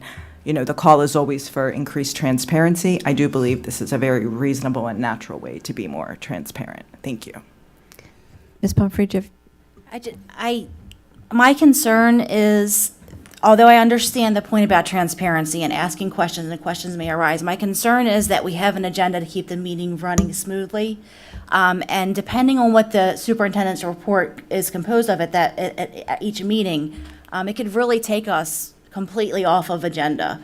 I do think it's important that we get the information. I'm just not sure asking questions immediately after the superintendent's report is the most efficient way of doing that. And I'm also, and because of that, I also feel like maybe if we put this in place, the superintendent will be more reluctant to provide as much information in her report, knowing that questions were going to come that needed to be immediately answered, and that would compromise our agenda at the meeting. Thank you. Mr. Pumphrey, Mr. McMillian.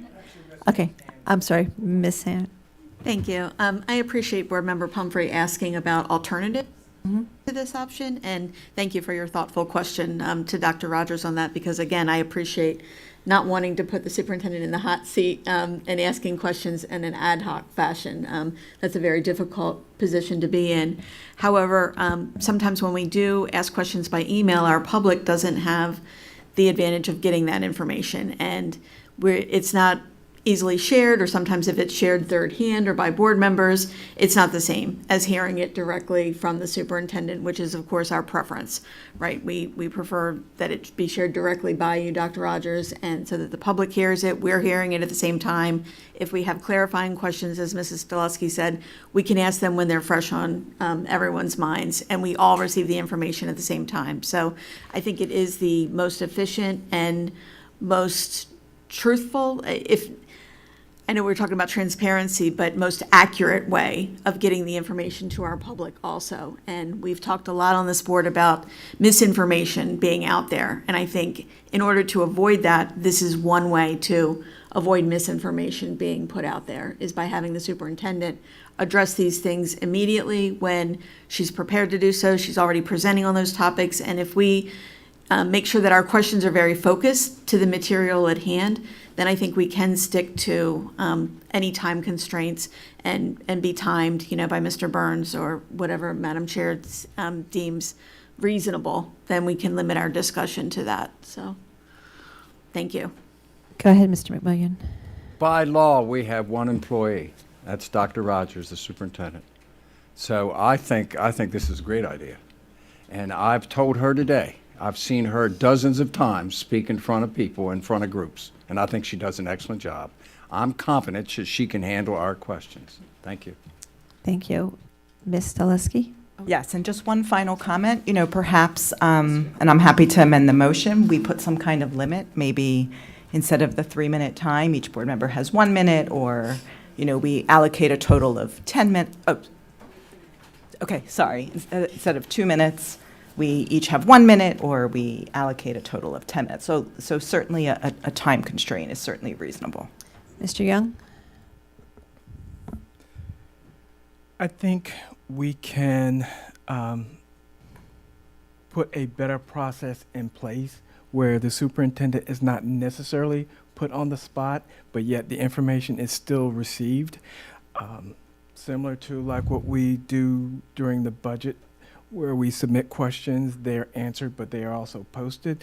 This would also give the superintendent, while I commend her for her in-depth knowledge of the system, this will also give her the opportunity to ensure that the information she is providing is 100% accurate.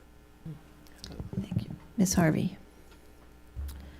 So I don't question if any member on this board wants the public to be informed.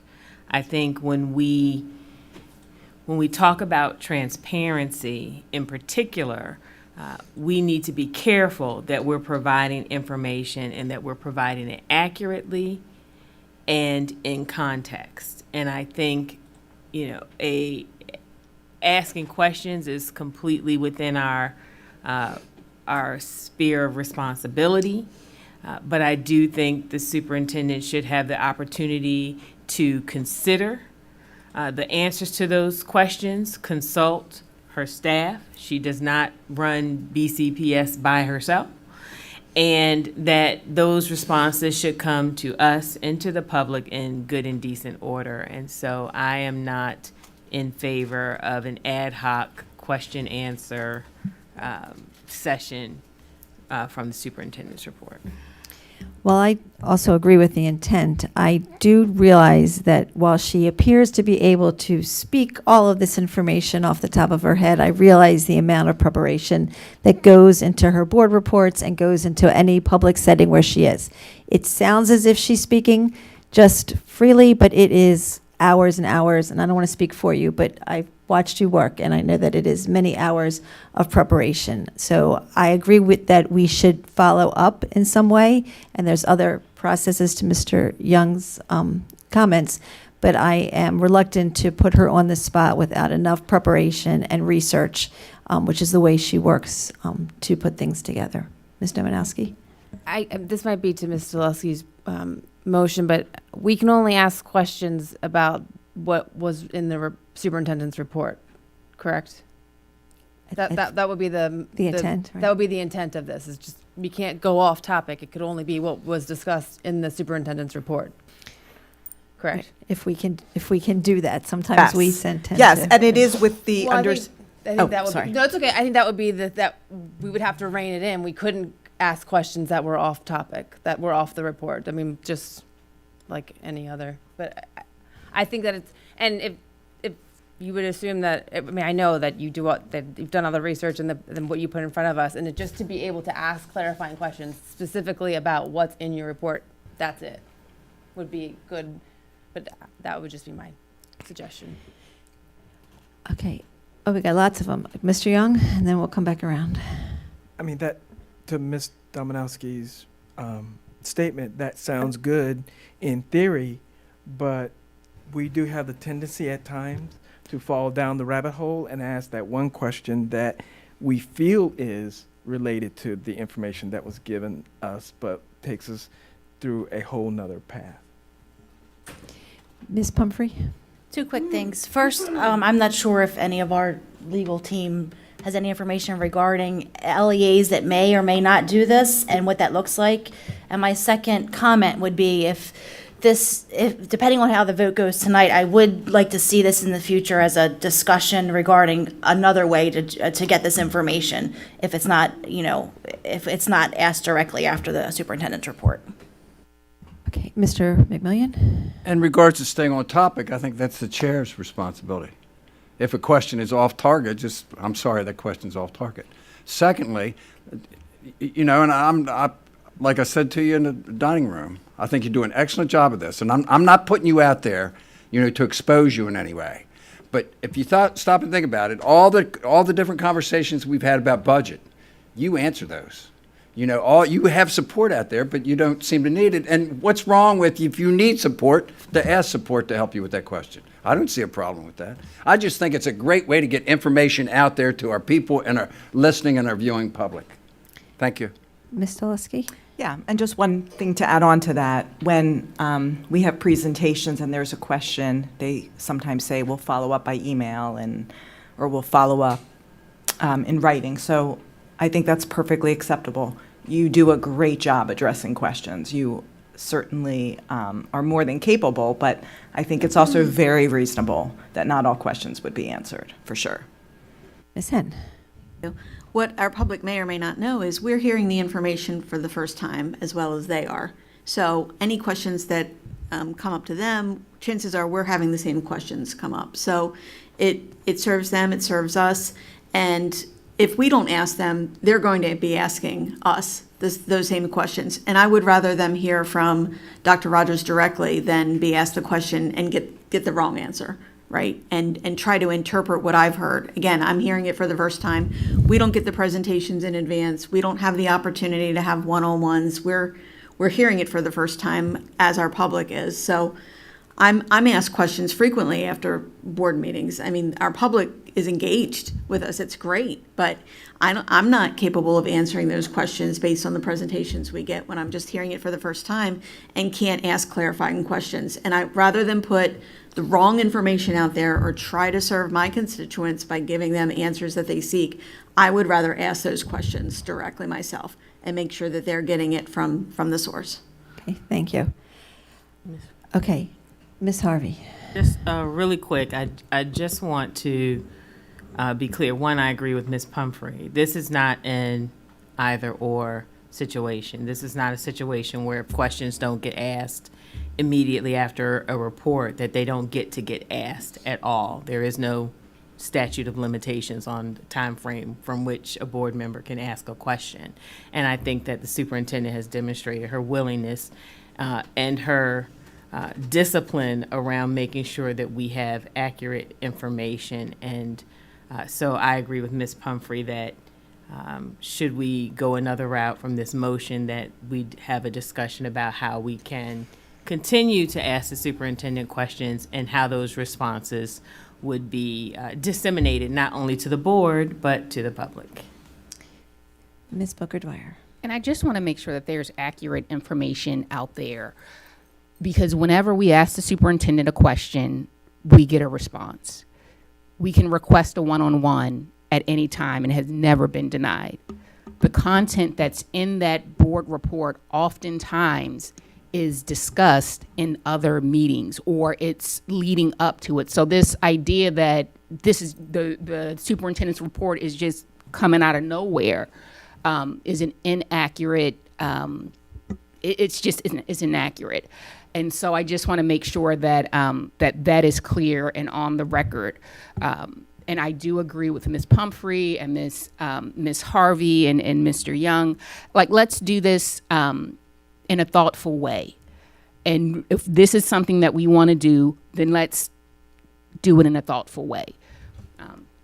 So I will be voting no on this motion. Do you want to say anything? You want to say? Okay. Okay, Mr. McMillian? I want to go back to the viewing and listening public. You know, we can email and we can request conversations and everything else, but that's just it. That's one-on-one, or that's an email that we get. I think it's the viewing and the listening public. There's people listening right now. Even though this room's empty, there's people listening to this conversation. And to me, that's critical, that they get feedback, you know, right from your statement, you know, for whatever your report's about. And you construct it, and I give you credit for it, you know. But I think that interplay, that engagement with the public is critical to me. Thank you. Okay, last comment, Ms. Zaleski. Yeah, I chose to make the motion directly based on Ms. Sexton's speech because I know that she's representing thousands of teachers. And the message that I heard from her was that they want to see us more engaged in a way where they can hear the answer. So just that's what inspired my motion. Thank you. Thank you. May we have a roll call vote, please? No? Okay. All right, roll call vote, please. Mr. McMillian? Yes. Ms. Pumphrey? No. Mr. Young? No. Ms. Dominowski? Yes. Ms. Henn? Yes. Ms. Frempong? I appreciate the intent, but a different process, so my vote is no. Ms. Booker-Dwyer? No. Ms. Harvey? No. Ms. Chike-Kulu? No. Could this be added just as an agenda item for another meeting instead? Okay. No. I'm sorry. No. Ms. Zaleski? Yes. Ms. Lichter? No. Favor is 4. Any other, Ms. Frempong, you had a comment before, your hand was up before the motion was made. Thank you. So just also wanted to speak to our graduation season. So we had spring graduation season that began on May 20th with our first BCPS graduation at Ridge Ruxton. And it just ended this past Friday on June 6th with Woodlawn High School. So congratulations to our graduates and their loved ones who have supported them and poured into them to get the graduates this far. So as this chapter of their lives end with high school, new chapter begins. No matter whether the graduates are attending 2 or 4-year colleges, trade school, working, or entering the military, or even starting their own businesses. So for our graduates, you heard many inspiring comments, and just to add, I guess, a little bit, I would encourage you or remind you that true destiny never requires you to sacrifice who you are. And so as you have your experiences in life, please don't twist yourself into shapes to please others. Because even if you make mistakes, you're still worth it and doing it your way. So believe in yourself and even amaze yourself by doing beyond what you think you could or would do. So may you live and live more abundantly. And congratulations to the class of 2025.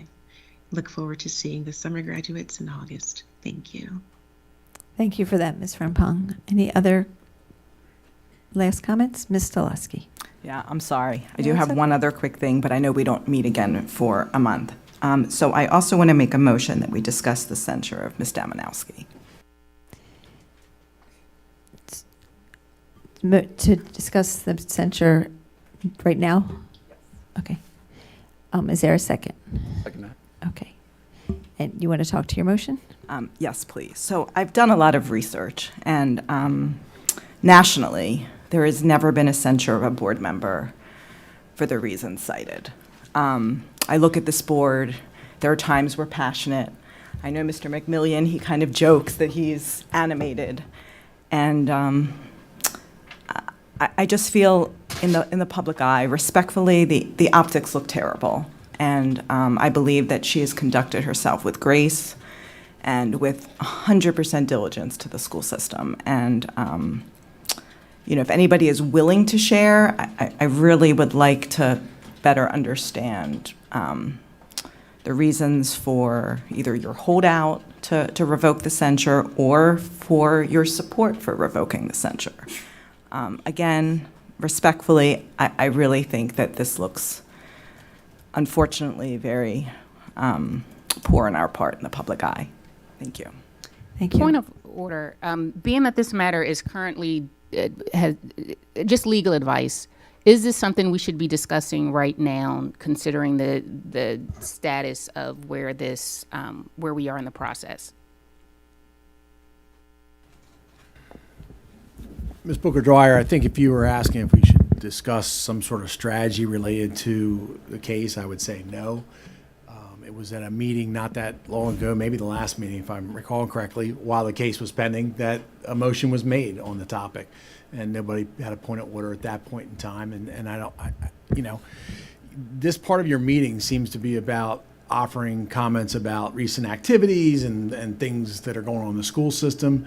This is one of those sort of self-governing things. If this is something you all are comfortable with doing and having substantive discussion of topics that weren't on the agenda heading into the evening, you'll have to decide that.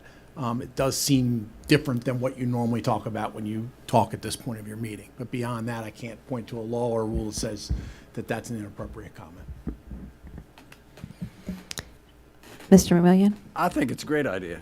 I think it's an opportunity to fix something and make it right, and then we all look like, we all come out the good guys on this. Thank you. Ms. Frempong? This was is this a motion that we actually be discussing this again at this point? Am I clear on that, or is it just asking that, are we just Yes, trying to have a I conversation? made the motion to discuss. I believe I can't word a motion the same way as I made it at the last meeting. So, I'm happy to amend the motion. So the motion is just to discuss. Correct. I Okay. mean, if So I think we should have voted on that before we had the discussion. So may I have a roll call vote, please? Well, that's why I wanted to be clear, Madam Chair, because I would actually ask, I guess if we're making the motions, that at this point we would lay on the table as far as this, so that we temporarily postpone the motion for later consideration, because we have talked at length about this in open and in closed session. Well, her motion is to discuss. So right now we'll vote whether we want to discuss this further. Mr. McMillian? Yes. Ms. Pumphrey? Yes. Mr. Young? No. Ms. Dominowski? Yes. Ms. Henn? Yes. Ms. Frempong? No. Ms. Booker-Dwyer? No. Ms. Harvey? No. Ms. Chike-Kulu? No. Ms. Delusky? yes. Ms. Lichter? No. Favor is 5. Okay. The last item on the agenda is announcements. The board will hold a special virtual meeting for personnel matters only on Tuesday, June 24th, 2025 at 6:30 p.m. The board's next full meeting will be on Tuesday, July 8th, 2025 at 6:30 p.m. Thank you for joining us tonight. The meeting is now adjourned.